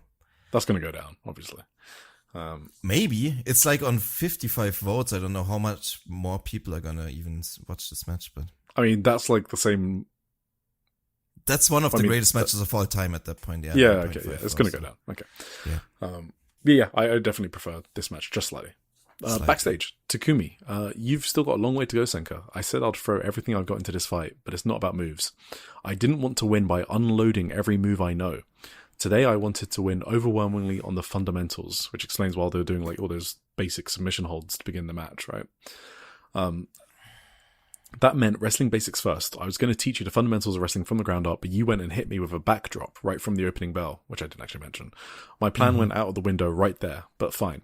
Senka Akatsuki. Today's match should have shown you that you're still all talk. If you're going to bite down on something, you'd better hang on to it until the end. In the ring, you were standing there acting tough like that, but back here, you can't even move your body. But I'm still not letting you get past me. I can't afford to lose, not yet. After this, it's down to whether Suri beats Mio, and how Spark Rush carries the momentum from there. Look forward to it. Anyway, she's still being cocky backstage at the point. Mm-hmm. So, more to come from Takumi and Senka. Really well-built rivalry, to be honest. So that's awesome. Mio Momono versus Suri, the second match that was set up. So, quick reminder, the build for this was Mio wanting to become the ace. But first of all, she feels like she has to pass Suri, because she won't be called the ace unless she beats Suri. Mm-hmm. And if you want full details, you can see we go over the amazing promo from in last episode, or 2 episodes ago actually. In the Marvelous section, we spent like 30 minutes on it. So, there you go. Yeah. Yes, this was also excellent. Especially because I was invested in the story they told on the house show. And I think Mio does it again. Mio is one of my wrestlers of the year in my top 3. And listen to this crowd for Mio. Oh, she was so over. How can she not be an ace? They absolutely love her. Yes. Absolutely loved her. I mean, also, yeah, go on. I don't want to take away anything. I think they do love her regardless and in spite of everything. But I do have to say that Suri made an excellent asshole in this match. I said I want to punch Suri in the face. Her heel work in this Mio feud has been exceptional. It has just been perfect. Played off of Mio really well and set Mio up to be this huge babyface. Yeah, absolutely. Yes. I feel like it's kind of very easy to see brawling in matches and sort of zone out because we're so conditioned to it. But some matches really warrant it. That's one of Suri's big qualities for me, that it's never the case with Suri brawling. Yeah. Yes. Sorry. The brawling and the heat in this match fit exactly the story they wanted to tell. So in this context, I loved all the brawling. I thought it was great. Yeah, sure. I obviously hoped for a different result, but I already said last week there was no doubt in my mind that both Takumi and Suri were winning. So, do you want me to talk about this match, or do you want to do it? I mean, you can go through it first if you want to. Sure. So, obviously, it was a Fast and Furious opener. You already could tell immediately that the crowd loved Mio just from the opening stretches. Huge forearms. Mio dodges the basement dropkick and does her own to Suri. So that's like the first hell yeah spot. Mio just like putting her foot on the pedal, wanting to take it to this heel Suri. Then they brawl outside, and this is like the first of those amazing brawls. She's like dumping chairs on Suri, on top of Suri. I was like, okay, fuck yeah, that's awesome. And then what I thought was cool was they go back in the ring, and Suri is basically giving a receipt to Mio Momono, and she does her own dropkick, basement dropkick. Yeah. It was a crazy one, to be honest. It was like she just went through Mio's face. She first murdered her with a forearm too. Like that forearm itself was disgusting. Then Mio collapsed into the bottom rope, and then Suri came back with this fucking insane basement dropkick. And Mio and Suri's forearms have been gross their entire feud. They've been doing this, like, even in Las Vegas. I mean, some of our listeners were there live. But I remember watching that Las Vegas match and we're like, oh my God, these two like hate each other just from the forearms. Yeah. So yeah, that continued the trend there. It was really hard forearm, basement drop kick. And then they went to the outside again. And this time she threw Mio into the chairs and then dumped the chairs on top of her. I thought that was awesome. She was killing her with these chairs, man. It was awesome. They obviously start showing off the crowd again. They go into the orange seats. Hey, I would as well, to be honest. So, but I didn't think it was cheap. I think it like matched the story of the match.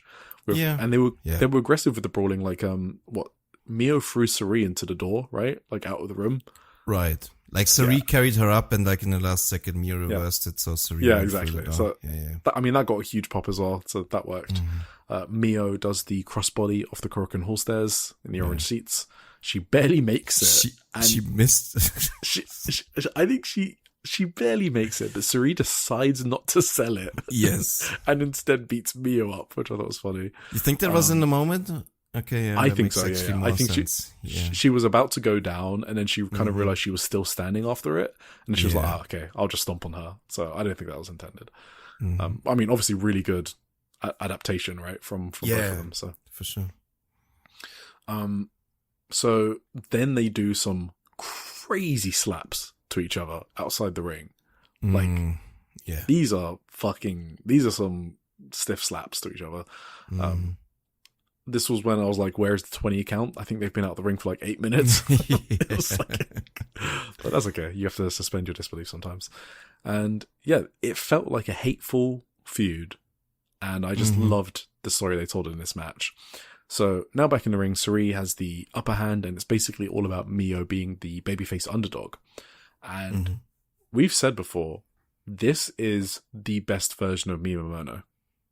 It's when she can play an underdog, but not in like a gimmicky sort of Bob Momo Banana way, which I've got no problem with the Bob Momo Banana shtick. It's fine. But this is like when she can pull it off in a serious match against like a huge opponent like Suri or Takumi or like a big vet or whatever. That's when she's at her best. Yeah. I mean, she's just more like a furious, feral fucking little monster just underdog or whatever. Super angry, but never gives up, pinging about the ring, trying to, like, her comebacks are amazing, basically, like just the way she pings about the ring. So this is when, like, again, I got into the match even more. Like, she just needs to survive and tries to find a way back if she wants to surpass Suri, which is her goal. Suri hits a spin kick in like Mio's face, like right in Mio's face. Oh, that one right on the chin. Holy shit, that was brutal. Yeah, that was rough. That was brutal as fuck. Bunch of Germans. JK bomb near full. Mio at this point looks fucking crazy. Like she's getting deranged, and the crowd is going insane. Like the crowd are a big story of this match as well. Fucking hot at this point. Yeah. This match doesn't really work with this crowd as much. It'd still be really good, but it wouldn't be as good as it got to, like the levels it got to. There was an Uranagi, and Mio Momono, I feel like, does either not know how to bump for Uranagis or does and wants to kill herself. Yeah. All of these Uranagis spiked Mio on her head every time. Like, there's no way you can watch the Uranagi and not get, like, shook or jump out your seat. The bump that Mio was taking. They were insane so bumping nuts. from Mio Momono here. Yeah. Then she does an amazing, like, Momo latch, I guess. Is the name of it. Whatever it is. It's kind of like the, not fairy blink, but like a Momo latch, yeah. Which was a sick near fall. I actually thought Mio had, in the moment, I was like, oh shit, this might be it. Even though I knew, like, Suri was winning. It's such a good near fall that I got taken aback there, so that was really good. Then these Uranagis, just insane. And then there's the wrist clutch one, and she bumped on her head again. Oh my god. Like 3 times. I think it was the worst on the last one, to be honest. The wrist clutch one was definitely the worst. And that was it. Suri pinned. At least she got wrist clutch Uranagi. Yeah. I mean, the ref also did the super dramatic slow count. That was... She kind of shook her head before the last count. That was like a Suri level 4 finisher or something, so that's good. Oh yeah, at least. Yeah. Yeah, so I'm not even sure. Now that I'm thinking about it again. The thing, okay, like if you compare it to the semi-main, right? Yeah. I think I have nothing to complain about the semi-main event.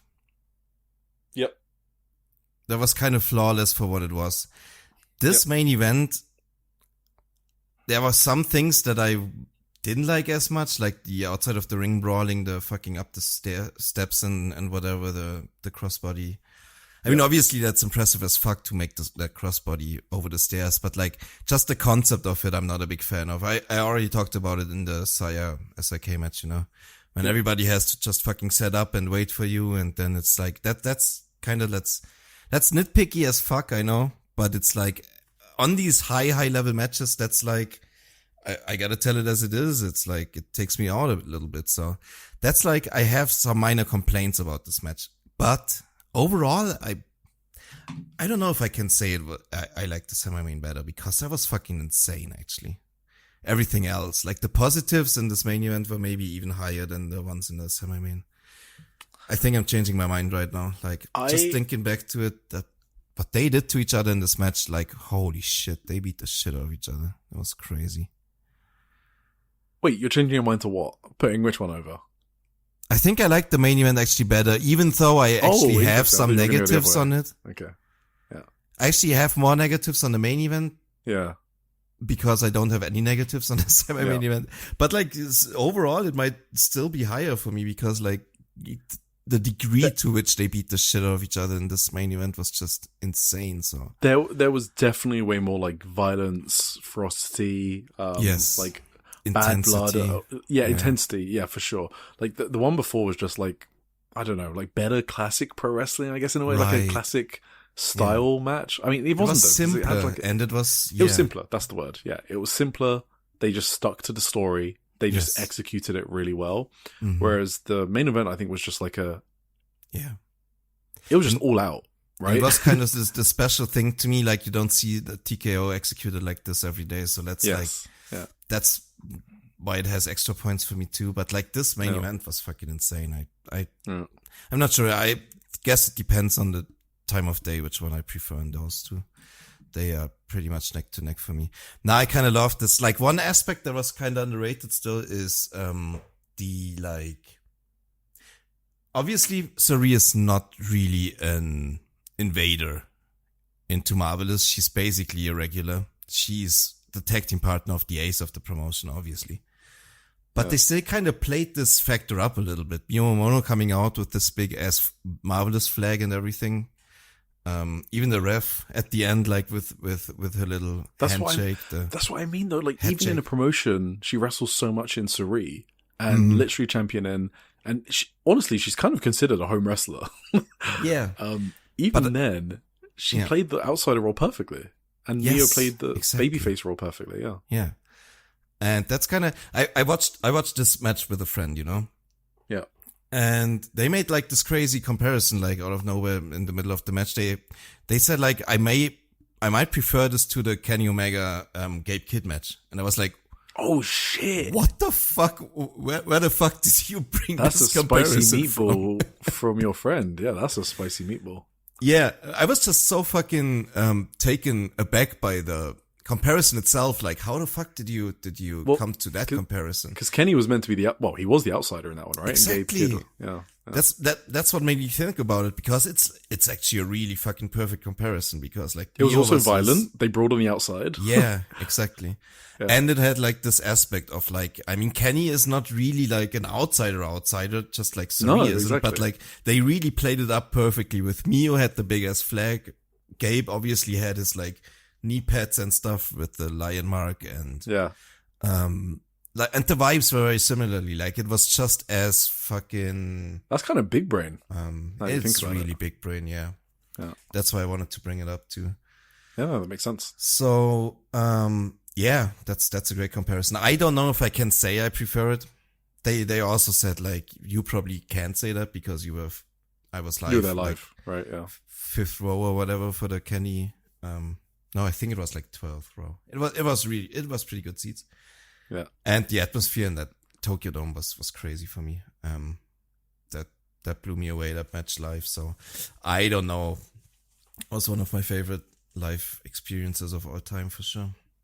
It's always, I can't make comparisons to something I see at home on screen, like on a fucking hungover Sunday morning compared to like being live in the Tokyo Dome. That's not possible to compare in any way, shape, or form. So I'm not even gonna weigh in on that, which one I preferred. But the comparison for me, it makes a lot of sense. And it's a fucking genius thing to say. So I think I have the Kenny one more, just because the novelty of Kenny returning, I guess, for so long. That did a lot of heavy lifting for me as well. So for sure, cool. No, that's a very good comparison. Just wanted to bring that up. Like, it feels like I'm the low one on this. I think you are. To me. And it's crazy because I still think it's a low level match of the year contender. It's just everyone's saying it's like basically I saw it being said it was a women's match of the year. Yes. That's the general consensus. So I guess in that sense, yes, I am the low person on it. Yeah. I mean, coming in Even though it's to this incredible. podcast without ever talking to you about these. Yeah. Coming into this podcast, I also had the semi-main higher. But like now talking about it, it's one of those. Talking about it, I might make the main event higher. Actually. I think I agree with you. I think I don't know. Going over it, I realized how many insane bumps and spots there were that Mio took. Yeah. Just for the kind of. And I think you're right. Like the violence, like okay. So we spoke about Senku and Takumi fitting the story perfectly. Right? They executed it perfectly. Yeah. So did Suri and Mio. Like they also did a perfect job of that. So they're just really hard to compare. They're both excellent, and maybe I probably prefer the main. I don't know. It's like what you said on the day probably with me. Yeah. Cool. So post match, awesome matches. Magenta come into the ring and they shut Suri up. Magenta teased a new member of Magenta, but they said they wouldn't say until they're in the main event. And based on what Chigusa Nagayo said backstage, I expect it to be Gaijin's. So I thought it was Chikayo Nagashima because she was just standing around with them in the ring. She's already in Magenta. She's already in? Yeah, she joined them like a year ago. What? Yeah. Didn't she fight against? She did like a year ago, and then she joined them. She joined them before Spark Rush was a thing. But did she... What? But she never wrestles in like Magenta gear. No, that's part of the bit. Yeah, she just wrestles in her own gear, but she's part of Magenta. I must have totally that so, fucking totally went past me. What the hell? Yeah, I don't think we even had a podcast at the time when it happened. I saw Echika and Chikayo standing in there and was like, wow, they both joined apparently. Yeah. Because the whole story with her joining Magenta was because her and Takumi used to be a tag team. And then Takumi went and started tagging with Suri as Spark Rush. And Chikayo was like, what the fuck? Fuck you then. I'm joining Magenta. Oh, I think I actually remember you explaining this to me. Yeah. Wait, but I feel like I've never seen her team with Magenta ever. No, she does on some house shows. You just probably skip the undercard because they're not very. Yeah. She's in like match 1 and 2 regularly, right? So you don't get to see it a lot. Yeah, maybe. But yes, so she Chigusa Nagayo, T-Sun Gaijins, and I was like, okay, it's got to be Johnny Robbie, right? And then I got a DM from Chris W, and he was like, hey, Johnny Robbie had a magenta towel for her match in Mexico. I was like, oh, okay.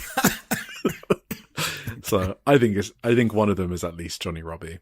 I've said if they're doing more than one person, Debbie would be a really good pick, Debbie Kaito, because she's teamed with Maria on the Diana Korakuen Hall show.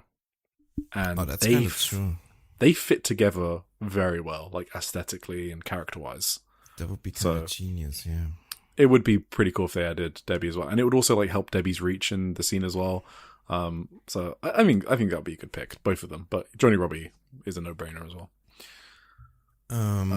Yeah. For sure. Before I get off Marvelous as well, one other thing, Titus Alexander is in the Noah N1 Victory, the round robin tournament for Noah. Oh, shit. That's very cool for Titus. Yeah. That's awesome. When he was announced, they had like the Marvelous flag in the background. So, yeah, he's representing Marvelous. So, Suri backstage, what does she say? Post-match, actually, sorry. She says, Miyu Momono, did you think I was going to crush you? Screaming your head off like that. Wasn't that the first time? Wasn't that the first time your real feelings have come out in the open? I wasn't trying to crush you. I was just trying to show you reality. You're a brilliant wrestler. But don't stop there. Come further up. Come higher. Over here. I believe you can do it, so keep pushing. I fucking hate Suri. She talks so much shit. She's so annoying. And then she beats you. And she's like, JK, you're a great wrestler. I love you. You're the best. She did this to Yuzuki in Marigold. I just didn't read out the comments. But she did the exact same thing. She's like, Yuzuki, you're a pretty great wrestler. Why are you such a bitch before? God, Suri is like the perfect heel. She is so triggering. Yeah, and it's so condescending. Hey, don't stop there. Yeah, keep pushing. It's so right. God. Yeah. God damn. Yeah. Mio is crying during the Suri promo, by the way. So Mio is because Mio she's selling desperately wanting to become the ace so well. Yeah. She's kind of like Miko Iwata in a way, where I'm really rooting for them to overcome Hashimoto and Takumi respectively. So yeah, absolutely. They're in the exact same spot, actually. Yeah. They are, yeah. And backstage, Chigusa says, you don't have to decide who's on top. You can have several Yokozuna, so that's the top rank in sumo, I believe. Mm-hmm. Yeah, so I just don't get why Mio just can't have a big singles title run then. If you want to have several Yokozuna, that's fine, but can she not have a top singles run? Anyway. I don't know. That's marvelous. Very good show. Very good show. I was going to ask you, but I basically... When people say this is a women's match of the year, that's not... Huh? Well, you already know my women's match of the year. I do. Who's Enemy Momono, and then after that, I've got Sai Kamitani, Sayaka Kurara. Is that your number 2? Okay. Yeah, and then I've got like Saya SL. I mean, I can just do it quickly now. It'll take like. I was thinking seconds. how many we would have before this one, but I would have a few. That's why people. Yeah, so I would have. Let's see. Yeah, those two. I would have the Rina Takano debut above it. Oh, okay. Miyu Suzume. So that's 4. Mm-hmm. Yes. I would. Oh yeah, maybe I might rethink my Hashimoto Veni rating. I might drop that down a bit. I think I just a bit too in the moment. I did love it, but I would have it over this one though. Over Serene Miyamoto. Starlight Kid, Sai Kamitani. Mm-hmm. The Seedling tag match from April with the Blade Job. Mm-hmm.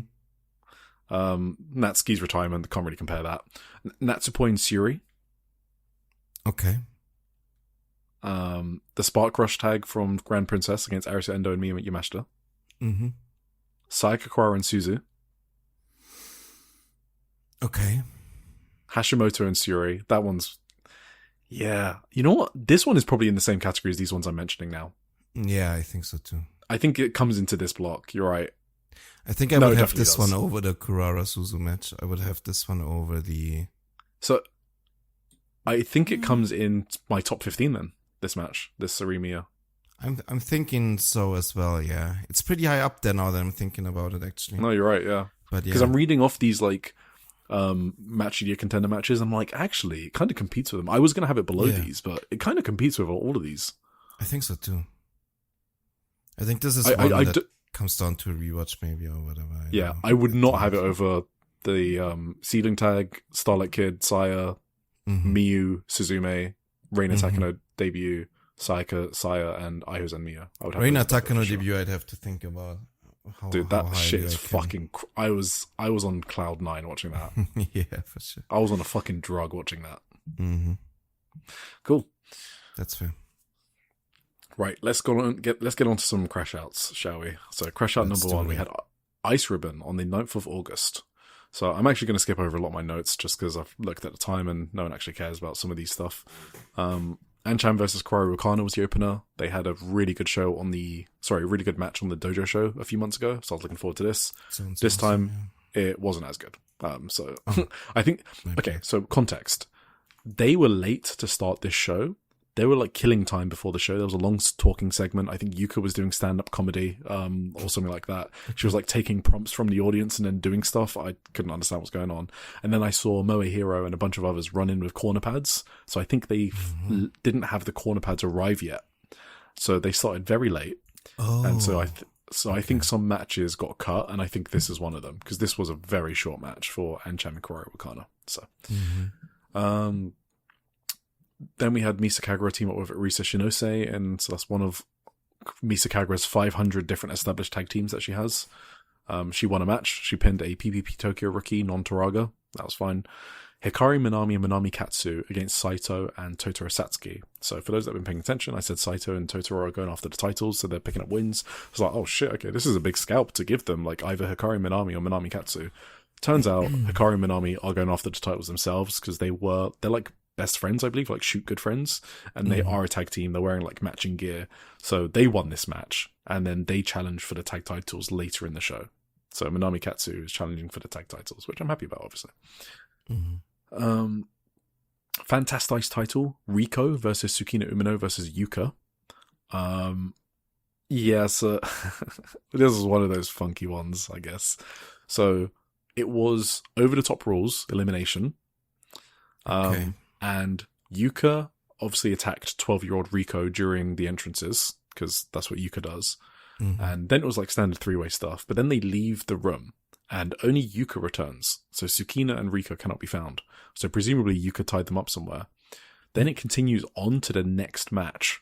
So this match does not get resolved. And then later on, they returned to this match, and Tsukina hits a Michinoku driver on Rico, blah, blah, blah, blah. But Tsukina wins, basically, the match. And I was like, what happened to Yuka? So Yuka got disqualified at some point, and I don't know what happened. So, and I don't have the transcript yet. So this one was a fucking, I don't know, this was like a fever dream. I felt like I was on LSD watching this match. Anyway, Tsukina Umino is still the Fantastic Champion for whatever reason and whatever happened. So Karu Yonyama and Masahiro versus Makoto Motohiro. This was the match where I was like, why is this so high up the card? And it's because of the previous match going after this one when it was restarted.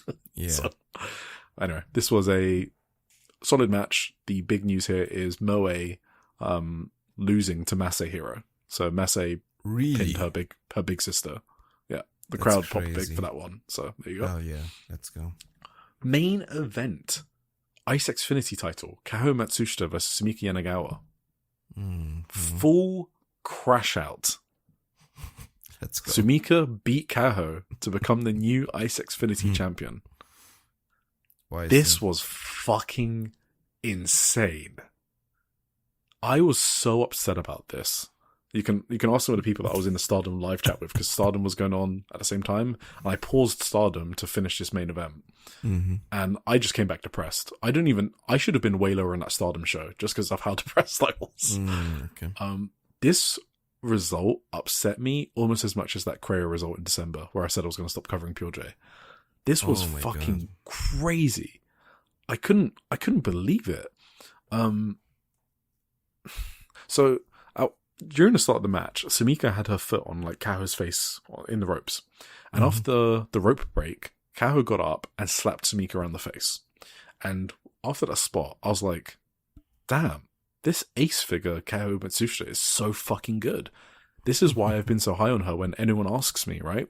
I think Kaho is genuinely underrated. If you saw her 1 year ago, and compared to the Kaho now, it's honestly night and day. And she's taken the responsibility of being the ace really seriously. She's still really young. She's 23 or whatever. And her reign has been so amazing. And that's come after the incredible Manami Katsu reign, obviously. For Sumika Yanagawa, no offense to her, she seems lovely, for her to be a double champion in Ice Ribbon and ending Kaho's reign really upset me. She's already got the tag titles. Do you not remember she beat Manami Katsu and Misa Kagura for the tag titles? Sumika Yanagawa is a fucking terrorist for my favourites. It's actually crazy. And I don't even dislike Sumika. Didn't I see Sumika Yanagawa when in a match that I didn't like already? Yes, that was the tag title match where Manami and Misa dropped it, and we were so upset after that. Right. She's still the tag champion. Oh, and then I was there live when she fucking beat Karari Wakana and Yuka. Oh my god. And I was like, what? You just beat Karari and Yuka? And then now she beats she's actually run through all of my Ice Ribbon favourites. And Kaho, if you remember, beat Yuka at the 20th anniversary show. Right. For the title. Right. I was like, what was the point of that then? If you're just going to lose to Sumika. Yeah. Sumika Yanagawa, why does she need both titles? It's so stupid. Obviously this is a part of wrestling where you get upset when your favourites lose, but it really doesn't happen often to me. But some decisions really fucking annoy me. This was one of them. I feel really bad for Kaho. They picked the wrong person in 1111 to become a double champion. Yes, I'm suggesting that Misa, if they gave Misa this role, I would be much happier. Don't know why they gave it to Sumika. This is like Tim watching Sayaka Kurara during the 5-star levels of depressed. Like, just insane. Yeah. Yeah, I get it, totally. I'm more upset now that Yuka lost, honestly. Exactly. And Yuka lost. Sumika beat Yuka for the tag titles as well. And Manami Katsu and Misa Kagura and Karari Okada. And not on top of that, did you know, this is just a random aside, she is the leader, Sumika, of an all-black heel unit in Hot Shushu. No, I did not know. She plays a different character in Hot Shushu. And guess who's in her unit? Echika Miyavi and Non Taraga, the PPP Tokyo duo. Wait, they're like an all-black heel unit, and they're going against the Hero Sisters and Arisa Shinose. I didn't even know that Echika was in Hot Shushu too. Yeah, she actually wrestles there quite frequently. Yeah. Damn. It's all very funny. Except her winning the title is not funny at all. So Sumika has a certain ceiling, and it's hard to go above it with her, match quality-wise. She's had some really good matches. With Yuka comes to mind for the number 1 contendership before the 20th anniversary. But she's, I think that was the 30th of May, but she's never going to go nuclear and like have an insane performance. And that's like another part that upset me about this switch, because now I have to watch Sumika Yanagawa singles match main events, which are going to top out below recommendation level. It's just very disheartening. KO's been very good. The only thing, and then I've just, sorry, I just read my notes. I was really not in a good place. Here's one of my notes. Fuck. I'm depressed. I want to commit Pokedex seppuku. Okay. All right then. What the hell? Yeah. So obviously in the post-match, okay, the match itself, I guess. Actually, I'll sort of talk one more thing. The only thing I can imagine might be happening here is Yuka is going to beat Sumika for the title. And then they just didn't want... she should, absolutely. Sure. And then they just didn't want her to beat Kaha or something? I don't know. Because, yeah, why else would you have put this on Sumika when you've got your 2 upcoming aces that Tsukasa, by the way, has said herself, right? Anyway, Yeah. so I can't really figure it out, but maybe Yuka's winning next. Okay, the match itself. No, I don't actually feel like talking about it. It was okay. It was good. Okay. It was good. Sumika was in tears after the match. It obviously meant a lot to her. Hikari Minami and Minami Katsu are challenging for Sumika's tag belts next, because now Sumika Yanagawa is a double champion in Ice Ribbon. Wonderful. Evo on the 5th of August. Shin-Kiba. We had a new rookie debut. Hikari Shisui versus Zonez. She had a little interview. Can you guess how she got into Joshi? You know our Joshi origin stories. What's the most common one? She watched fucking Dragon Gate. Close. She watched New Japan this time. So around 5 years ago, 2021 New Japan, she said. I don't know what was going on in 2021 New Japan, if it was Tanahashi or Naito or whatever it was, but 2020? 2021. Oh, that's when I kind of fell out with them. Those were the dark pandemic years. I can't But even she tell said you what was going on. the match that caught her attention was Shibata's comeback match against Ren Narita at the Tokyo Dome in 2022. Oh, that was awesome. Yeah. So that was the reason why they banned him. Oh, that match? Yeah, he was only supposed to...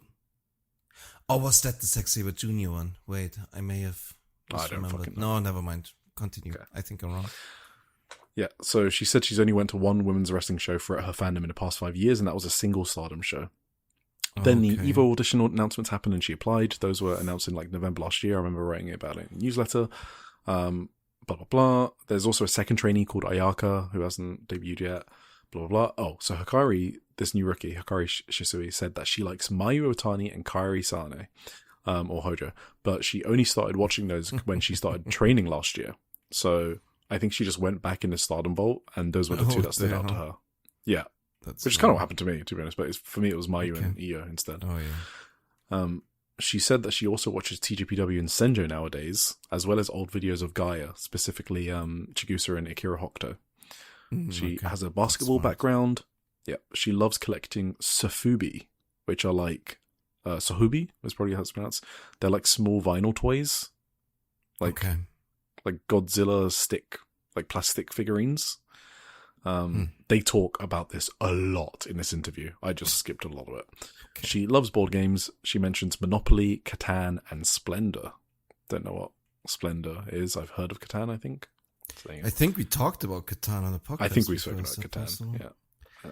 I never heard the other one either. Splendor? Splendor. Yeah. Never heard of it. Splendor. Yeah. Oh, Splendor. I think I actually heard of Splendor. Oh, okay. But I can't. Is that how it's pronounced? Splendor? I mean, the word is splendor. But... yeah, Splendor. That's the German way. Leviosa. She said she wanted to quit on day one because she struggled with learning, especially memorizing all those different techniques because she's bad at memorizing. She was told that she would get used to the ropes hurting, but it still hurts. And then she says she's excited about her debut gear because it was cute. And it was cute. So she was very over with the EVO fans in her debut. Zonez was being very stiff with her forearms. Really? I've not seen her be that stiff since like Chi-Chi match, I guess. So facing a junior got the best out of her, I guess, because she trained her before she went freelance. So some of their time overlapped. But because of the stream quality, I could not see Hikari's face once. So I've got no idea how her selling ability is. I guess it looked okay, but Evo have like the worst stream quality out of every Joshi promotion. So it's similar to like Dragon Gates. Yeah. So let's see how that goes. Chika versus Itsuki, fun. Mei Suruga and Yuka Satsuki versus Mi Yotsuba and Soy. It was just funny seeing Evo Soy because this is her own promotion, because normally she's in Choco Pro, right, Soy? That's why she's in a Choco Pro offer match. But here she's in her own environment, so she was much like stiffer with Mei Suruga than she's normally is in Choco Pro. So that was funny. And then I also like that Miya Yotsuba was like breaking Mei Suruga's back again, like in a callback to their recent title match. So that was fun. Another fun match, but not must-see. Evo title, Ayame Sessumura versus Momoka Hanazono. Momoka was turbo over. So we had your usual Momoka isms, the crying, the standing on shoulders, you know. If you like Momoka, you'll like this match. That's all. This match was basically Momoka being the big babyface and underdog and Ayame trying to win, but Momoka comes back with near falls and flash pins and stuff, and Ayame does in fact still not know that wrestling's fake with these strikes and lariats. So Good yeah, really good, close near falls, some one kickouts, all that fun stuff. And then Ayame wins with the Tiger Suplex. And then Soy comes out to challenge because she's upset that the main event was with two people who aren't contracted to Evo. I mean, technically, Ayame Sessumura is, but sure. That's a good reason to come out. Yeah, so that title match is on 15th September. All right. Wave on the 1st of August, Shinjuku Face. Yeah, so the opener I want to say quickly, Anna, Miku Kanai, and Saito versus Itsuki Aoki, Kaho Kobayashi, and Maiko Ozaki. So I like to say that watching the indies really will reward you because you see cool interactions. So Kaho Kobayashi has been destroying Anna on Diana shows for like the past couple months. So they have like a Diana mini feud. And Kaho did it again here, and the whole crowd, a Wave crowd, rallied behind Anna. And I don't think I've seen a non-Diana crowd take to Anna that much before. So that's what I liked most of this match. Then we had Kakeru Sakaguchi versus Saki. No. Then we had Miyamono versus Saran. So this was a big match for Saran. And I've been talking about her improvements over the past year. I think she's stepped it up a level. She was 16, now she's 17. So obviously part of it is just growing up, right? You just get better as you grow up, especially at those age brackets. Interestingly, this was the start of a character shift, because they build this match as like the last stop for Saran, and her gimmick has been like some pop culture train dance. Don't ask me, I don't know. I'm sure someone listening knows. But Gami said that her debut opponent would be Ram Kaichao at Korakuen Hall. So she's basically dropping, I think, part of her gimmick, and I guess to become more serious because she's getting older, I think is what that's happening. So this was like, that's why they booked Miyamoto for this like last match of her gimmick, I guess. So that was the occasion. And yeah, it was a great match. It was a great match, yeah. So I love all the little double foot stomps that Saran does. It's basically her entire moveset, sorry CM Punk. And it's pretty sick, and it makes her stand out. So she sold really well in this match as well. Like, she stumbled getting to her feet at the end because she was so exhausted, and then she tried to fire up. And tried to catch Mia with a bunch of flash pins. So that was cool. Yes. And Mio Momono, well, this note's a bit mean, but I'll read it out anyway. Mio Momono will never be the marvelous ace because she bridges out of pins last second against someone like Saran. She's too giving. Obviously, I'm joking, but yeah, she obviously gave a lot to a young talent from another wrestler on a show that no one will watch. That's Mio Momono, though. She's a very kind, giving soul. That's what she is, for sure. That is what she is. Elizabeth title in the main event. We had Ayako Sato. So this is the Diana Elizabeth champion defending against Mochi Natsumi and Yumi Oka. So this match was set up because Yumi Oka obviously came back from 1-4 in the Catch Wave tournament to win the whole thing. Don't really understand why Mochi Natsumi was in it, I guess, but whatever, who cares? So do you remember how Sato immediately won the over 40s Elizabeth title as soon as she turned 40 this year? And we spoke about it. Yes. And she's an excellent veteran, key part of Diana. She just lost the title to Yumi Oka. Yumi Oka. Yumi Oka. Yeah. I don't Wave. the old Wave gal. She's been there since the start. Oh, she basically started the promotion. Yeah, isn't she the one with the metal tablet thing?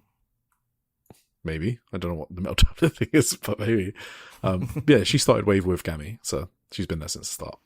She's like one of their 4 contracted wrestlers. Mm-hmm. So this might be the price to pay for Anna winning 2 matches in the Catch the Wave tournament. Maybe this was a trade they did. So, but yeah, not good at all. Not interested in Mochi, Natsumi, or Yumioka, so obviously didn't care about this match. It went 17 minutes. I just couldn't. I didn't have the energy for this. I absolutely did not have the energy for this. And also, Mochi Natsumi is ruined for me, because you remember the creepy Japanese guy at the Catch the Wave opening night that I spoke about? Oh, yeah. Who kept saying, Mochi Natsumi, dynamite. Yeah, really likes her body. Actress Girls, 1st of August, step 80. Let's see if there's... Okay, Anri versus Maru, I'll jump to. Really good match. Like, recommendation level for me, actually, if anyone's watching Actress Girls. I love, like, Maru trying to shoot for, like, a single leg takedown on the rookie, and then the rookie, Anri, stuffed it. That was just a good start to the match. And then Maru, who's obviously the big heel boss character, and always uses weapons, she's losing this grappling fight against Anri. So she decides to use her chain to get an advantage. Obviously, classic. Anri is really trying to get this wrist lock submission in, which is kind of cool because she tapped out. She tapped out to it 2 days before in GLEAT in UWF. So it's kind of cool that she learned from being tapped out from it in a different show and is using it here. I kind of like... that's kind of fun. Yeah, I kind of like stuff like that. This happened before the GLEAT show, so what I mean is, the GLEAT was calling back to this. Yeah, that reverse. Because she's trying to she's trying to use it here, and then she taps to it by Rico later, which is kind of funny. Okay, yeah. Funny coincidence, I guess. Maybe it wasn't coincidence, I don't know. Anyway, Anri's going to town on this arm, like all sorts of cool armbar transitions. And she basically loses to arm work later, which I kind of thought was, if it was on purpose, that she was going so hard on these arm bars. So that was cool. I do have to say one thing as a non-regular Actress Girls watcher who just parachutes in every now and then. Anri never feels like a rookie to me in the slightest. Like, absolutely not. Not at all. From the way she wrestles, from her ability itself, and from the way she's portrayed, like she's just hanging with everyone, with everywhere. So she's excellent. Yeah, absolutely excellent. I love everything about her. Like it's the little things she does as well. Like she sits. Yeah. You know, one of her moves is a seated senton. It's called like the electric shock, whatever, some Pokemon move, or the 1000 volts. She got 2 of them, but it's like a seated senton. The way she gets so deep into the pin is just like little things like that I love, right? Yeah. Whereas someone would just like hold the legs like half-hearted, like vertically upwards. She's like sitting deep in there. I just never want her to be a heel. She's so easy to root for as well. Oh, absolutely. So yeah, love Henry. Yeah, just always feels weird when you describe her as the rookie. Yeah, I know. I don't know. Debuted in late 2024. So yeah. Actress 5 versus Asako Army. So if you remember from last episode, Asako Miya said, hey, let's do Actress 5 against Asako Army, but because I'm the general, I need to conserve my energy, so I won't be in the match, and instead I'll take on the Actress 5 rookie in the main event. So Rio came out with the Asako Army, but obviously last episode she joined Maru's faction because she wants to challenge Yukina for the tag belts, remember? And she was like, yeah, I don't care about being a heel. I'll join your faction. But technically she's still with the Asako Army. So she's in her heel makeup, still coming out to Asako Army music and stuff. But because she's about to challenge Yukina, who's also in Asako Army, they're just not getting on with each other, like the entire start of the match. Whatever. So that's part of the storyline. But yeah, there's a promo to start the match, and Asako, so Marina Saihara, who's the leader of Actress 5, the babyface unit, the ultra babyface unit, like Power Rangers level stuff, they were like, hey, that's bullshit. Just wrestle us now, you know? It's the last time Actress 5 are all together because Rico's retiring soon. So you can't just skip this match and then face our rookie in the main event. And so she did. So they actually did a 5-on-5. This is what the report from Battle News says. rather than a 10-person tag, and with no explanation given, it changed into elimination match with over-the-top rules. I just love that the Japanese report is like, yeah, I've got no idea why this happened. So yeah, it was a fun elimination match. Okay, Yukina had like no chill on some of these kicks to Kana Yufuku, so that was awesome. And then she eliminated her. Machan, so Marina Nishimura, she got like a flash pin on Yukina using that bridging back hold clutch. I don't know the name of it because it's so unique the way she does that. And she's actually a rookie. She debuted like a few months ago, I think. Like, what was it, like last December? Okay, maybe she's like 9 months in. But she has like a really cool bridging back hold that she actually pinned Yukina with. So that was big. I love that. Damn. Okay. And I love that the flash pin actually gets something, right? Erison Nagai pinned Sakura Mizushima, who's the King champion. So that was interesting. I guess why not? I wouldn't have done that, but that's okay. So Rio and Marino are the last two left, which is obviously a preview of the tag title match. And obviously Rio was the big story of this match with her heel turn. And Marino tapped out Rio to a rear naked choke. Then after the match, Rio cuts a heel promo saying she wanted to be the Blue Power Ranger of Actress 5 because Riko's retiring, but they all rejected her, so now she's going to destroy everyone with Maru. So, which one is the King champion? Is that the top champion? That's the wrestling belt, the non-points one. Okay. So would you say the most prestigious one? Or? The most prestigious one is the Actress Girls title. Okay. They have some of these titles and Actress Girls have weird names. I never know which one is like the... Yeah. No, the Actress Girls one is the top one. I don't know the hierarchy, I guess. Okay. Yeah, but the Actress Girls one is a points one and the King one isn't. So in storyline, the King one has the best in-ring wrestler, quote unquote, but the prestigious one is the Actress Girls one, which is held by Nagisa. Gotcha. So that's a work rate title, I guess. Yeah, sort of. Yeah, exactly. Yeah, anyway. So yeah, and then obviously we have this story. So now we've got 3 factions. Well, 4, I guess, if you include the Killers, which is the traditional heels with Yasukawa and Mari. So you've got Killers, you've got this new faction with Maru and Rio now, who are going after tag titles on the next Korakuen show. You've got Actress 5, the Ultra Babyface Power Rangers faction, and then you've got Osako Army, which is just Osako Miya and her idiots. Well, she's the idiot, surrounded by competent people that she blames for all the losses. Mm-hmm. The main event, obviously, was Asaka Miya versus Marina Nishimura. So after that, she did get her match against the rookie. Right. I mean, this was just a fun match. It was like Asaka was trying to have a serious match with a rookie. I didn't actually make a lot of notes. I just thought it was funny. It obviously wasn't an athletic masterpiece because that's not what Asaka Miya does. And it's part of the gimmick. Not necessarily. Yeah. Well, I was just happy that Marina Nishimura got a main event. So there you go. At one point, Asaka Miya did like a kip up and then almost messed it up, and it got a huge pop. So that was amazing. Anyway, after the match, Asaka says, "It was up perfectly at 2.99. And after that, I was going to give you the full works with Asako-ism, my own secret Asako-style technique. This time, I lost because of the referee's pathetic bad call." Wait, she lost? Yeah, she lost to the rookie. Oh shit! Sorry, I didn't mention that part. Yeah, I thought that was obvious. Yeah, she lost. So, I thought at least against the rookie she was. No. So she's still 3 wins and like 400 plus losses. I thought that was specifically set up for her to like. Yeah, and she still failed. Get a cheap win finally or something. Yeah, Machan won with the Shirinui, so that's her. So that was her first win, I think. So that's cool. Yeah, easy. But does it really count if it's against Osaka? I don't know.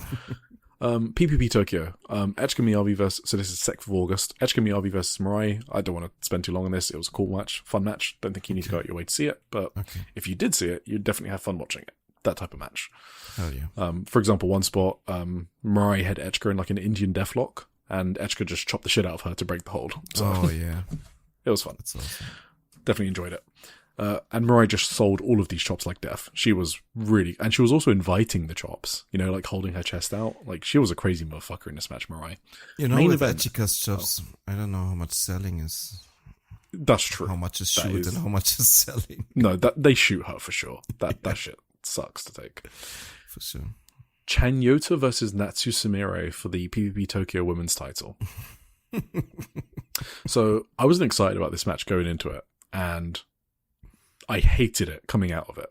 I was going to say, this is going to be the second crash out, isn't it? I had several issues with this match. this match would not fucking end. The kickouts were absolutely... It's whatever WWE fans think AEW is, but times 100. It was absurd. So... First of all, I struggled to get invested in Natsu Sumire working over Chanyota. What do we do? Okay, that is not interesting to me personally. It got briefly interesting when Natsu started selling and the ref had to check on her, but then it turned out to be her playing possum, you know? So it's kind of like, I get the story, it made sense. Natsu is like using every trick in the book because she's weaker than Chanyota and it's the only way she can win. It made sense with the characters. I just had zero interest in this.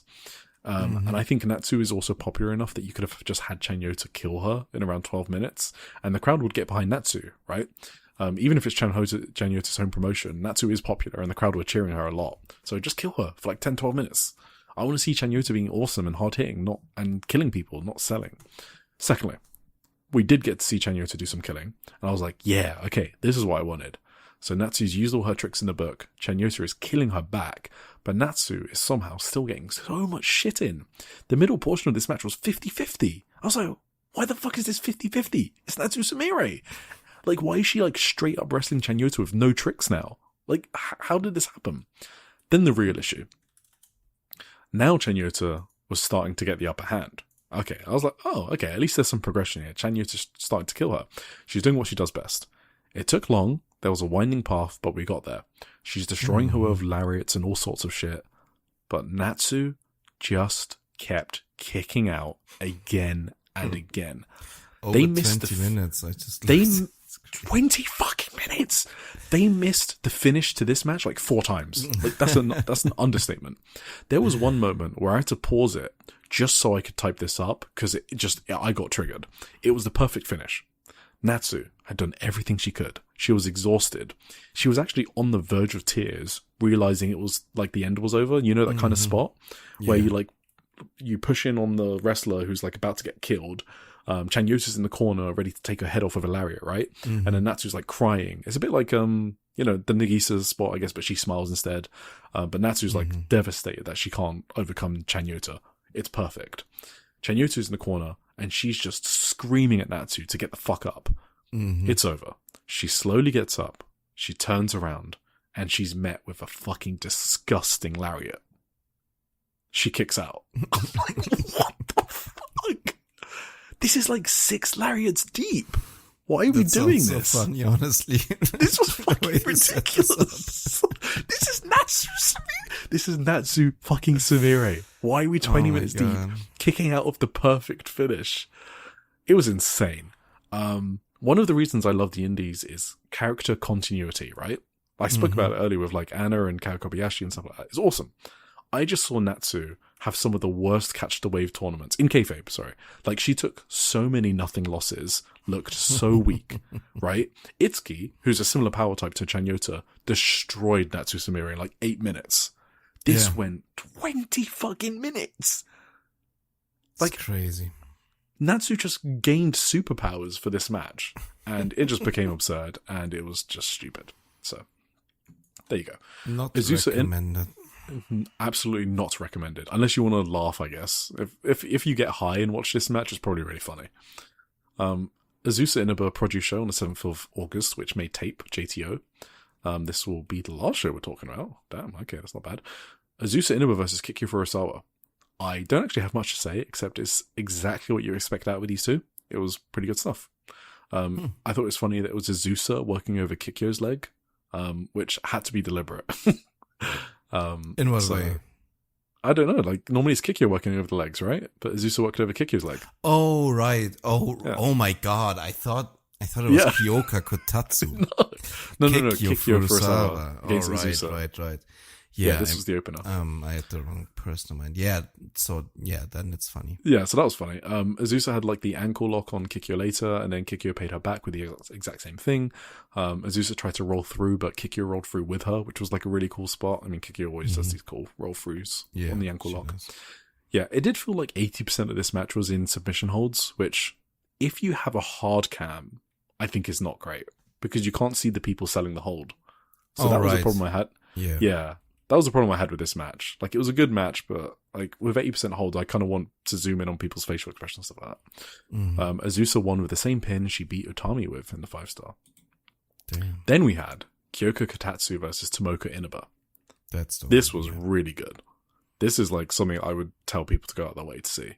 I like this a lot, at least. It was a double leg work match. Awesome.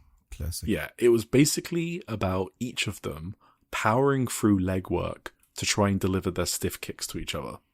It was really good because I was getting more and more invested to see how they would end the match because it felt like a game of chess in a way. I thought it was clearly the best match on the show as well. Yeah, Kyoko is fucking great. It took some time for her to ease into things, but she's like a legit great wrestler now. Yeah, I thought this match was awesome. There was cool grappling. The way Kyoko kind of like rolled through on the initial grappling to get an armbar attempt was super cool. There was a really cool spot where like Tomoka caught Kyoko's leg and Kyoko pivoted around that caught leg to do a leg sweep. Because normally you see them do an enziguri, right? Oh, when you get your leg caught. Oh, I know what you mean. Yeah, that's cool. But she did like a leg sweep off of the captured leg. Who always did that? I don't know. I haven't seen it before. Someone always did that. Was that like an Is this a Suri thing that she learned from her or something? No. I'm thinking of a male wrestler. Okay. Yeah, it doesn't come to mind. But yeah, I thought it was a cool counter to like a leg catch that isn't an enziguri, so that was kind of awesome. And then she does the enziguri leg catch later anyway, which I thought was funny. Kyoko feigns a schoolboy and actually grabs Tomoka's worked leg into a single leg Boston. That was like a cool move. Like, hey, I'm going to schoolboy you, but actually I'm going to grab your leg that I worked over. Awesome.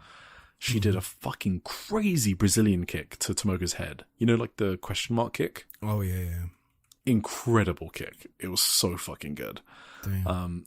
Then Kyoko like teased the fucking, you know, Mike Bailey Speedball's like Adventure Time kick or whatever. You know, the spinning one.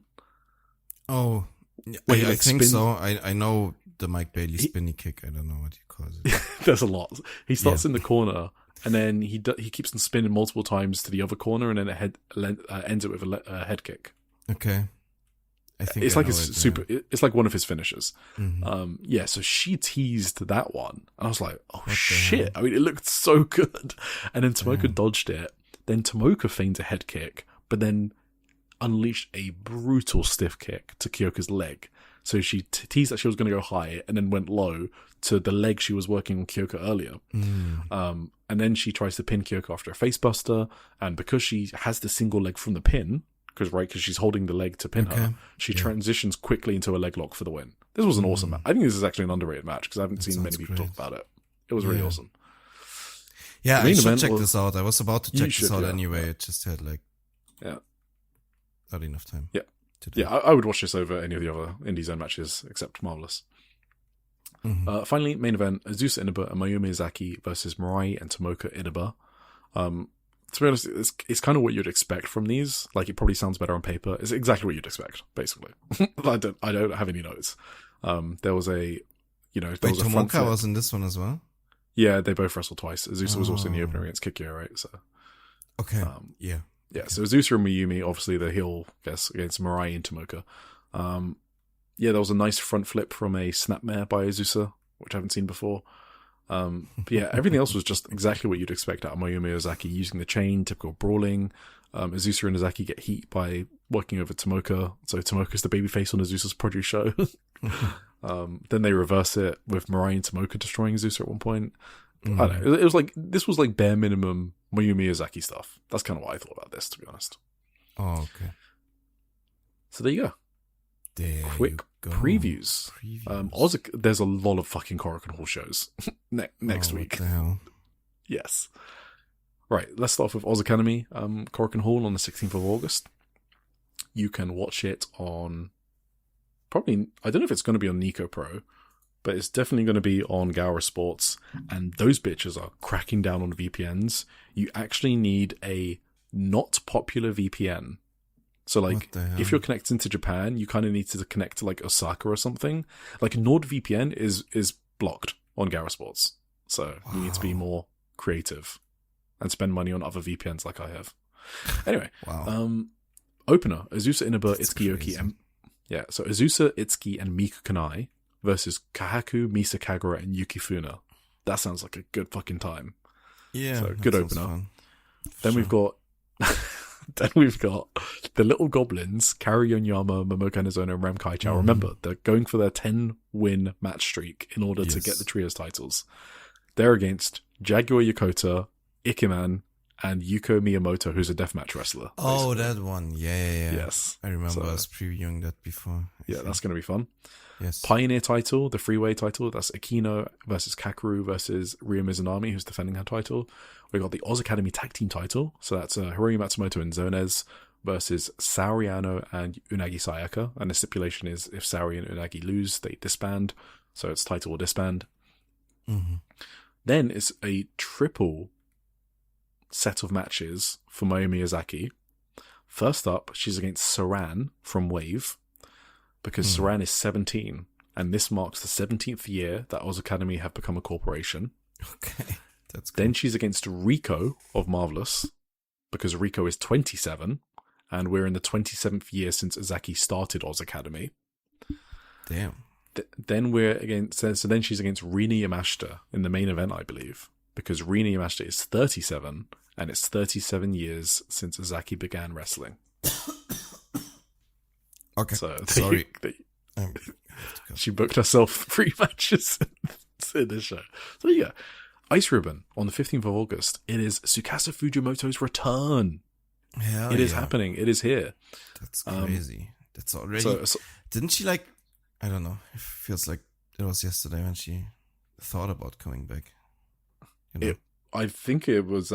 which issue did we cover? It was a couple months back, yeah. Yeah. It was a couple months back for sure. It feels so recent, but that's cool. Semi-main event, Hikari Minami and Minami Katsu against Sumiki Yanagawa and Totoro Satsuki. So I assume they're going to pin Totoro or something.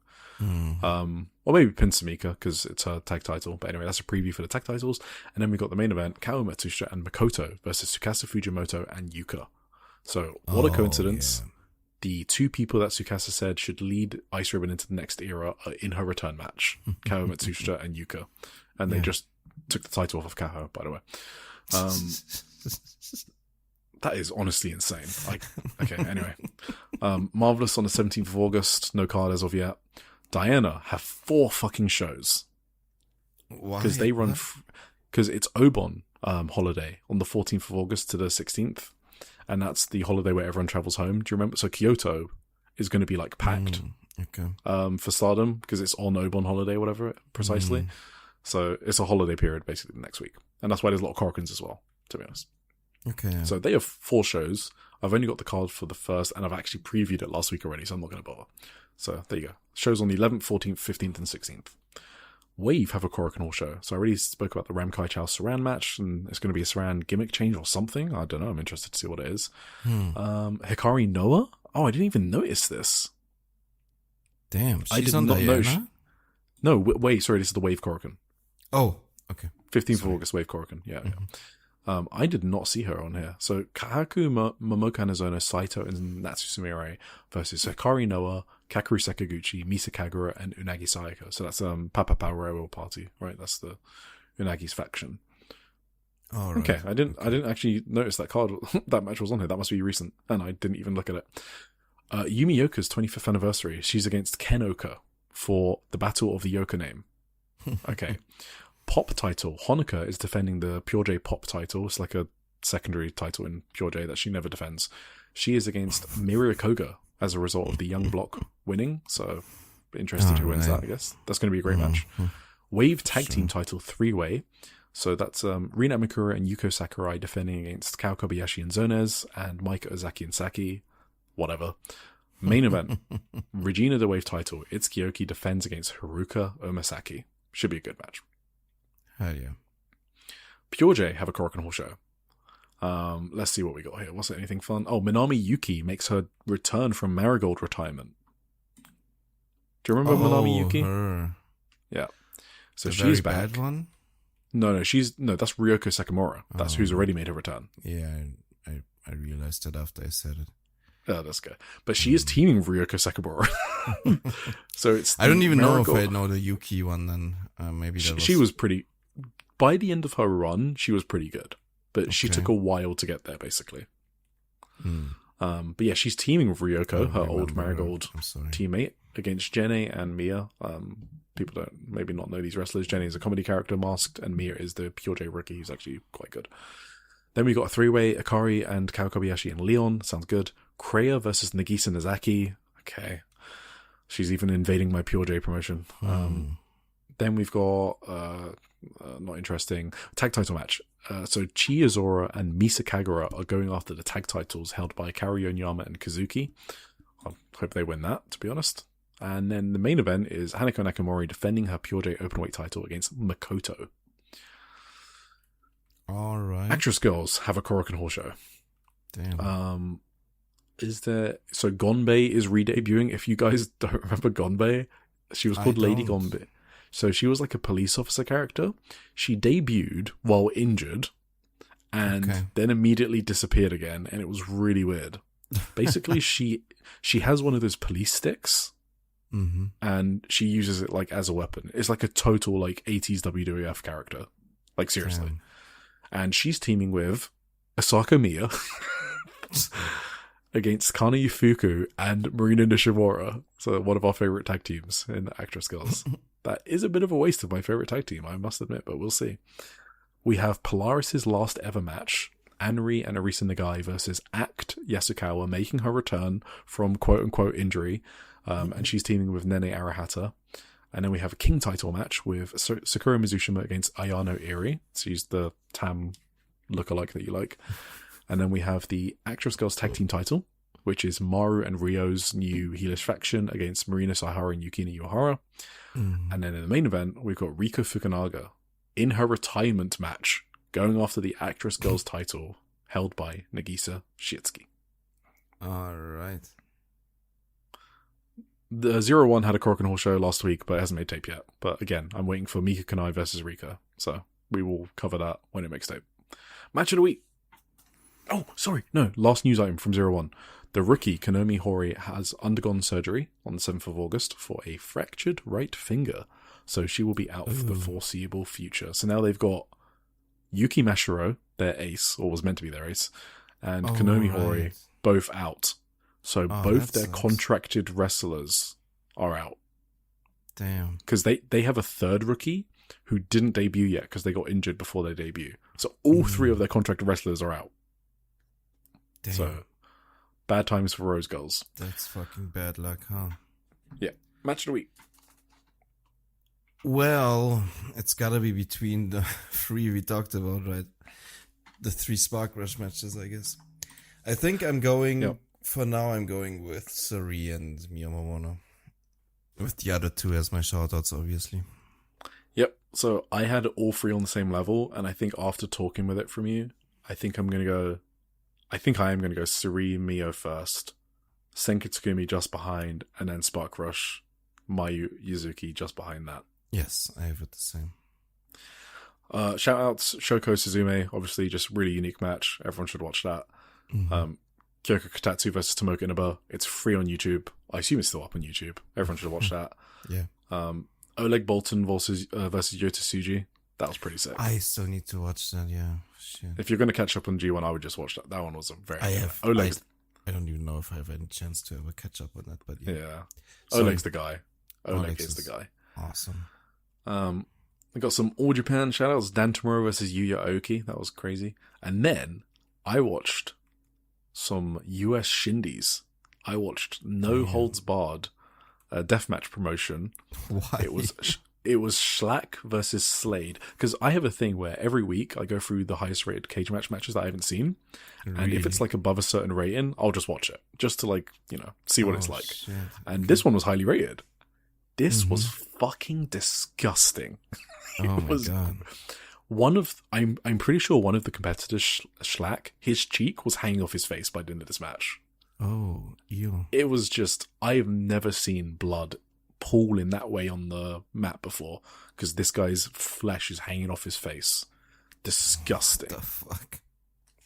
And on that note, thank you all for listening. You liked it a lot, yes. I mean, yes, I am a sicko, so. Yeah, thank you. Thank you all for listening. Thank you for listening to Joshi'ing Around Weekly Radio.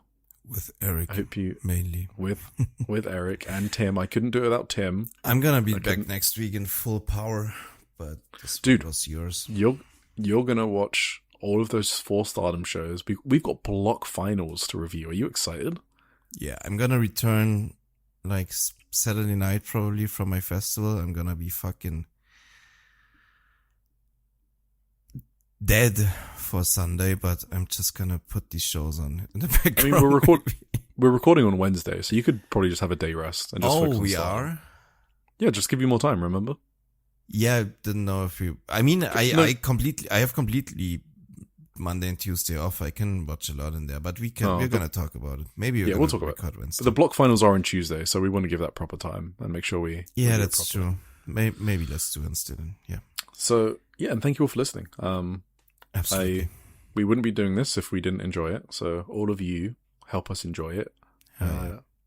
And appreciate it for you guys that get to the end, obviously, because we cover a lot, and yeah, really appreciate it. Thank you. Yes. Sorry.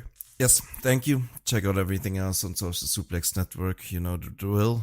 The drill. Yes. We did have like a new American newsletter out recently.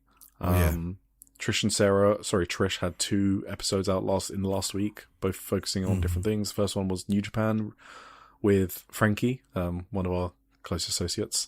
So that was an awesome episode talking about New Japan and the G1. And then the other one was with C4 Promoter in Canada. So that's worth checking out. And there's a new AEW Match Guide episode, I believe, on Ric Flair and some other old guy. I don't remember. Sorry, Vader. I don't know. And then all the other usual Tunnel Talk and... yeah, One Nation Radio, all the usual. Oh my god. What? If Sam's gonna hear that. It's Who was Vader. It was Vader. I said Vader. Title was Career Starcade 1993. Yeah, I've never seen Andy that match. from GCWP. Do you think I should watch that match? Huh? Do you think I should watch Ric Flair versus Vader? Do you think it's actually good? Have you seen it? Sure. I don't think so. Okay. All right. Well, there you go. Thanks, guys. Thanks, guys. Bye. Till Bye. next week.